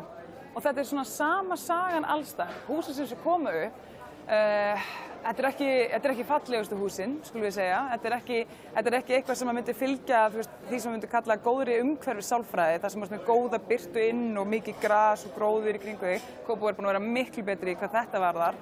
Aftur bara hrósa okkar konu hinum megin. Og meðan er svona eins og það sé eitthvað svona sérstakt takmark hjá meirihlutanum í Reykjavík að maður geti starað á nágrannsins skiptum föt bara í þessari fjarlægð. Þannig að af hverju lóðaskortur í Reykjavík? Já, það voru pólitískar ákveðnir teknar sem gengu út af það bara að hægja á uppbyggingu, byggja þétt, ekki endilega til þess fólk getur framdráttar, heldur bara til þess að taka allt með lengri tíma og þar lendi að hækka bara, hvað segir maður, þennan skatt sem að þau fá í kassan fyrir vikið og bara almennt að hlutin eru ekki gerðir vel.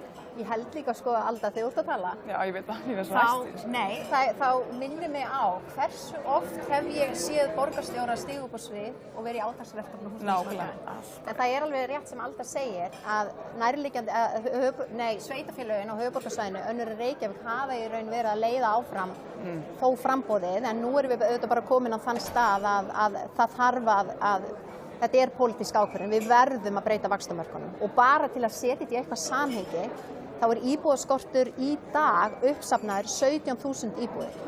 Sama tími erum við að eldast sem þjóð og það var ekki gert ráð fyrir því þegar við settum vaxtamörkin. Út af því að samfara öldrun þjóða verður alltaf sífellt færri í hverri íbúð sem þýðir að við þurfum að byggja enn fleiri íbúðir. En miðað við 17.000 uppsafnaðan íbúðaskort þá þurfum við að byggja 4.000 til 5.000 á hverju einasta ári næstu 15 árin. Til að setja þetta í eitthvað samhengi þá erum við búin að vera að byggja 1600 á höfuðborgarsvæðinu. Og þetta auðvitað bara vandinn sem að blasir við, það þessi lóðaskortur. Já, og til að koma kannski aðeins meira inn á þetta varðandi byggingu húsnæðis. Við sáum það núna að fjármagnskostnaðurinn við uppbyggingu húsnæða alltaf að hækka og náttúrulega með hækkandi vaxtastig og öðru þá fylgir það sjálfkrafa. Finnst ykkur að ríkisstjórnin hafi lagt sitt af mörkum til þess að lækka fjármagnskostnað fyrir bæði verktaka og einstaklinga sem annarkvort að reyna að byggja eða komast inn á húsnæðismarkaði? Sko, það má í raun segja, ég hefði viljað sjá meiri aðhald. Ekki bara hjá ríkinu, heldur bara hjá hinu opinbera heilt yfir. Að ef við erum að glíma við hátt vaxtastig og mikla þenslu þá á þetta bara hið opinbera að draga sig í hlé, halda sig tilbaka og ýta ekki undir þensluna. Og við getum alltaf gert betur og við eigum á hverjum einasta degi að hugsa hvernig getum við farið betur með fé skattgreiðenda og hvernig getum við hagrætt og dregið úr umsvifum. Og það auðvitað bara staðreynd að umsvif hins opinbera, svona sem hlutfall af landsframleiðslu, bara nánast hvergi umfangsmeiri meðal OECD-ríkja. Þannig að ég sé alveg gríðarlegt tækifæri þar bara líka bara núna á næstu misserum og til framtíðar. Við verðum að draga úr þessum umsvifum. En það líka eitt í þessu sem áhugavert að þú nefnir fjármagnskostnaðinn og þetta auðvitað bara inn í verðbólgumarkmiði Seðlabankans. Það sem að ég hef talað fyrir líka, mér finnst að húsnæðismarkaðurinn eignamarkaður á að undanskilja í verðbólgumarkmiði Seðlabankans. Þetta fjármálastöðugleika mál, þetta eignamarkaður sem á að beita fjármálastöðugleika tækjum. Vegna þess að hvað að gerast núna? Nú húsnæðismarkaðurinn leiðandi í verðbólgunni, það að segja að ít undir óstöðugleika, annað þarf að hækka vexti, en á móti kemur hærra vaxtastig hefur neikvæð áhrif á framboðshliðina. Og framboðshliðin vandamálið. Það líka þessi umræða sem að ég sakna svolítið að ekki verið að ræða á opinberum vettvangi. Ragnhildur Alda, eitthvað sem þið langar til að bæta við svarið hennar Ástíðunni? Sko, ég hugsa, ég veit ekki, ég líka velta fyrir mér bara þessu öllu saman út frá svona sjónarhóli þeirra sem að reyna að koma sér inn á markaðinn og til dæmis eins og sérlífeyrissparnaðarleiðin sem að Sjálfstæðisflokkurinn við komum með fyrir fyrstu kaupendur. Það gerði bara fjölmörgum kleift að geta keypt sér íbúð. Þannig að þetta hefur ekki stað á okkur Sjálfstæðisflokkurinn, hvorki ríkisstjórn í raun og veru né nágranna sveitarfélögunum þar sem að ofurkonurnar hérna eru að stýra. Þetta hefur verið eitthvað með, þannig að við höfum gert rosa mikið, allan ríkisstjórnum, hvort það sé hlutabótaleiðin eða sérlífeyrissparnaðurinn og allt það að geta notað þetta til þess að greiða niður lániðin eða afborgunar. En þetta strandar eitthvað með allt á borginni. Og ég skil ógeðslega mikið þessa stöðu sem að, bara fólk það er að klára námið, það komið fyrsta barni og það flettir upp fasteign.is á Vísi eða fasteignavefinum og til dæmis bara við hliðina á mér var verið að byggja, ljóta blokk, ógeðslega svört, engin gróður, og þetta 70 fermetrar á 80 milljónir, 2 svefnherbyggi og til þess að ég geti, ef ég ætti bara að reyna að kaupa þetta, þá þyrfti ég að 13 milljónir í útborgun. Engin eiginlega undir fertugu getur sparað það, ekki nema, það eru fáir sem geta, ekki ef þú ert að leigja líka. Og þetta setur fólk í ómögulega stöðu, og ég man eftir þessu þegar ég var að klára háskólann, sem bara frekar, ekkert svo langt síðan að ég var á háskólaaldri, já. En þó ekki eins og unga Franklín. Nei, hann tekur við keflinu, og ég man svo skýrt, maður var í svo ómögulegri stöðu og við vorum svona grátlæja af þessu, við værum svona eins og Ítalarnir, við búum heima hjá mömmu alveg til 30, Þannig að ákveðri leyti þá erum við mun fleiri í einu hús en við vorum og við þurfum öll að kynnast fóreldurum okkar öll betur en við kærum okkur skilurðu. En þetta gengur náttúrulega ekki til lengdar vegna þess að hvað er að gerast? Það er bara að breikka þetta bil. Millistéttin, hún er að minnka og fólk er eitthvað meginn í svo miklu basli og afborganir svo slæmar. Og það er mjög skýr leið út úr. Það er bara einmitt, meira frambóð, einfalda regluverkið. Akkur þarf að vera svona ógeðslega flókið að byggja, og akkur lítur þetta alltaf eins út líka. Arkitektar, þeir eru bara brjálægir, þeim langar að skapa eitthvað, Og það er alltaf þessi kassar, allir náttúrulega benda allar í þeim magnum, en við erum náttúrulega fagurkerar, þannig að við viljum fá fallega hluti í Borgarlandi.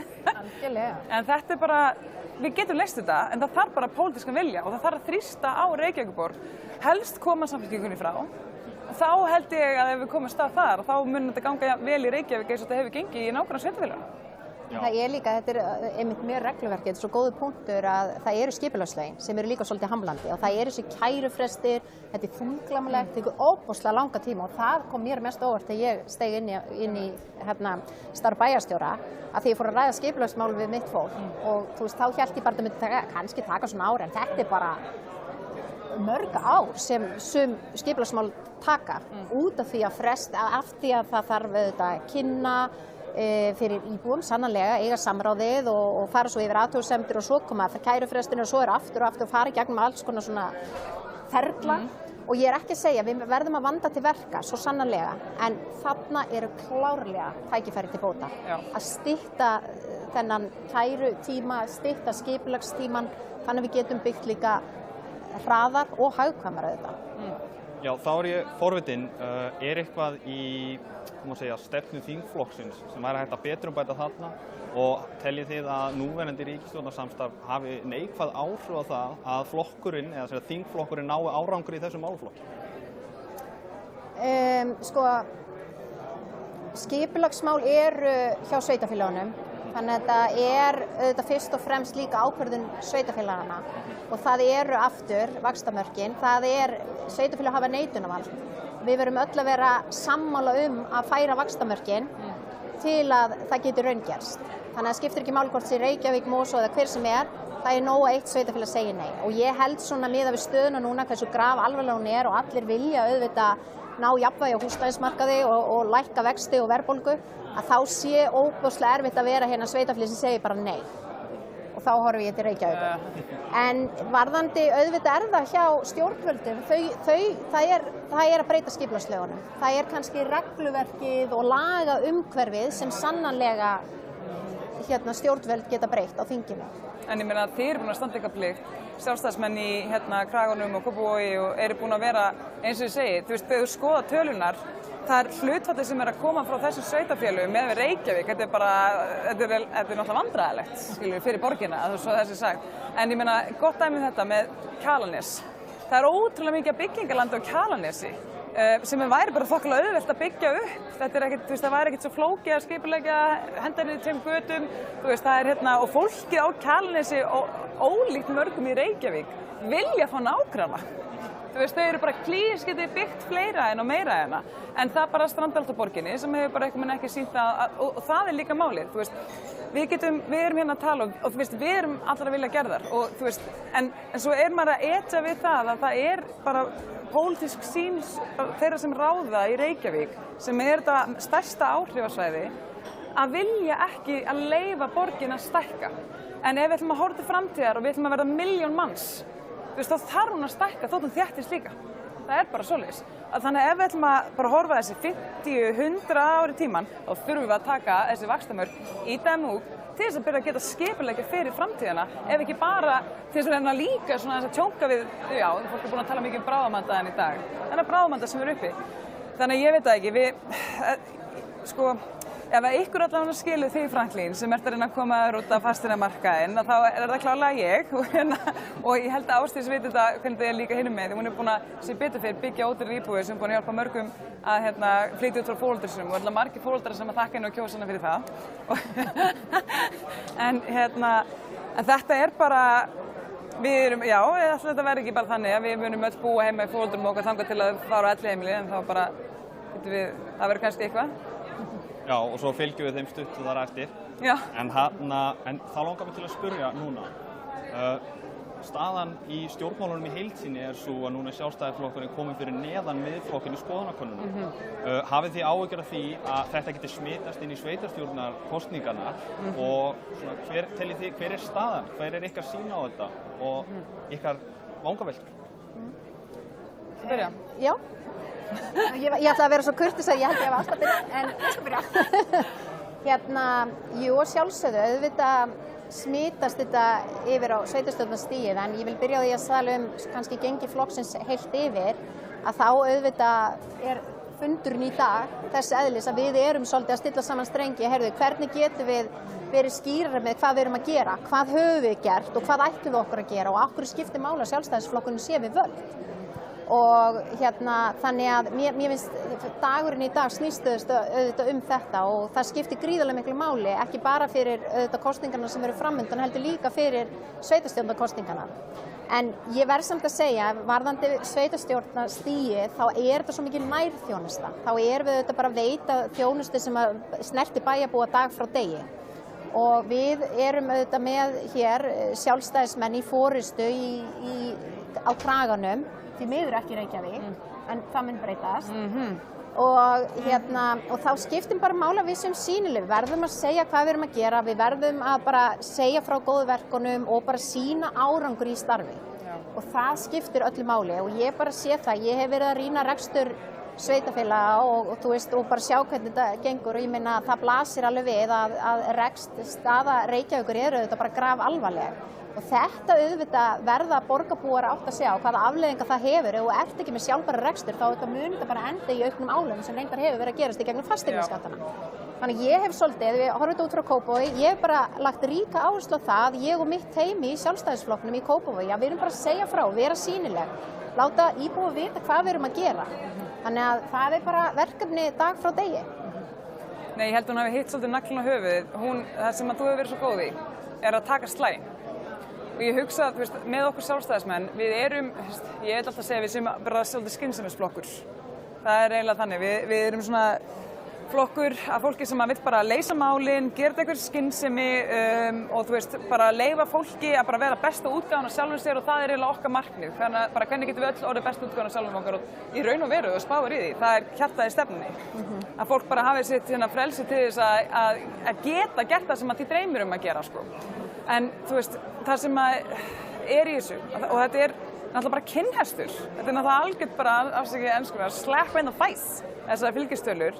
En ég hugsa bara, við höfum verið með þingmennin okkar, ég held að það hafi bara verið á uppteknaði að vinna, reyna að vera kannski svona þetta miðjusystkini sem svona, jæja, ok, við þurfum öll að bara að halda til streitu því við þurfum að klára þetta verkefni sem við fyrir hendi og reyna að tjónka með sér, þingmenn Vinstri grænna og Framsóknar miklu duglegri að gagnrýna okkur og okkar stefnu einhvern veginn og meðan við erum alltaf að vera þessi ábyrgi aðili og ég held bara að almenningur og fólk, þið viljið bara heyra hvað stöndum við fyrir og eitt sem þú ert gert, þú tekur slaginn varðandi leikskólamálin og þú ert að taka slaginn og þú ert að útskýra af hverju að prófa að gera hlutina öðruvísi og það ógeðslega erfitt en það þarf einhver að þora líka að taka slaginn vegna þess að pólitík og það að vera í pólitík hefur aldrei verið kósí, skilur við. Þú ert alltaf að rífast við fólk.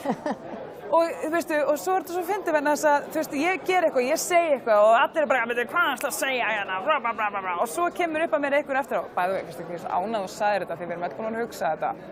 Og það bara loksins að eitthvað skulle hafa sagt það. Og það starfið sem ég lít ráða mig í, Bæðum að fá, umboð til þess að vera að vinna við. Þannig að það alveg rétt að, það smitast svolítið af þinginu yfir okkur og sveitarstjórnarstiginu. Og auðvitað líka þegar við stöndum okkur vel, það smitast það yfir á þau.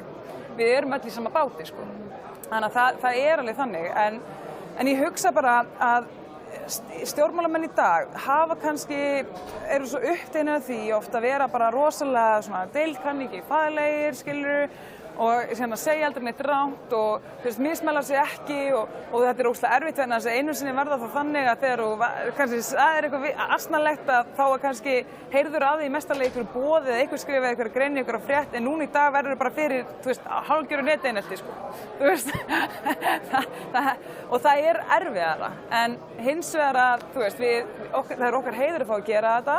Þannig við bara kassan út og högun upp og ég hugsa eftir hennar fund hér að ef eitthvað hefur skeð að þá er það að mér finnst eins og við sem öll að verða aðeins meira bara ok, gerum þetta.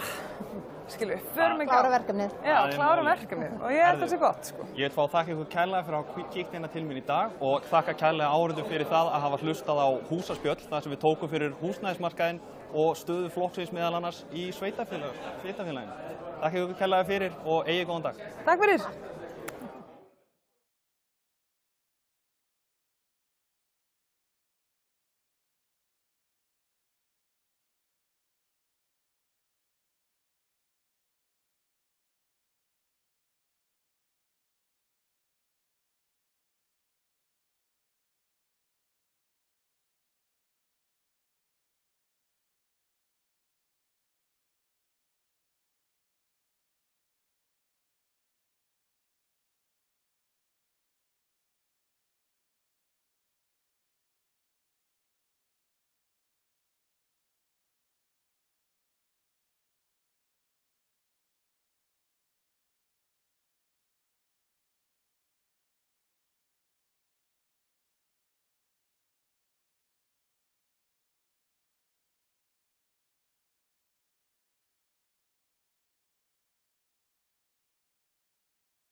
Jæja, komið í sæl. Ég heiti Kristrún Lind Birgisdóttir. Ég eigandi og framkvæmdastjóri Ásgarðs skólaráðgjafa þjónustu og grunnskólans, skóla í skíunum, sem skóli í skíunum á unglingastigi.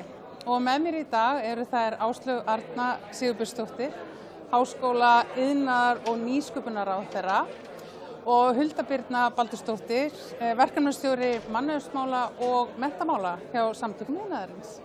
Gaman að vera með ykkur hér í dag á þessum dýrðardegi og spennandi að fá að tala við ykkur menntamál, og mér langaði til þess að draga ykkur svona að kjarnanum sem að held ég tengir okkur saman, sem þá auðvitað menntamálin og nýsköpun í skólastarfi og gæðamál, því að þú hefur talað mikið það, Áslaug Arna, gæðamálin, drengina og áskoranirnar, gervigreindina, og ekki fór fram hjá okkur í sumar þessi bara mjög virka umræða skólamálin. Og það sem að blasir auðvitað við, ekki sagt, bara algjör bylting á því sem við erum að sjá í aðgengi barna bara að námsgögnum sem eru aðgengileg í appinu frá Amazon eða hverjum sem og við verðum að gera eitthvað. Við getum alla beðið eftir að grípa til aðgerða, til þess að grípa börnin á þetta fram að færibandinu, og hvað það sem við getum gert strax til þess að leysa fjármagn, auka gæði og styðja við sveitarfélög, kennara, ríki í rekstri þessara mikilvægu menntastofna. Ef að þú myndir byrja. Bara svona stóru og breiðu línu. Nei, bara gaman að vera með ykkur hérna og tækifæri til að ræða menntamálin. Ég fagna mikið þeirri umræðu sem hefur orðið í sumar.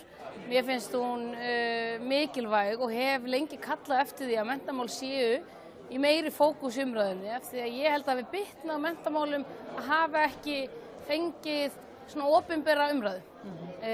Og öll umræða, þó að fólk hafi síðan mismunandi skoðanir á öllum sem taka þátt í henni eða hlutum sem koma fram í henni, þá það samt svo að umræðan ýtir undir að við séum að finna lausnir, ræða stöðuna og takast á hverju verða næstu skref. Og ég held að þetta sé marg snúið, og það rétt að það að koma gríðarleg tækifæri með tæknibyltingu og gervigreindar lausnum sem geta stutt við nemendur þar sem þau og eru svona aðstoðarkennari bara fyrir hvern einasta nemendur inn í stofunni. Ef við nýtum það á réttan hátt og erum opin fyrir lausnum á þessu sviði. Og við vorum bara að fá kynningu hér frá Grafogame sem búið að innleiða í Kópavogi, þar sem við sjáum gríðarlega mun á þeim nemendum sem notuðu þá tækni, sem leikur læsi, og þeim nemendum sem ekki notuðu þá tækni. Og bæði að þekkja orð, bara í allri hæfni uxu þau mun hraðar. Og þetta tækni sem mætir þér nákvæmlega á þeim stað sem þú ert, og það gerir tæknin og allar þessar menntatæknilausnir sem eru til á Íslandi og allan heim, sem við erum ekki að nýta sem skyldi. Ég held að við þurfum að forgangsraða þannig að skólar hafi mjög opið aðgengi að sem flestum lausnum. Það sé samkeppni þær og við nýtum framtaka einstaklinga og lausnir utan kerfisins, en ekki bara að við finnum þær uppi innan kerfisins. Að við komum á þessum matsferli með mjög sterkum hætti, en nýtum líka kannski framtak tækninar þegar kemur að því, en séum ekki bara að byrja algjörlega frá grunni að byggja upp svona matspróf eins og gert var á árum áður. Heldur við viljum samræmdarmælingar, við þurfum að gera það, ekki síst til að tryggja jöfn tækifæri í menntakerfinu og sjá hvar við erum ekki að gera nægilega vel til þess að geta þá forgangsraða betur þar. Svo ég byrji einhvers þar. Já, bara má ég grípa þetta, af því að við fengum nú tækifæri til að ræða saman daginn, Hulda Birna, og grípa akkurat þetta. Auðvitað verið að vinna þessum matsferlum og það vel að sjálfsögðu, en Hulda Birna, við getum gert eitthvað strax líka varðandi samræmdarmælingarnar, það ekki? Jú, ég fagna þessi umræðu sem kom í sumar menntamálin, sem alveg mjög, það brýnt að fara í eitthvað, og við hjá Samtökum iðnaðarins og Samtökum menntatækni fyrirtækja stóðum fyrir málstofu bara íslensk námsgögn, hvað til. Og það var ótrúlega bara flott að sjá, það voru 64 sem skráðu sig með námsgögn. og 58 komu með nýjum menntatæknilausnum sem meira segja verið að nota til í Evrópu út allan heim til þess að mæta sko bæði inngildingu og til þess að mæla og til þess að bara matskvarða. Þú þarft ekki að hafa þessi próf eitthvað svona sem próf í öðrum bekk, 4. bekk, 7. bekk. Það mat bara alltaf ópersónugreinileg gögn. Þannig að við hérna einmitt á þessari málstofu voru erindi, ótrúlega flott erindi frá einmitt henni Írisi sem kennari í Rimaskóla. Hún að kennari í 25 ára því við erum með svo mikið mannauð í kennurum í skólanum. En þau hafa ekki þau gögn, námsgögn til þess að hún sagði sko ég búin að vera að bíða í 25 ár eftir námsgögnum. Og svo sé ég hérna frammi ótrúlega flott námsgögn og menntatæknilausnir en ég get ekki notað þér. Og það þetta fjármagni og líka þessi aðgengi að það verið að búa núna til hérna grunn sem ég fagna því. Vona að það verði þetta opið fyrir einmitt menntatæknilausnir og svona gæðakerfi, matskerfi í skólum til þess að við komumst af því að þetta til.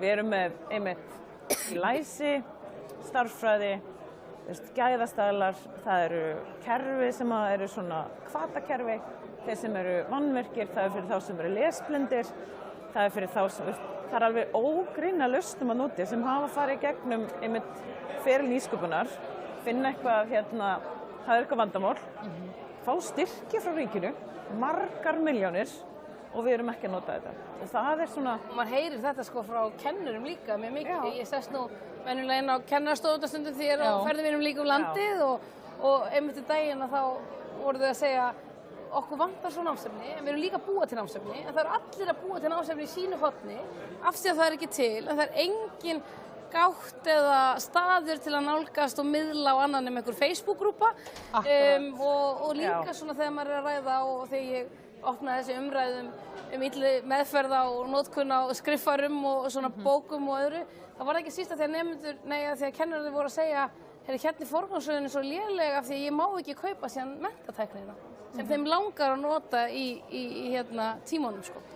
Og þarna færum við kannski umræðan líka aðeins að kennarunum því að auðvitað við erum svo rík, við eigum svo stóran hóp af frábærum kennurum sem að gætu með góðu svona stafrænu torgi af gögnum sko fengið enn betri stuðningi að koma til móts við allar þessar mismunandi þarfir nemenda.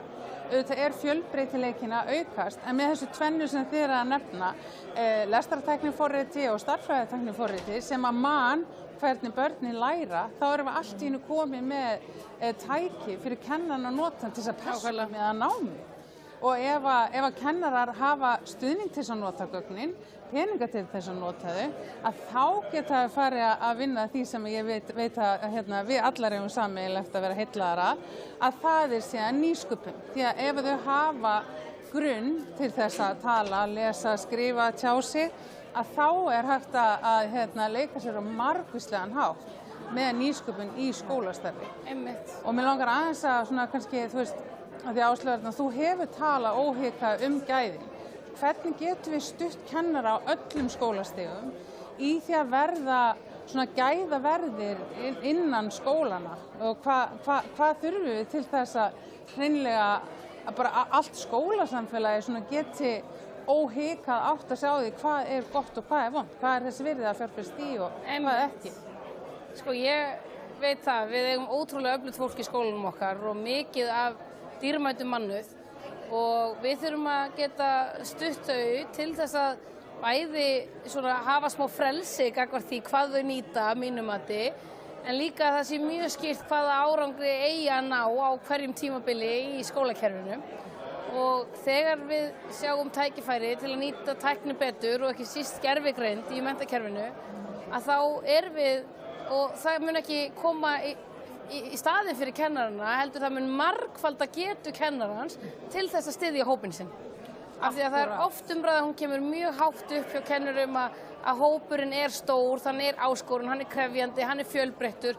Þetta eru svona megin áskoranir kennara sem koma fram þegar rætt til dæmis kjör og álag í vinnu. en þetta einmitt tól sem hjálpar þeim að ráða betur við hópinn og mæta hverjum og einum nemanda á sínum stað. En við þurfum líka að fólk sé svona opið fyrir nýjum lausnum, að það átti sig á því að tímarnir eru að breytast og gatið á milli nemenda sem eru, ég held að séu svona 60–70% nemenda sem nota nú þegar gervigreind við skólastörf á meðan það innan við 10% kennara. Og þetta er komið gat á milli þess að við þurfum að styðja kennarana til þess að geta mætt þeim áskorunum að styðja nemendur og nota þetta með góðum hætti, en ekki síst til að nota þetta til að kenna sem tól og tækifæri. Já, þannig að þú ert að segja, við þurfum bara að vanda okkur í að forgangsraða fjármagni þannig að styðja við þessa vegferð, að einblína á kjarnan. Já, það er í rauninni það sem ég hef bara svolítið bent á, að mér finnst svona forgangsröðun stundum vera svolítið almenn og vera þannig að hún sé ekki miðuð í átt að auknum gæðum og til þess að ná meiri árangri í menntakerfinu. Algjörlega, vel mælt. En Hulda Birna, það sem ég langar til að spyrja þig aðeins út í, það er sko, hvernig getum við tengt betur saman atvinnulíf og starf með nemendum? Og þá er ég að tala á öllum skólastigum. Já. Er þetta ekki tækifæri sem að við nýtum ekki nógu vel, að vinna saman?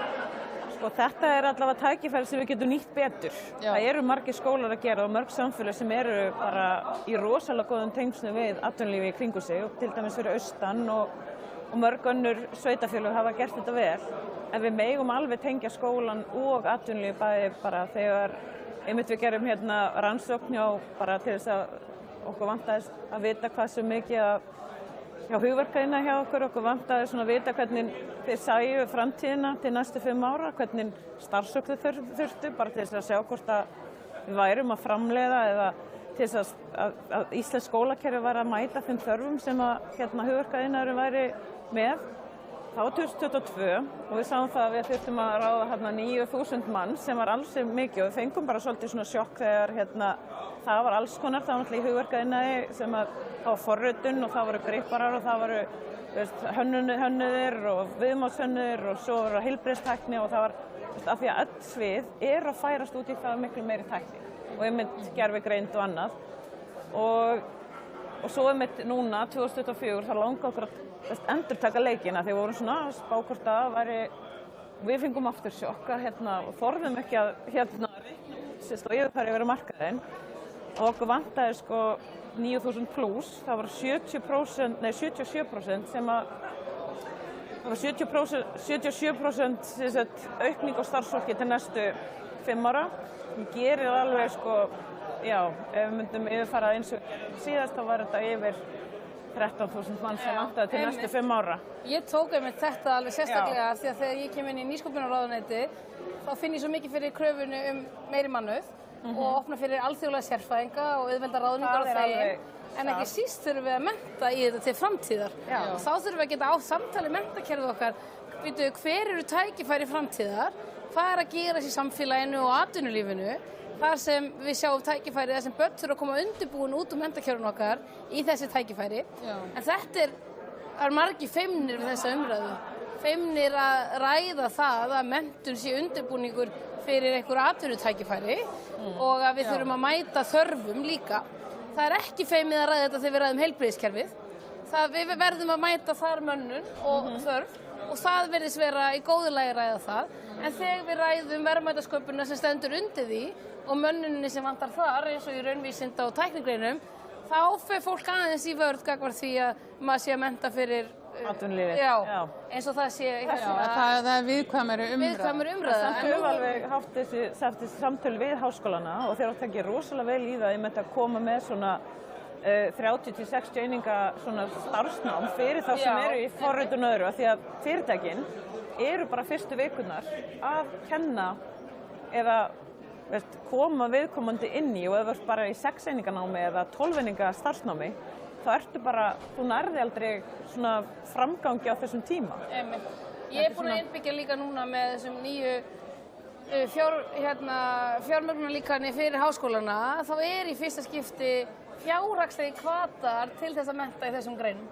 og ég vona innilega að það ýti undir það að háskólarnir passi haldi utan nemendur af því að það líka þannig að fjármagnið núna stýrt eftir árangri og gæðum en ekki bara magni og það mun skipta máli af því að úr þessum greinum var talsvert brottfall og að skólarnir fá þá hvata til þess að halda utan nemendur í gegnum námi og fá greitt fyrir það að þú líkur og nemandinn líkur einingu eða námi og að það séu aukalegir hvatar fyrir þessar STEM-greinar eða raunvísindaverkfræði og starffræði og teknikgreinar. Já, að komast inn. Og þá mér langar aðeins til að halda áfram með þetta því að ég held að framhaldsskólinn þurfi mikinn stuðning til þess að geta þróast hratt með þeim nemendum sem eru þar. Og ég er að spája hvort við getum svona hnoða þessu saman sem þið eru að segja. Framhaldsskólinn er náttúrulega núna eins og iðn- og verkmenntaskólar. Þeir eru náttúrulega í ótrúlega góðu sambandi við atvinnu. Okkur vantar ótrúlega mikið af iðnmenntuðu fólki á markaðinn.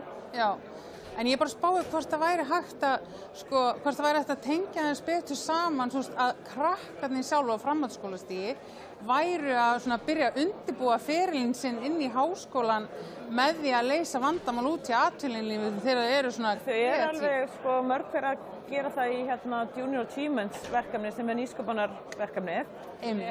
Sem er ótrúlega flott verkefni sem að ég var með dómari þar núna í vor sem er bara, það voru 160 fyrirtæki stofnuð og við þurfum meira í skólanum að tengja það við raunveruleg verkefni sem við ætlum að gera í nokkrum skólum. Og jafnvel byrja fyrir eitthvað? Það er ótrúlega gott þegar eru orðin 17-18 ára og þau sem eru með brennandi áhuga á nýsköpun, þú sérð það bara. Þau eru opin, þetta eru ótrúlega flotti nemendur. Ég er búin að kenna mikið síðasta ár. Og kannski bara aðeins til að útskýra nemendur fyrir það sem útskýra verkefni fyrir það sem ekki þekkja að þá er þetta svona nýsköpunarverkefni þar sem krakkar og fólk hefur oft séð þetta í Smáralindinni þar sem þau eru að sýna vörur eða einhverja þróun. Hafa þurft að búa til markaðssetningu kringum það, viðskiptaáætlun og þau átta sig á því bara, heyrðu, vá, þetta er mjög spennandi en líka mjög flókið og ég þarf að læra alls konar og fara svo út í frumkvöðlakeppni, en þetta er svona frumkvöðlakeppni. Þetta tengist líka sjálfbærni, þetta tengist sjávarútvegi, þetta tengist alveg heilbrigði og velferð. Við notum eitthvað af þessum nýsköpunum núna ennþá Það er núna appið sem byrja í þessari keppni og það sem pantar klippingu og annað, það er margt til bara. Nákvæmlega. En við sjáum líka í ráðgjöfinni við sveitarfélögin að í grunnskólanir eru líka farnir að keyra á svona verkefni. Og það sem að gerist þar er að nemendur verða bara áhugasamari og kappsamari námið af því að þá fá þau að hafa miklu meira það að segja. Það er auðvitað ódýr og skemmtilega lausn, ég er að segja það er að náðu kannski smá pening þar. Og ég hef alveg farið til Íslands og skoðað og þessi keppni er alveg til niður í 6-7 ára bekk á nokkrum, bara en við hefum einblínt á framhaldsskólann og byrja þar en það er nauðsynlegt að byrja. Stendur alveg metnaður til og þetta verkefni er alveg til þannig að það sé líka í einhverjum skólum en svo er það kannski líka bara svona almennt viðhorf, hvernig kemur atvinnulífið því til skila til skólana hvernig færni þörf er að breytast og hvað er að breytast þannig að þau þurfa ákveðna þekkingu sem og kannski einhverja sem þau þurfa ekki lengur og svo framvegis. Þannig að mér finnst það líka svolítið svona mikilvægt samtal sem er komið og er kannski aðeins virkara erlendis. Það sem eru, en við erum vissulega sjáum það alveg einhverju leyti hér og í tækniskólanum til dæmis en ég held að þetta sé eitthvað sem við má vera svolítið óhræddari að ræða af því að bara námun þróast á hraða sem áður þekkist ekki á næstu árum og með komu gervigreindarinnar að við erum að fara í einhverju svona kúvendingu einhverju leyti og ef við ætlum bara einhvern veginn að skila auðu í því þá munum gerast án okkar, gera sjálfkrafa og við verðum að átta okkur á því að menntakerfið er algjör lykill að jöfnum tækifærum fólks að öllum stéttum og við verðum bara að hlúa að því að það færist í átt og takti við tíman sé sveigjanlegt en á sama tíma sé við að meta gæði og árangur og ekki síst að það sé talsamband við áskoranir samfélagsins. Nákvæmlega, þannig að fara að styttast aðeins í þessu hjá okkur en ég heyri að hér er mikill kraftur og við erum sammála því að sem ég tek svona út úr þessu hjá okkur það er að við gleymum ekki kennarunum, þeir eru stærsti, þeir eru vélar og burðaraflið, burðarbitin og hryggjastykki í öllu skólasamfélaginu ásamt nemendunum. Auðvitað eru foreldrar stór faktor þegar við erum með yngri börnin, en þannig erum við með kerfi sem við þurfum að raða svolítið í kringum, styðja við ekki satt, vera tilbúin að nýta tæknina og við þurfum að hefja þann stuðning núna strax og forgangsraði í réttar áttir. Hulda Birna, eitthvað svona að lokum, rúma mínútu eftir? Mínútu eftir, já, ég bara, svo þurfum við líka bara í takti við að það eru komin 53 tungumál í grunnskólakerfinu. Við erum að fjölga rosalega mörgum en ekki framhaldsskólaplássin. Okkur vantar fleiri pláss fyrir og það bitnar svolítið á strákunum. Það er mikil höfnun í iðnnám og við þurfum bara að hlusta á kennarana hvað þeim vantar og opna aðgengi af mentatækni sem til, sem getur hjálpað okkur á morgun. Ég myndi segja að það væri svona það sem að væri, við þurfum að hætta að benda á lóraböggulinn og finna lausnir fram á við, myndi ég segja. Já, og kannski þá að lokum ég spyr þig, Áslaug Arna, hvernig getum við einhvern veginn reynt að flýta þessu? Við höfum ekki efni á að bíða. Dettur þér eitthvað í hug? Ég held að séu tækifæri til að flýta matsferlinum með aðkomu einkaaðila, það er að segja tækninar. Ég held að sé gríðarlega mikilvægt að við búum þannig hnútana við forgangsröðum fjármunum að kaupum á tækninámsgögnum og stuðningi í skólastofunar í staðinn fyrir að fara og sóa fjármunum í kerfinu. Ég held að við getum líka og séum almennt að flýta fyrir þegar við erum með sterka umræðu menntamál að hún hjálpar allri framþróun og að við þorum bara að vera bjartsýn og framsýn. Ég ætla núna í haust að leggja fram aðgerðaáætlun um gervigreind þar sem verður stór partur menntamálin og ég hlakka bara mikið til að fá viðbrögð og umræður þau tækifæri. Þetta eru bara frábær lokaorð. Takk ykkur kærlega fyrir Hulda Birna, Áslaug Arna, njótið þið dagsins. Takk sem við leiðis.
Góðan daginn og velkomin að skjánum. Við höldum áfram hérna frá flokksráðsfundi Sjálfstæðisflokksins. Með mér í settinu eru Guðlaugur Þór Þórðarson, umhverfis- og loftslagsráðherra og Finnur Beck, framkvæmdastjóri Samorku. Og við ætlum aðeins að ræða orkumálin. Á síðasta flokksráðsfundi voru orkumálin sett í forgrunn og mér leggur kannski fyrst og fremst, fyrst forvitni á að vita, Guðlaugur Þór, hvað hefur gerst síðan þá á þessu ári? Það sem gerst að þú glemdir að ég umhverfis orku- og loftslagsráðherra. En Þetta er orðin alltaf flóknir titlar. sem hárrétt. En það sem búið að gerast það að við höfum náð miklum árangri og kyrrstaðan rofin. Vandinn þessi þetta vegna þess að við gerðum mjög lítið í raforkumálum í 15 ár meðan við vorum að fara úr 300.000 í 400.000 og 300.000 ferðamenn yfir 2,3 milljónir og í hitaveitunni gerðum við lítið í 20 ár að þetta tekur tíma að raungerast. En það sem búið að gerast það að við erum búin að núna sameina stofnanir og erum að vinna því að einfalda leyfisveitingar sem alveg lykilatriði. Landsvirkjun í stærsta framkvæmt ári sínu, næststærsta, bara Kárahnjúkar voru hærri. Landsnet að fara í 88 milljarða átak í að efla flutningskerfið. Við erum farin á stað í framkvæmdi Suðurnesjalínu 2 og í forgangi Blöndulína 2, Holtavörðulína 1 og 3. Þannig að sem betur fyrir höfum við frá einhverju að segja. Við erum ekkert hægt, alls ekki, en undir okkar forystu að þá erum við að sjá bara gjörbreytt umhverfi og mikinn árangur. Þó svo að hlutinni sem þannig að það tækir tíma og meira að segja að ég nefndi Landsvirkjun, Orkuveita Reykjavíkur var að bjóða núna út 35 holur, er búin að koma með samþykkja áætlun upp á orkuöflun upp á 215 milljarða og ég geti haldið áfram. Við erum bara að segja það, kyrrstaðan rofin en við megum ekki slaka neitt á og það eru stór verkefni framöndan. Áhorfendur okkar verða kannski varið við það er smá kliður hérna, það er bara ofboðslega margt manninn á flokksráðsfundinum en við vonum að þetta trufli engan. Finnur, þú ert framkvæmdastjóri Samorku og hérna, hvernig horfir þetta við þér? Það sem hefur verið að gerast og þessi uppsafnaði vandi, hvaða áskoranir stendur geirinn frammi fyrir? Það eru nú töluvert margar en við tökum eftir því að þessi ríkisstjórn setti orkumálin í dálítið öndvegi í sínum stjórnarsáttmála. Það var okkur að takast á í nokkuð stór verkefni sem eru mjög þýðingarmikil. Þau hafa kannski ekki grundvallaratriði fyrir núna skemmri tíma verkefni. Það var rakið ágætlega hvað er að gerast í því. Það er verið að fara af stað með nýjar flutningslínur. Það er verið að opna til dæmis á Suðurnesjalínu 2 sem var lengi búin að vera stopp og margt fleira. En við erum svolítið að horfa stefnuna til lengri tíma. Við erum að horfa 1, 2, 3 áratugi fram með tíman og þá þurfum við að koma á góðu kerfi til þess að komast í átt að þessu markmiði sem við viljum ná og ég er ekki bara að tala þá loftslagsmarkmiðin, því vissulega eru orkumálin einhverju leyti loftslagsmál, við erum að reyna að ná kolefnishlutleysi á Íslandi og nýta innlenda græna orku, þau eru líka efnahagsmál og það er gríðarlega þýðingarmikið, við höldum eiginlega sjálf á örlögum okkar í efnahagsmálum með öðrum hætti heldur við höfum gert, því við höfum flutt mikið inn eldsneyti, jarðefnaeldsneyti til þess að knýja atvinnulífið áfram, smá saman mun þetta færast yfir á græna orku og þjóðirnar í kringum okkur eru komin úr fleygiferð. Þannig að við þurfum að hugsa hvernig ætlum við að grípa tækifæri til þess að verða sjálfbærum orku og tryggja hana samkeppnishæfu verði. Það er ekki síst verkefni, þannig að umgjörðin geirann er gríðarlega mikilvæg. Telurðu að þau verkefni sem eru, hvað segir maður, framundan sem eru komin á teikniborði muni duga til eða má betur ef duga skal? Það er kannski við erum svolítið að gríma við svona gamla nálgun eðlilega á það hvernig fólk horfir á orkumálin. Það er ekki þannig að það sé bara sett skipun einhvers staðar á Alþingi eða einhvers staðar að þarna eigi að virka. Það er sannlega að skilgreina hvað svæðum ná starfa og fyrirtækin vilja þróa orkuverkefni, það tekur langan tíma en síðan er gríðarlega margt eftir. Það þarf að skapa viðskiptagrundvöll, það þarf að vera tækifæri til að fara af stað. Þannig að ég held að við getum alveg þess vegna verið með miklu fleiri verkefni í nýtingarflokki. Það er svolítið í nýtingarflokki en það þarf að þróa það og mörg þeirra verkefni eru jarðhitaverkefni sem bara tekur langan tíma að móta. Þannig að best að við séum með kerfi þar sem að fyrirtæki sem að haga sig með ábyrgum hætti, vinna í góðri samvinnu við sveitarfélög, að vanda sig út frá umhverfismálum, geti farið á stað með verkefni. Og við erum svo heppin að við eigum fjölbreytta flóru fyrirtæki. Við eigum sögulega séð stór og öflug fyrirtæki í opinberri eigu, við eigum minni fyrirtæki, við eigum fyrirtæki í einkaeigu. Og síðast en ekki síst nú alltaf verið að kalla eftir erlendri fjárfestingu og það eru aðilar sem hafa komið með mikla reynslu af vindorkunýtingu, komið til landsins og sagt, við getum farið í svona verkefni. Og þá þarf að skapa umgjöruna þannig að það sé gætt að öllum hagsmunum. Einmitt. Og Guðlaugur Þór, verkefni sem að þú sem ráðherra stendur frammi fyrir með þessa kyrrstöðu sem hefur verið í öll þessi ár náttúrulega gríðarstórt. Fólk hefur töluverðar áhyggjur af orkuskorti og svona það sem við höfum séð miðað við ef við skoðum Vonarskarð sem raforkumarkaðurinn og þá hefur maður séð að eftirspurn mjög mikil og mun meiri heldur en framboð. Hvernig mun þessi ríkisstjórn og þú sem ráðherra beita þér til þess að komist jafnvægi á þennan markað og hvað getur þú sagt við fólk sem hefur áhyggjur af þessu? Ástæða til að hafa áhyggjur? Það orkuskortur og hann kemur fram í því að við töpum 14,7 milljörðum, ef ég man rétt, í útflutningstekjur á síðasta ári af því þetta skammtar raforku. Þetta tilkomi vegna þess að við vorum ekki að sinna þessu. Heimilin þurfa ekki að hafa áhyggjur en við erum að núna líka komið frumvörp í vetur til að skilgreina það hvað forgangshóparnir eru og ég hef svo sem ekki áhyggjur af heimilunum og litlu fyrirtækjanum en 14,7 milljarðar eru bara fullt af peningum. Og okkur liggur á að búa til græna orku. Við höfum verið í öfugum orkuskiptum, við höfum verið á ákveðnum svæðum, við höfum verið á Vestfjörðum þar sem menn eru að búa til raforku úr díselrafstöð. Það ekkert einhver lítil svona ljósavél það næststærsta og nærri jafn stórt og stærsta orkuverið á Vestfjörðum. Við þekkjum það varðandi fiskimjölsverksmiðjuna og við höfum séð þetta í loftslagsbókhaldinu að eitthvað sem okkur finnst alveg sjálfsagt að sé með græn orku hefur verið að fara yfir í jarðefnaeldsneyti. Þannig að það þarf að hafa áhyggjur af þessu. Þetta kemur þegar þú sefur á verðinu og þetta við breytum þessu ekki á einni nóttu. Núna horfum við bara á eins og í gamla daga þegar maður var að fylgjast með aflatölum, hvernig ástandi í lónunum og það ekki gott núna. En við erum búin að vinna mikla vinnu í því að finna leiðir eins og aðra þjóðir til þess að lágmarka líka sveiflurnar, því að menn þurfa ekki ágjörðu að vera slökkt á rafmagninu, en að varðandi sveiflurnar á raforkuverðinu hjá heimilum og litlu fyrirtækjum og það forgangsmál hjá okkur. En þetta gerist þegar að menn standa ekki vaktina í orkumálum.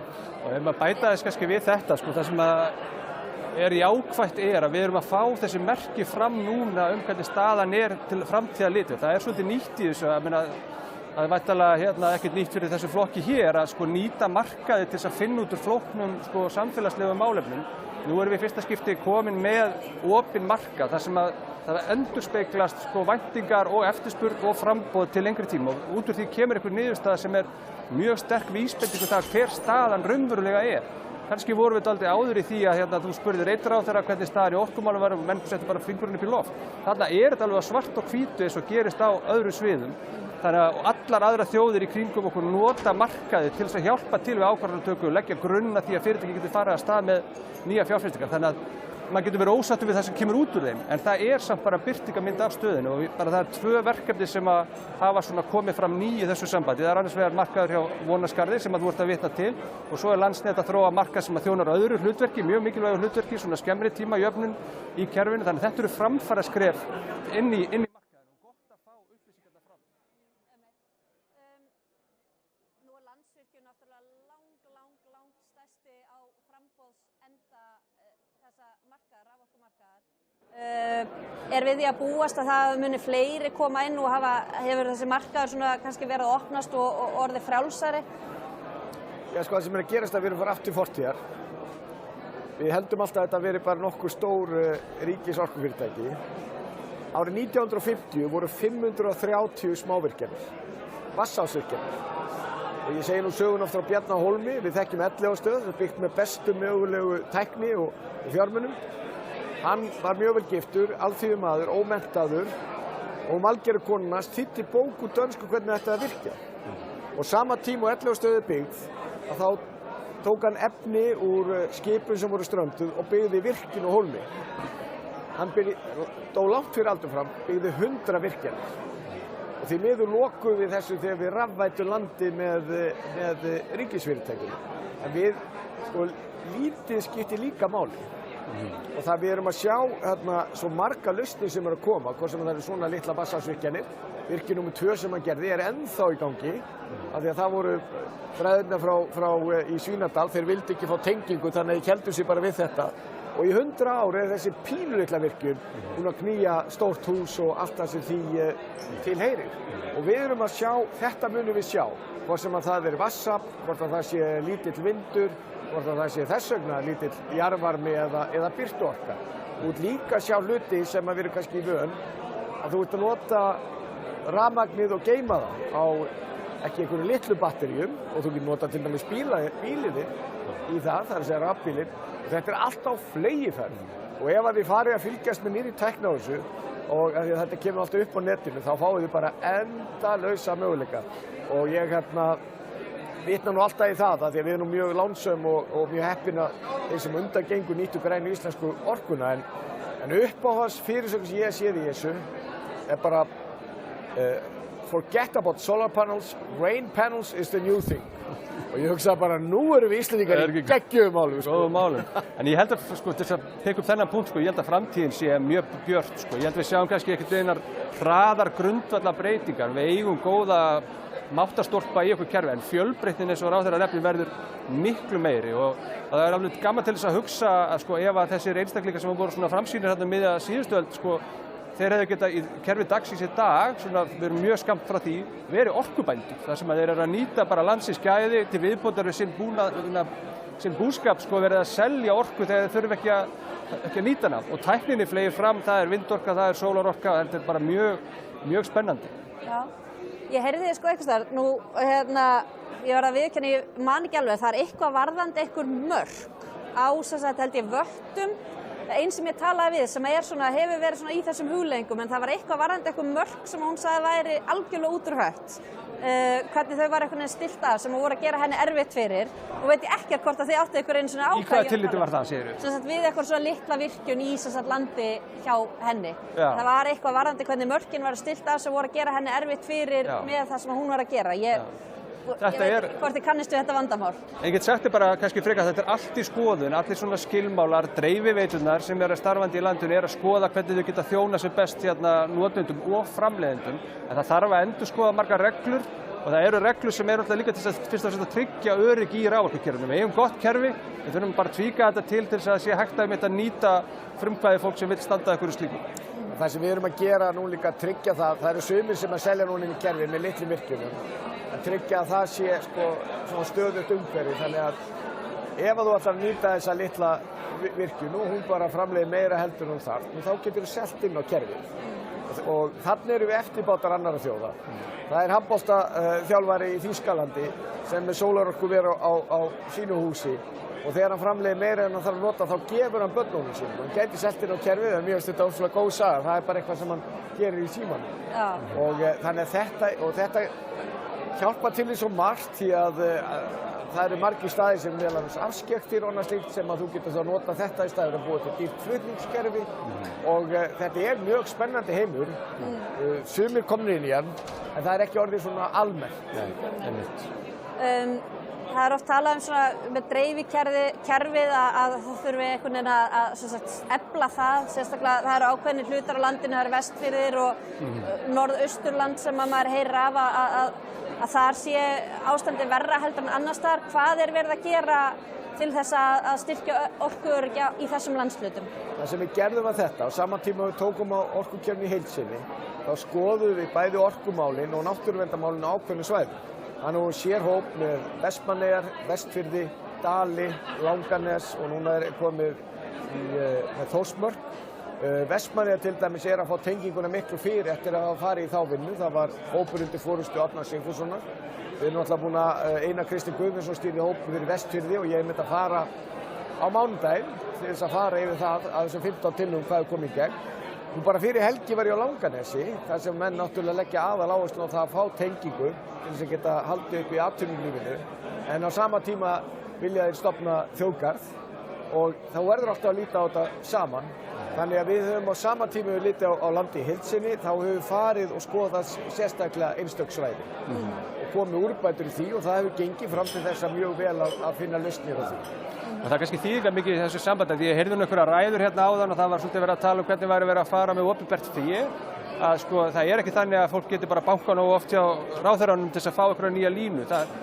Fjárfestingar í því eru tengdar því hversu mikið velta er á kerfinu. Þannig að ef að koma nýjar virkjanir, stórar sem smáar á nýjum stöðum, þá renna þeir einmitt líka frekar stoðum undir flutningskerfinu og fyrir nýjar fjárfestingar sem eru mjög dýrar og umfangsmiklar. Þannig að frumkvæði hérna út allt land skiptir miklu máli.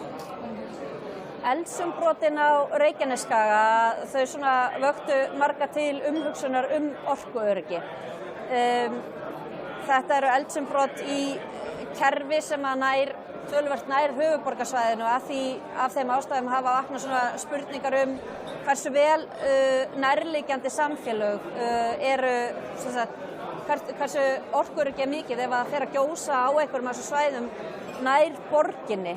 Erum við með einhver plan B eða kerfið sem við erum með núna burðugt til þess að mæta slíkum áskorunum sem eldsumbrot geta haft í för með sér? Þetta er eitt af því sem algjört forgangsmál bara á íslensku, hafi ekki öll eggin í sömu körfu. Auðvitað hefur nú Orkuveita Reykjavíkur til dæmis alveg upplýst hvaða áætlanir þeir hafa ef eldsumbrot koma til dæmis á Henglinum og annar stað þar, þeir eru með ákveðin fyrirkomulag.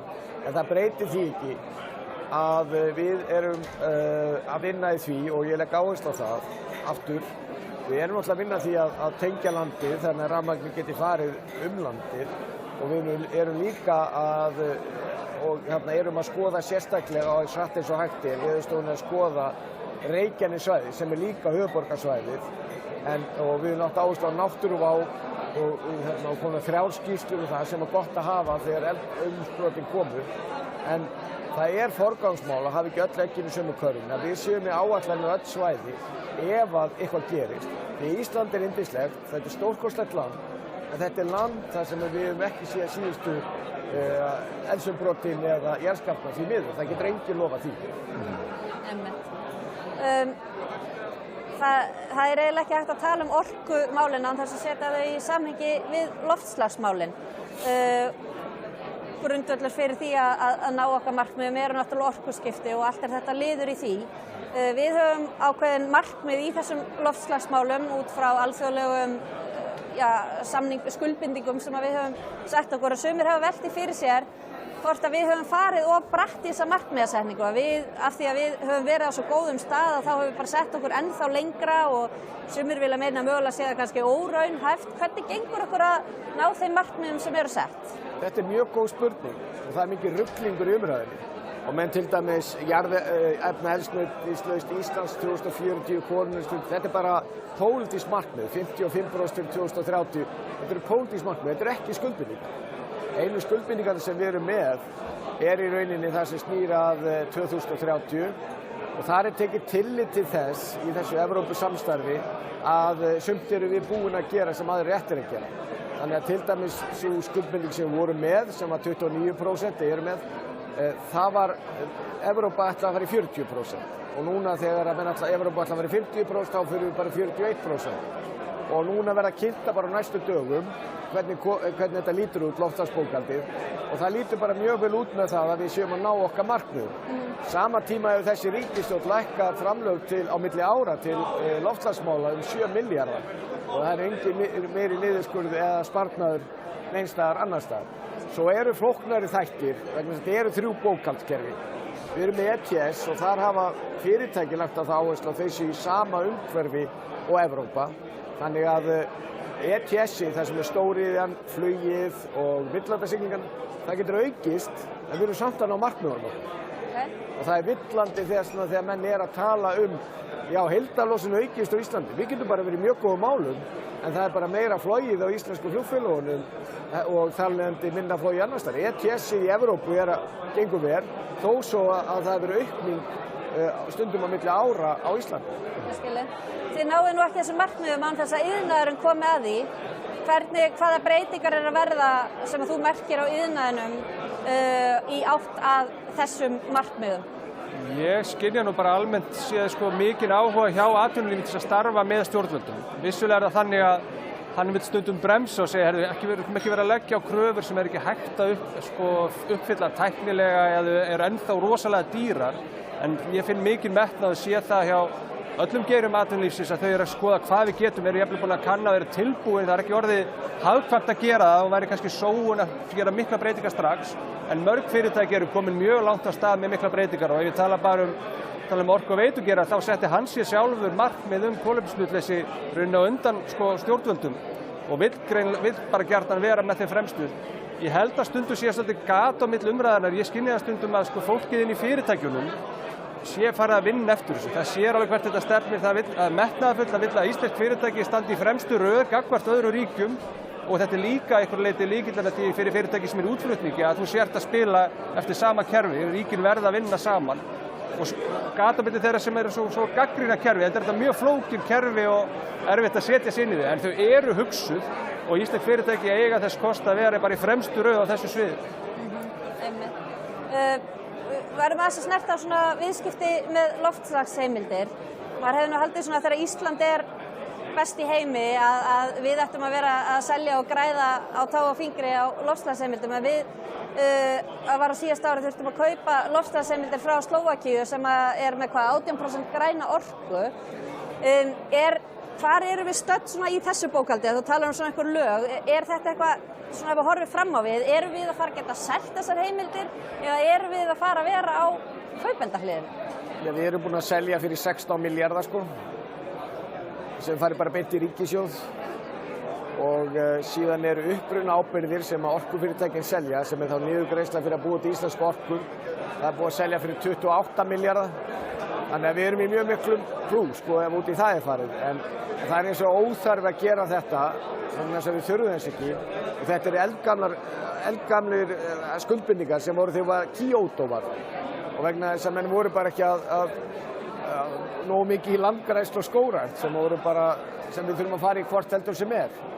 Þannig að bara veldur hver á heldur og af því að Finnur fór nú vel yfir þetta hvernig að snýra fyrirtækjunum að aðgerðaáætlun var í fyrsta skipti unnin með fyrirtækjunum og það er alveg lögð áherslu á það að fara í það sem er hagkvæmt núna.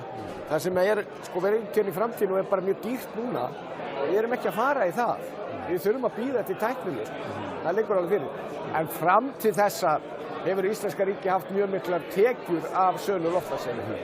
Þannig að þetta er bara svo einangraður angi í raun og veru af stærra mengi þá, ef við skilum það. Já, þetta er svolítið flókið. Þetta er Kyoto, af því að Kyoto 1, þá bara afgreiddum við það með því að fara í skógrækt og landgræðslu sem við þurftum hvort heldur að gera.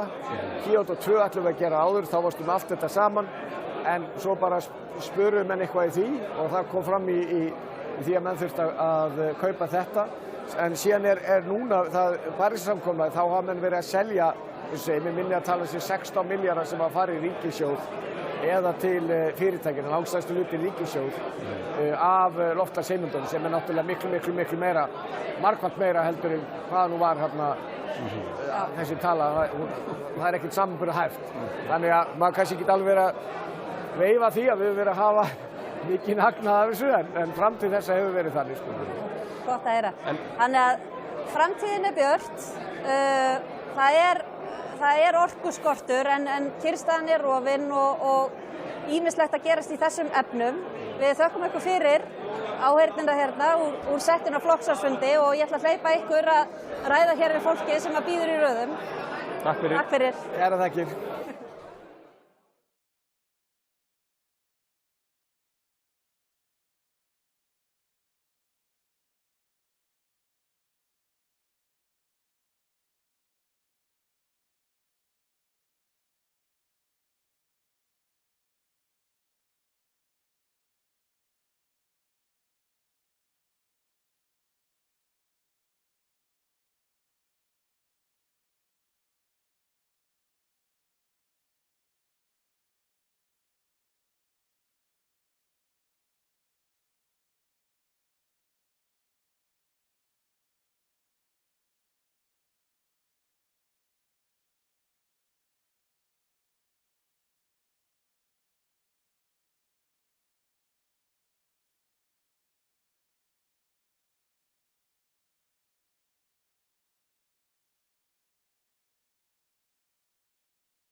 Já, góðan dag og verið velkomin í þessa næst síðustu útsendingu okkar í dag frá flokksráðsfundi Sjálfstæðisflokksins. Við erum staðsett hérna á Hilton Hotel Nordica. Ég heiti Andri Steinn. Það hefur orðið mikill viðsnúningur í hælisleitendamálum, útlendingamálum á Íslandi. Umsóknum vernd án Úkraínu hefur fækkað tæp 74% frá sama tímabili í fyrra. Á fyrstu 8 mánuðum þessa árs eru umsóknirnar tæplega 500 talsins en voru 1900 á sama tímabili í fyrra. Til þess að ræða þessi mál eru komin hingað í setti til mín Guðrún Hafsteinsdóttir, dómsmálaráðherra og Teitur Björn Einarsson, alþingismaður. Takk. Það er kannski rétt í byrjun, og höfum það stutt, að við höfum takmarkaða tíma, bara fundurinn. Hvernig hefur ykkur fundist fundurinn vera? Teitur, tökum aðeins að þér. Mjög góður. Þegar sjálfstæðismenn koma saman, þá eru hreinskiptar umræður. Við horfum á stöðuna bara eins og hún blasir við. Við vitum hvert verkefnið er og ég held að það sem koma út úr þessu fundi þegar honum líkur sjálfstæðismenn eru sameinaðir það atriði. Það er það sem skiptir máli inn í komandi þingvetur. Guðrún? Já, það er alltaf alveg rosalega gaman þegar sjálfstæðismenn koma saman. Þetta er eiginlega eins og ættarmót og það er virkilega góð stemming. Við erum búin að ræða ýmislegt, við erum búin að ræða stefnumáli, við erum líka búin að ræða stöðu flokksins miðað við skoðanakannanir núna.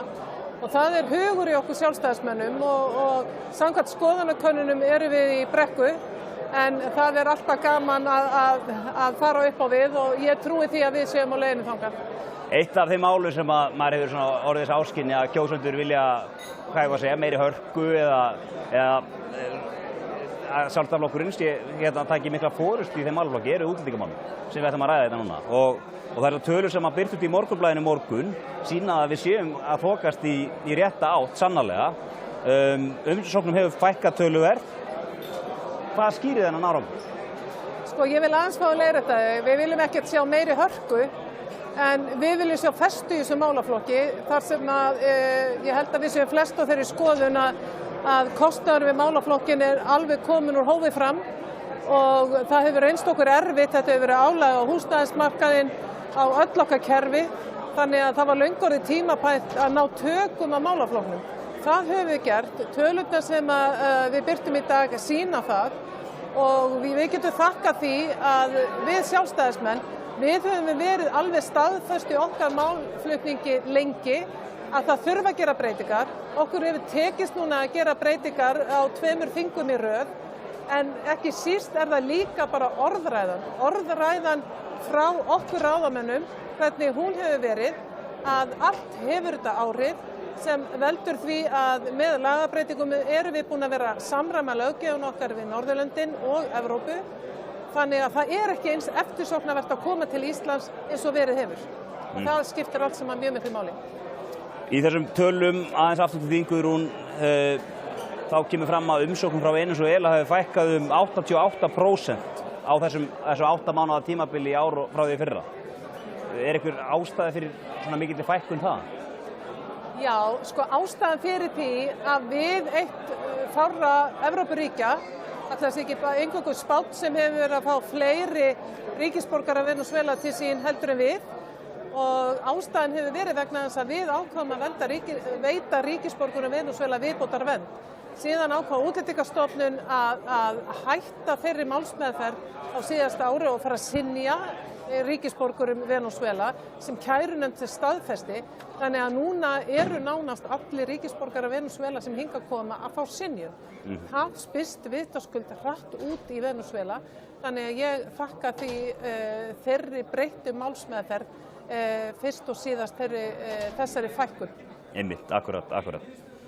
Teitur, sko eins og Guðrún kemur inn á, það eru innviðirnir ráðaðir við þennan fjölda, maður heyrið að almenningur hefur áhyggjur af þessari þróun sem við sáum hérna, þar sem að umsóknirnar uxu frá ári til árs og íslenska menningin, þetta er margt sem spilar inn í, við erum fámenn þjóð.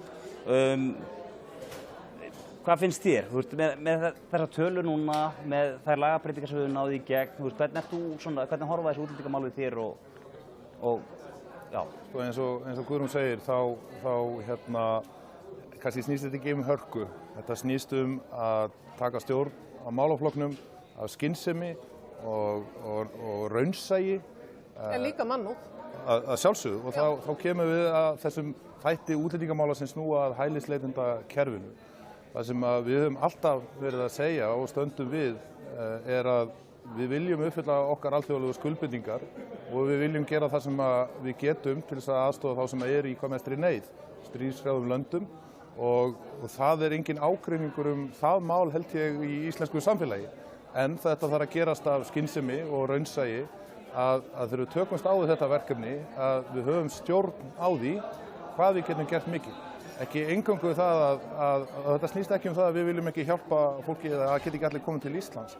Heldur, þegar eitt að fá alþjóðlega vernd, þá snýst þetta líka hvernig ætlum við að hlúa að þessu fólki sem í afar viðkvæmri stöðu, jafnvel ekki reiðubúið eftir mikil áföll að fara aftur út á vinnumarkaðinn, þarf aðstoð við að fóta sig í íslensku samfélagi og það mikilvægt að við sinnum þeirri þjónustu sem vel og hægt af raunsæi.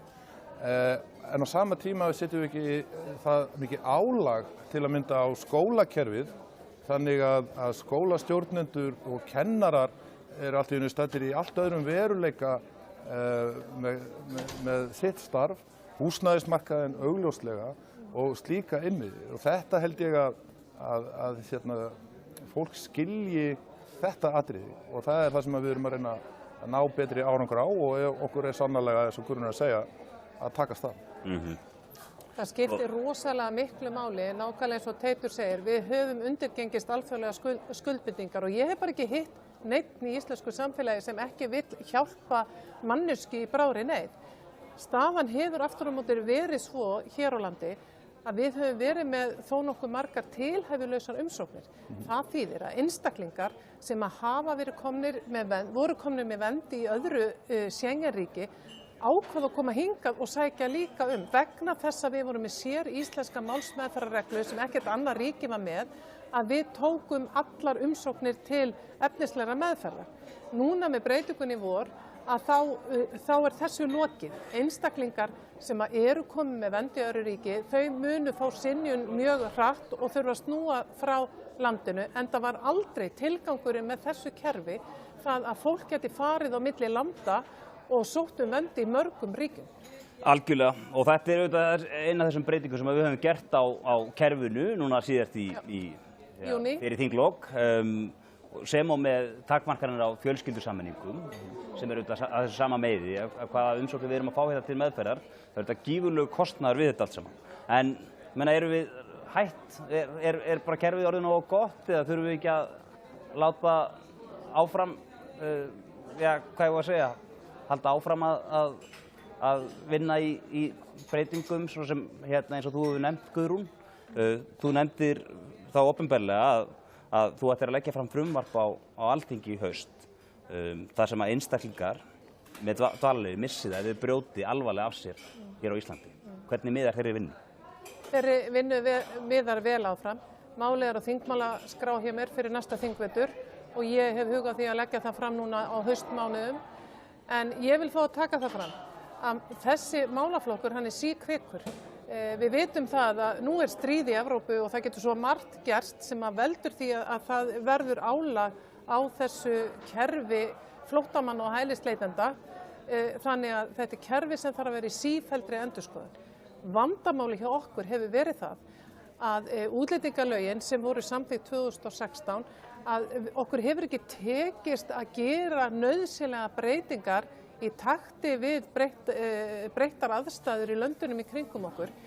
Þannig að löggjöfin okkar var bara orðin allt öðruvísi heldur en á Norðurlöndunum og í mörgum öðrum ríkjum Evrópu og ég hef lagt höfuðáherslu á það í mínum störfum að samræma löggjöfina okkar við Schengen-ríkin og ég fyrst og síðast að horfa til Norðurlandana og það okkur að takast. Það gengur ekki að við litla Ísland séum með einhverja sér íslenska reglur sem eru allt öðruvísi heldur en í löndunum í kringum okkur. Og ég hef til dæmis verið að horfa til Norðurlandana hvað það varðar að þar í þeirra löggjöf að ef að einstaklingur sem fengi hefur vernd brýtur af sér eða gerist sekur með alvarleg ofbeldisbrot, að þá eigi sá einstaklingur að hættu að missa verndina og það vil ég koma inn í íslenska löggjöf og svo halda áfram að fjarlægja sér íslenska málsmeðferðarreglur.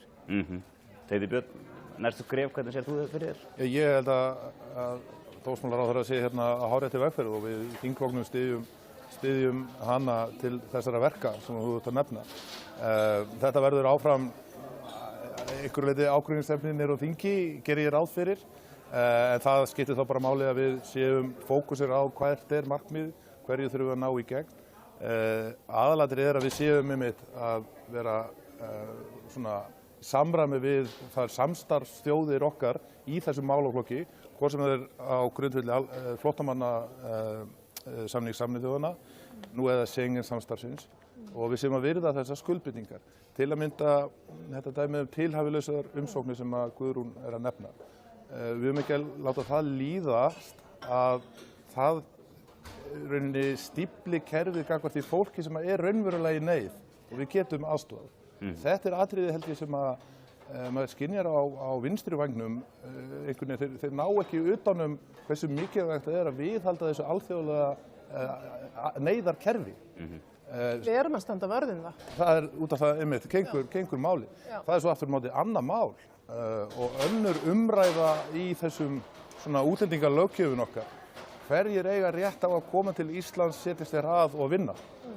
Það er allt önnur spurning og allt önnur viðfangsefni. Algjörlega. Og það er upphafspunkturinn í þeirri umræðu að það er ekkert ríki sem hefur velferðarkerfið svona á við Vestur-Evrópu sem hefur opin landamæri. Og við erum ekki að fara að breyta því, ein þjóða, aldeilis ekki. En það viðfangsefni, hverjir koma til landsins með að setjast þér að og vinna, það er önnur umræða en hælisleitendakerfið. Og þú kemst ekki inn til landsins með því að einhvern veginn að misnota hælisleitendakerfið. Mig langar aðeins að fá að skjóta að það sem við erum að gera er ekki einhverja sér íslensk viðbrögð. Það eru öll ríki Evrópu núna að herða sína útlendingalöggjöf vegna þess að þetta er bara orðin mjög knýjandi árun á velferðarríki flestra ríkja Evrópu og þess vegna sammæltist Evrópusambandi hælispakka sem samþykktur var í maí sem gengur einmitt út af það að ríkin ætla að samræma sína löggjöf, samræma brottflutning á svæðinu hjá einstaklingum sem fá synjun og tryggja það að Schengen-svæði sé öruggt. Þess vegna fagnaði ég því mjög þegar að ríkisstjórnin sammæltist heildarsýn í útlendingamálum í febrúar, þar sem við erum einmitt að horfa á þetta en ekki síður á það hvernig við líka, eins og Teitur Björn hefur nefnt hér, hvernig við tökum síðan utan það fólk sem fær að vera hér á landi. Og það verðum við að gera vel. Ég held að margt fólk upplifi stundum umræðan útlendingamál bara einhvern veginn upplifir eitthvað furðu oft í kringum þetta. Og gott dæmi það eru þessar breytingar sem voru gerðar á því þegar einstaklingar hafa fengið umsókn til meðferðar, þeir hafa fengið synjun og það þurfti að berjast fyrir því með kjaft og klóm að koma í gegn breytingum á því að það mætti synja þessu fólki þjónustu, fjármagnaðri úr vössum skattgreiðenda. Þetta var gert vorið 2023 og haustið 2023 þá var komið frumvarp á Alþingi frá stjórnarandstöðunni. Píratar voru Andrés Ingi, ef ég man rétt, fyrsti flutningsmaður þess frumvarps og öll samfylkingin á málinu. Er það trúverðugt að boða einhvern hálfgerðan viðsnúning í útlendingamálum, svona raunsæri stefnu á sama tíma að þú tekur undir þetta frumvarp? Ég held að samfylkingin sé ennþá út á túni í þessu máli og ég held einhver orð að þeir ætla að skipta kúrs bara, það er engin fótur fyrir þeirri fullyrðingu hjá samfylkingunni. Hún satt hjá í afgreiðslu útlendingafrumvarpsins núna í vor sem var stór og mikilvæg breyting eins og við komið þetta inn á.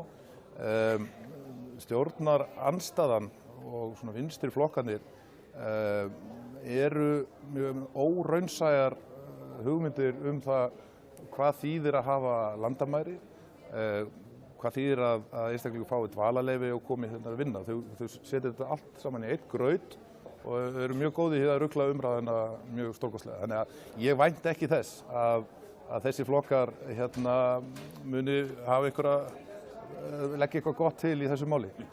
Vandamáli sem þarna skapaðist meðal annars var það að við Íslendingar höfum ekki enn eitt Schengen-ríkjanna í samstarfinu innleitt á skyld okkar að vera með brottfararúrræði.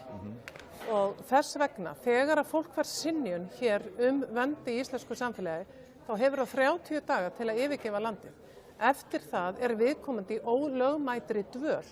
Og það nú bara þannig, og ég hef lagt áherslu á það, að hér verða allir að fara á lögum í landinu og þess vegna ber fólki að yfirgefa landið. Ég vil fá hrósa núna heimfarardeild ríkislögreglustjóra sem hefur náð núna 255% aukningu í brottförum frá landinu, hvort sem að það sjálfviljug brottför eða þvinguð.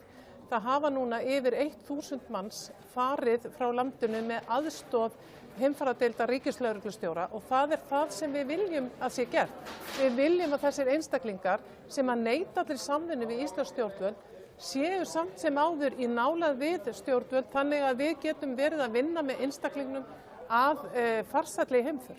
Þetta skiptir rosalega miklu máli og þess vegna mun ég líka leggja fram frumvarp brottfararúrræði og ég vil sömuleiðis gera breytingar hér á móttökumiðstöð. Þetta mjög góð punktur hjá Guðrúnu sem hún nefnir og það að nefna dæmi tvískinnung stjórnarandstöðunnar í þessu máli og ruglingi í umræðinni. Að sjálfsögðu þannig sem dómsmálaráðherra segja að það þarf að framfylgja lögum. Það hennar hlutverk og það lagaskylda dómsmálaráðherra að sjá til þess að lögunum sé framfylgt en fólk komist ekki upp með það að brjóta hér lög og vera hér í ólögmætri dvöl og það grefur undan allu okkar réttarkerfi hér í landinu. Það þannig í stjórnsýslu útlendingamála að það útlendingastofnun sem á að vera sjálfstæð í ákvörðunartöku og vega og meta umsóknir og taka ákvörðun. Ef umsagnaraðili ekki ósáttur við neitun til að mynda, þá getur hann skotið til kærunefndar útlendingamála sem sjálfstæð úrskurðarstofnun. Og þegar hún kemst að niðurstöðu að hafna beri einstaklingi umsókn alþjóðlega vernd, þá það endanlega niðurstöð á stjórnsýslustigi. Dómsmálaráðherra hefur enga heimild til þess að grípa inn í og ætla að snúa því með einhverjum geðþótta ákvörðunum eftir því hvaða mál dúkka upp eða komi í fjölmiðlum eða ekki. Það einfaldlega, það eru lögin og þeim ber að framfylgja. Og þetta gríðarlegur tvískinnungur hjá stjórnarandstöðunni að kalla annars vegar eftir því að það fara að lögum og annars slíkt, en að svo öðru það alltaf biðja að það sé verið að fara gegn lögunum með geðþótta ákvörðunum. Það gengur ekki upp. Nei, og við viljum náttúrulega ekki eiga þannig samfélag að ráðherrar sé að taka geðþótta ákvarðanir hver má vera í landinu og hver ekki. Við erum með, eins og Teitur Björn segir, við erum hér með annað stjórnvald sem ber ábyrgð á því og það endalegt. Ég fæ gríðarlegan fjölda af beiðnum þar sem fólk biður ráðherra að stíga inn í þær ákvarðanir og það mun ég ekki gera. Nú fer svona að líða að lokum á þessu hjá okkur. Við höfum séð dómsmálaráðherra sýna eins á spilin. Hún nefnir þetta með dvalarleyfið og það sem gerir brotlega alvarlega brotlega við íslensku lög og sömulegis brottfararbúðirnar. En það hefur nú einnig komið fram í umræðinu að það sé verið að skoða brottfararúrræði. Brottfararúrræði skulum við hafa það og erum við þá ekki að horfa til lokaðra búða eða komið einhvern annari útfærsla á það hvernig slíkt úrræði geti komið til með að líta út? Nei, ég minna á það. Í dag erum við að beita ítrasta úrræði gagnvart einstaklingum sem að neita að yfirgefa landið og þurfa að fara í þvingaða brottför. Það að við erum að nota gæsluvarðarsfangelsið á Hólmsheiði.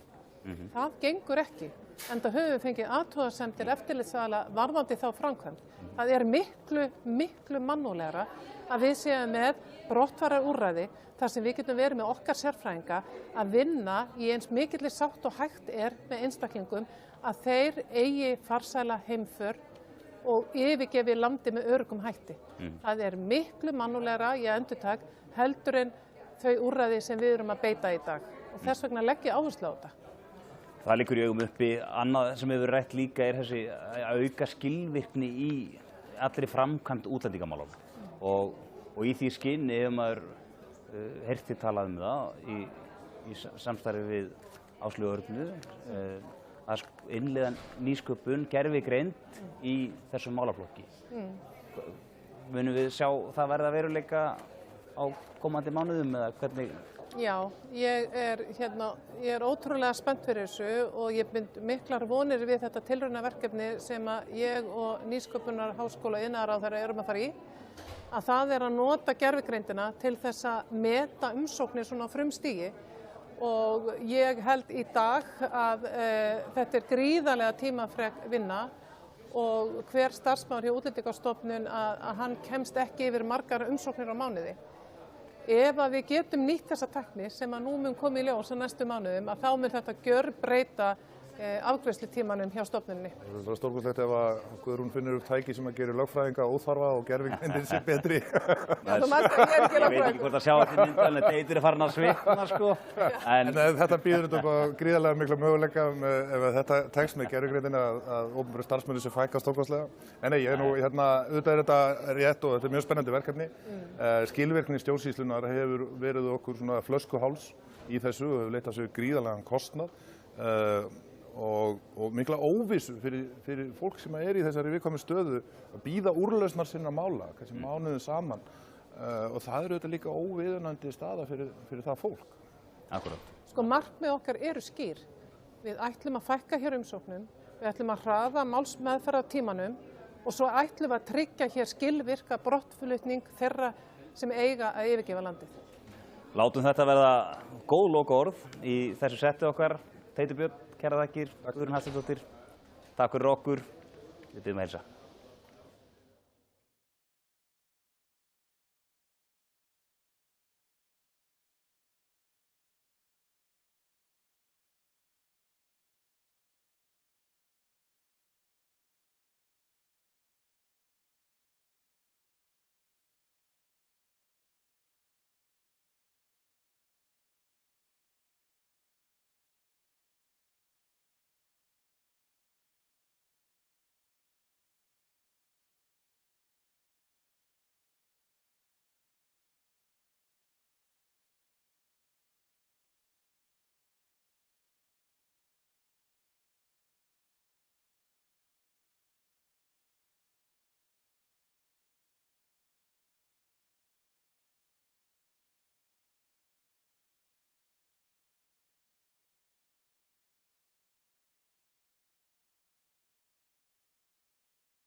Velkomin aftur að skjánum. Við erum komin hingað í síðasta sett dagsins. Með mér eru Hildur Björnsdóttir, oddviti Sjálfstæðisflokksins í Reykjavík og Vilhjálmur Árnason, ritari Sjálfstæðisflokksins. Og við ætlum að gera upp þennan fund. Þetta er búið að vera heldur fjörugt hérna hjá okkur í dag. Hvernig fannst þér andinn vera ef við byrjum á þér, Hildur? Já, mér finnst bara góður andi og maður vissi sjálfur sér ekkert endilega hverju maður átti vona á af því að við erum flest flokksmenn sem mættum inn í dag vildum að staða flokksins yrði ávörpuð og mælingar í skoðanakönnunum og en það var gott að koma og mér finnst þetta hafa verið ávarpað og það er bara ánægilegt að sjá og það er alltaf kraftur og góð stemning þegar sjálfstæðismenn koma saman og við komum yfirleitt miklu sterkari út á svona fundum heldur en inn á þá. Þannig að ég trúi bara núna sé leiðin áfram og upp. Vilhjálmur, hvernig sló þessi fundur þig? Áttirðu vona á einhverju meiri hita eða?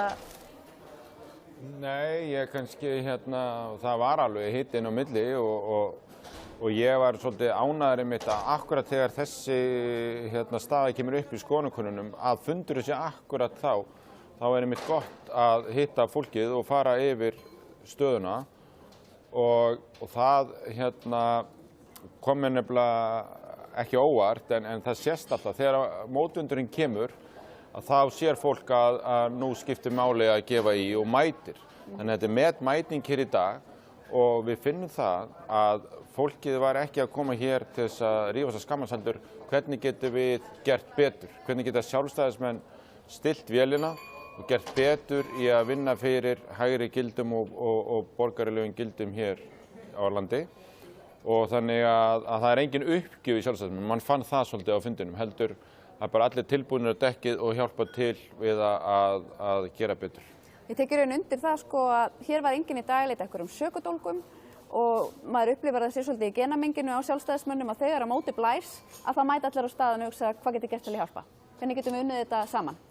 Og það var svolítið, finnst mér, það sem situr eftir mér hérna í dag. Af því sem var rætt sem kom út úr stjórnmálaályktuninni, hvað fannst ykkur við byrjum bara á þér aftur, Hildur, hvað fannst þið standa upp úr? Í stjórnmálaályktuninni sjálfri? Já. Hún er í rauninni í afgreiðslu akkurat núna þegar við sitjum hérna, þannig að ég veit ekki alveg nákvæmlega hvernig hún endar.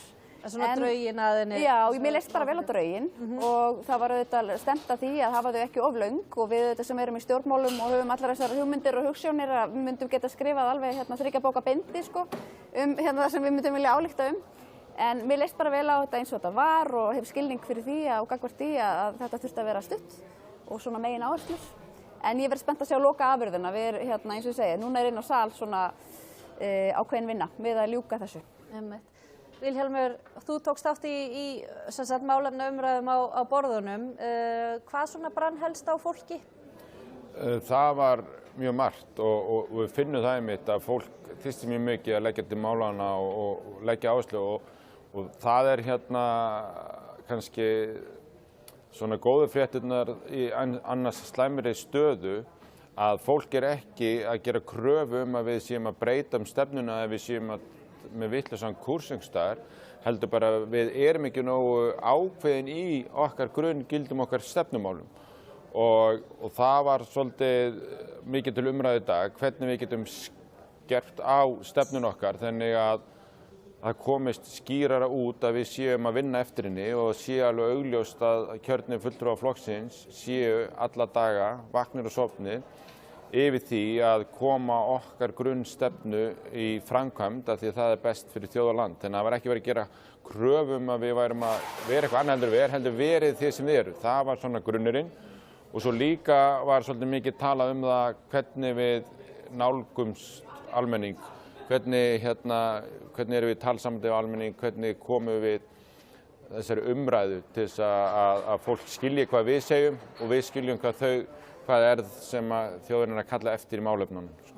Var upplifunin svipuð hjá þér á þeim borðum sem þú sast á? Já, algjörlega og bara það sem maður heyrir reglulega. Fólk kallar eftir því að við séum meiri sjálfstæðisflokkurinn og þetta var svolítið fjallað bæði í ræðum og umræðum hérna í dag að við erum oft að stressa okkur yfir fylgismælingum flokkana sem eru einhvern veginn sikkurum megin við okkur og þá bregður fólk oft á það ráð að vilja færa sig meiri áttina þessum flokknum eða hinum en við þurfum auðvitað bara að vera meiri sjálfstæðisflokkur og við höfum góða sögu að segja og góðan málstað að verja, góða stefnu sem við teljum að eigi bara ríkt og mikið erindi við Íslendinga og ég held að svona, hvað ég segja, eðli okkar Íslendingar í og svona hvernig við erum og úr hverju við erum sprottin og úr hverju við erum gerð, það eigi vel við sjálfstæðisstefnuna og kannski höfum við ekki verið nægilega duglega að breiða út erindið.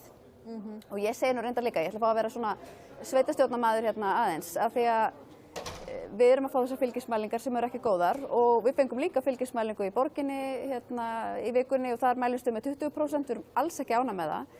En á þingi í Reykjavík mælumst við með 10% og sem ekki nógu gott heldur, sannarlega ekki. Á sveitastjórnarstiginu flokknum að ganga betur. Og ég held að það væri líka alveg komið tími á að ræða svolítið við sveitastjórnarfólkið okkar land allt, sérstaklega þeim sem að ganga virkilega vel og spyrja hvað eru þið að gera og hvernig eru þið að nálgast ykkar kjósendur og okkar kjósendur. Og það megi örugglega læra svolítið af því. Getur þú tekið undir þetta?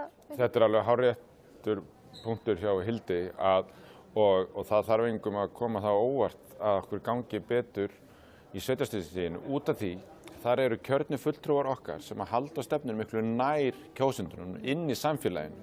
Þannig að stefnan okkar og verkin okkar, fólkið í nærsamfélaginu sér okkur miklu verkin tala þar og gengur betur en svo það líka hitt. Það svo mörgum stöðum á sveitarstjórnarstiginu þar sem við erum í hreinum meirihlutum. Þar sér bara þau sveitarfélög blómstra. Þar uppbyggingin og þar atvinnulífið að byggjast upp og fólksfjölgunin, þar lægri útsvar oft betur farið með fé og annað slíkt. Þannig að þar fólkið svo miklu nærði þar sem að sjálfstæðisstefnan raungerast. Það ekki þessar málamiðlanir sem að þingflokkurinn þarf að búa við? Nei, það ekki jafn mörgum stöðum þær málamiðlanir en auðvitað við að þinginu ofta að setja svo sveitarstjórnarfólkið í vonda stöðu og við sér að kjarasamningar setja bæði okkur þingmenn í vonda stöðu og sveitarstjórnarfólkið og svo oft sett einhver lög sem að bindur það, þannig að okkar sveitarstjórnarfólk lendur oft í vesenni með það. En það þetta sem stendur alltaf upp úr, hvernig náum við talsamband til hins almenna kjósanda, þannig að hann viti fyrir hvað við stöndum og vitum að það sem við erum að gera gagnast heimilisbókhaldinu hans eða litla eða meðalstóra fyrirtækinu hans eða barninu hans í skólanum, að það sé stefnan okkar sem að sé að gera þetta gagn. Og einmitt ég má bæta við af þessari ástæðu sem að Villi nefnir að sveitarstjórnarfulltrúar eru svolítið nálægt fólkinu og sérstaklega í litlum sveitarfélögum út á landi það mikil nálægð og sveitarstjórnarmál almennt eru nálægt fólki. Þetta nærþjónustan við fólk, þetta spurning hvort sorpið þitt sé hirt eða snjórinn sé ruddur, fær barnið þitt leikskólapláss, eru samgöngur greiðar, áfram geti ég talið. Og þarna sjálfstæðisflokknum að ganga nokkuð vel og eins og ég segi, ég held að við ættum að lyfta meira sveitarstjórnarstiginu líka upp og segja meira frá því sem að sveitarstjórnarfulltrúarnir okkar sem að reka sveitarfélög land allt með frábærum hætti, segja þessar sögur og hvernig að ganga betur og oftar. Hvað geti skýrt það að það eru 20% sem að getur kjósa sjálfstæðisflokkinn í borginni, 10% þegar það kemur að þingkosningum, það einhver 10% þarna sem að eru þá með annan fótinn hjá sjálfstæðisflokknum en hinn ekki. Hvað geti skýrt þetta og hvernig getum við fengið báða fæturna í kjörklefan? Það auðvitað bara erfitt að greina þetta. Maður horfir til dæmis ef við tek könnunina í borginni þar sem við mælumst með 20%, þá mælist Miðflokkur með 8% og þau eigi ekki fulltrúi í borgarstjórn og það engin málsvari þeirra í borgarmálum. Þannig að það líka einhver hópur sem vill greinilega bara eitthvað annað og eitthvað nýtt. Þannig að það erfitt að greina það auðvitað. Ég held að okkur sé refsað fyrir þetta ríkisstjórnarsamstarf í þingmælingum og sjálfstæðismenn séu komnir með nóg af því. Og finnist við kannski ekki koma okkar stefnu og okkar málaflokkum nægilega vel áleiðis í þessu samstarfi og ég sammála því. Ég ekki ánægð með þetta ríkisstjórnarsamstarf svo ég segi það bara hreint út. Þannig að ég hugsa að okkur sé refsað fyrir það á þingi og við finnum fyrir því á sveitarstjórnarstiginu líka. Við finnum fyrir því þegar að teknar eru þungar erfiðar ákvarðanir á þingi og það gerist í síðustu sveitarstjórnarkosningum og það var erfitt mál í umræðinni á þinginu og það hafði áhrif á niðurstöður kosninga á sveitarstjórnarstiginu öllu. Þannig að ég held að það séu tækifæri því að hér erum við í dag að eiga opinskátt samtal við flokksmenn. Við mættum vera miklu duglegri, þing og sveitarfélög að tala saman og vinna saman því að samstarfsfletirnir eru miklu fleiri en við nýtum okkur. þú ert ritari flokksins, þú ert í forystunni og náttúrulega kemur að þessu ríkisstjórnar samstarfi. Hefur áhyggjur af því að framhald á þessu samstarfi muni, hvað var að segja, að það verði erfitt að byggja upp trúverðugleika gagnvart kjósendur Sjálfstæðisflokksins fram að þingkosningum á meðan við erum í þessu samstarfi? Eða hvernig væri hægt að svona sýna úr hverju við erum gerð þá meðan við þurfum að lúta þessum málamilunum? Nei, ég hef nefnilega fulla trú alveg að við getum gert það bara því framarlega sem að við tölum skýrt hver okkar vilji og eftir hver við erum að stefna og hvaða þá held ég að fólk skilja alveg hitt að því að við erum ekki bara með grunnstefnu Sjálfstæðisflokkurinn, við erum líka með gildi og eitt gildið okkar ábyrgð og stöðugleiki og það sem við sjáum hér í dag og við vitum bara sem erum og mætum hérna í fjölskyldubúðin og kaffibúðin að það er sem að trufla allt á Íslandi í dag, hvort það sé heimilisbókhaldi eða atvinnureksturinn eða hvað, eru vextirnir og verðbólgan. Og það bara stóra atriðið og ég einn af þeim sem búinn að gagnrýna þetta ríkisstjórnarsamstarf mikið og vildi vera löngu búinn að slíta því og var bara talaði opinskátt það. En svo þegar þessi staða kemur upp að Katrín fer í forsetaframboð að ég sagði mér þess að fyrst ætli ég kjósa hann ekki bara fyrir það að losa okkur við Vinstri græn og ríkisstjórn. En svo kom bara í ljós hinn raunverulega staða. Það þarf þriggja ríkisstjórn að lágmarki til þess að geta haldið ríkisstjórn á Íslandi og það enginn, ekki neinn af stjórnarandstöðuflokkunum tilbúin að axla það ábyrgð að koma inn í ríkisstjórnarsamstarf og takast á við þau mál sem Og ef við höfum ákveðið það að halda ekki ríkisstjórnarsamstarfinu áfram, þá hefði komið mesta bensín eða eldsneyti sem til á verðbólguna pólitískur óstöðugleiki.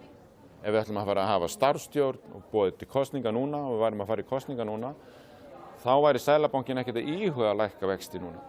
Þannig að ég finn þetta að margir sem voru með mér í hópi að gagnrýna þetta ríkisstjórnarsamstarf, þeir eru búin að snúast til að sjá þetta og ekki nóg með það að við komum þá í veg fyrir að pólitískur óstöðugleiki myndi tefja það að verðbólgan lækkaði, heldur náðu við að klára áherslumál Sjálfstæðisflokksins sem við erum búin að sjá hér í dag. Útlendingamálin eru mjög hátt skrifið með vöxtum og verðbólgu. Við náðum að leggja fram fjármálaáætlun sem við undirbyggum með aðhaldssama fjármálaáætlun þó við viljum alltaf gera betur. Við náðum að klára útlendingalögin í annað skipti, annað þingi í röð og við náðum að setja orkumálin enn meira á dagskrá með sameiningu stofnana og einföldun ferla og búið að gefa út núna virkjanaleyfi fyrir virkjanir og þetta að fara af stað allt saman.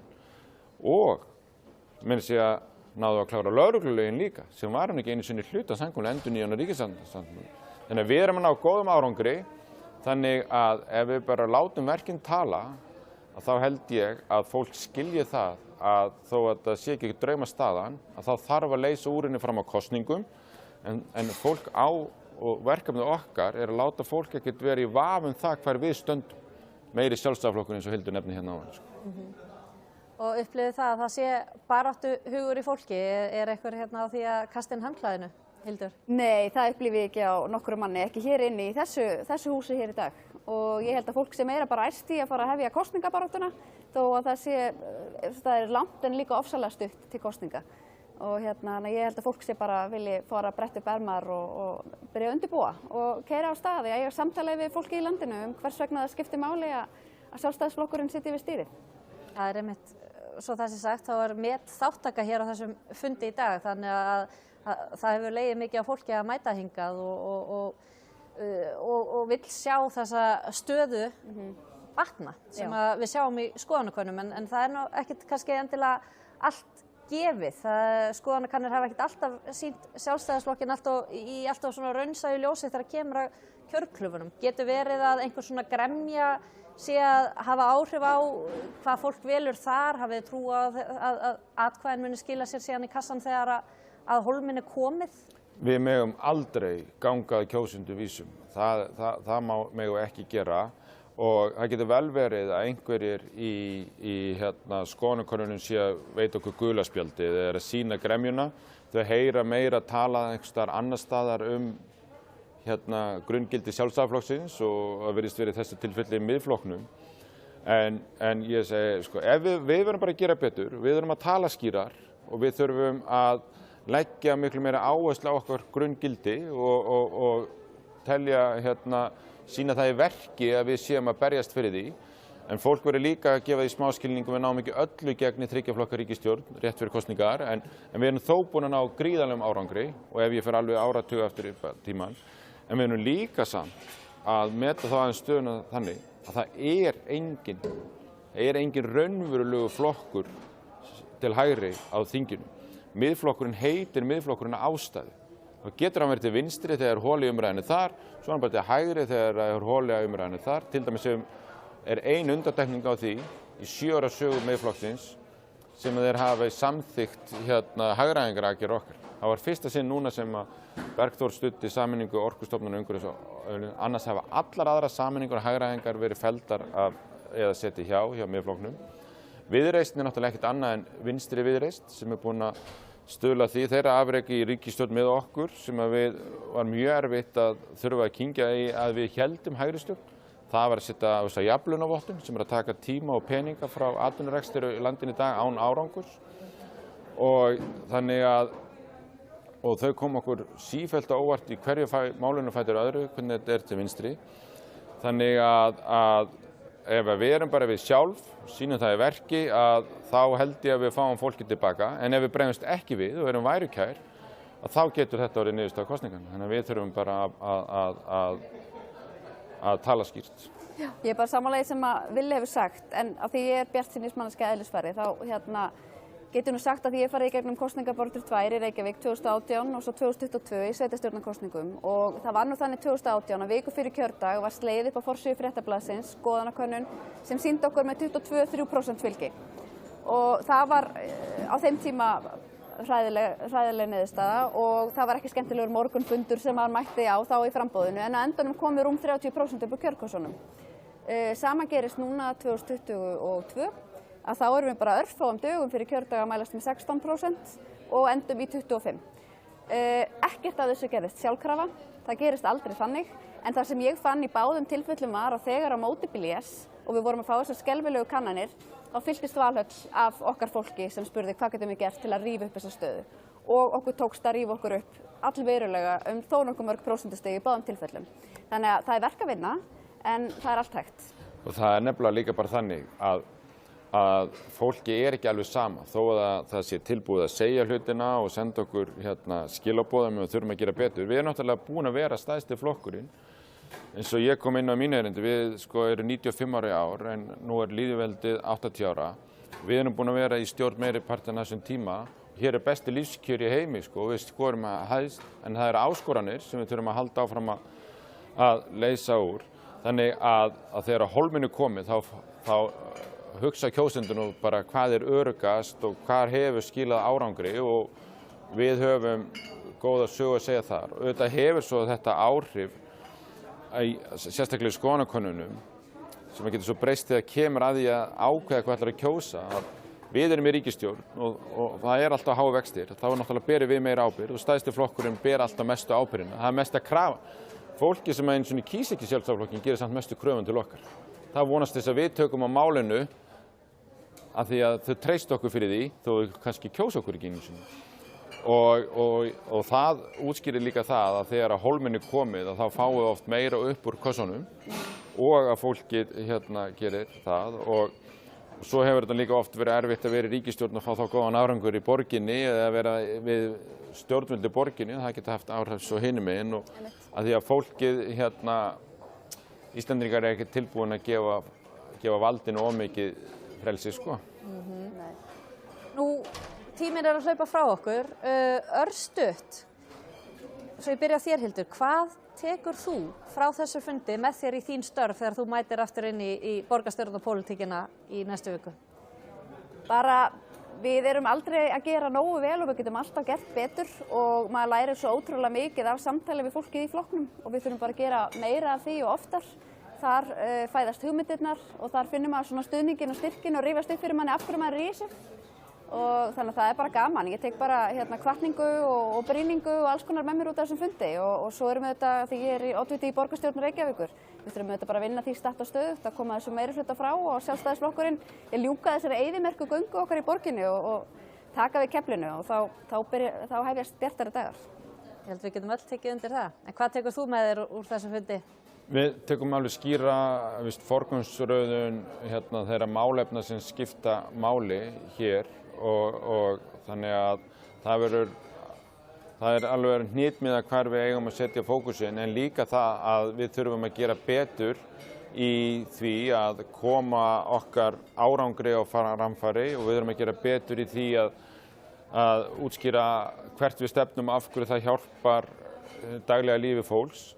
Og við þurfum líka, eins og Hildur kom réttilega inn á, að við þurfum að vera í auknu og betra samskiptum við okkar flokksfélaga, grasrótina, bæði að fá upplýsingar frá grasrótinni, hvað er það sem brennur úti í samfélaginu, en líka að upplýsa þau hvað við erum að gera og af hverju og hvernig málin er að þróast, bæði þingi og sveitarstjórnum.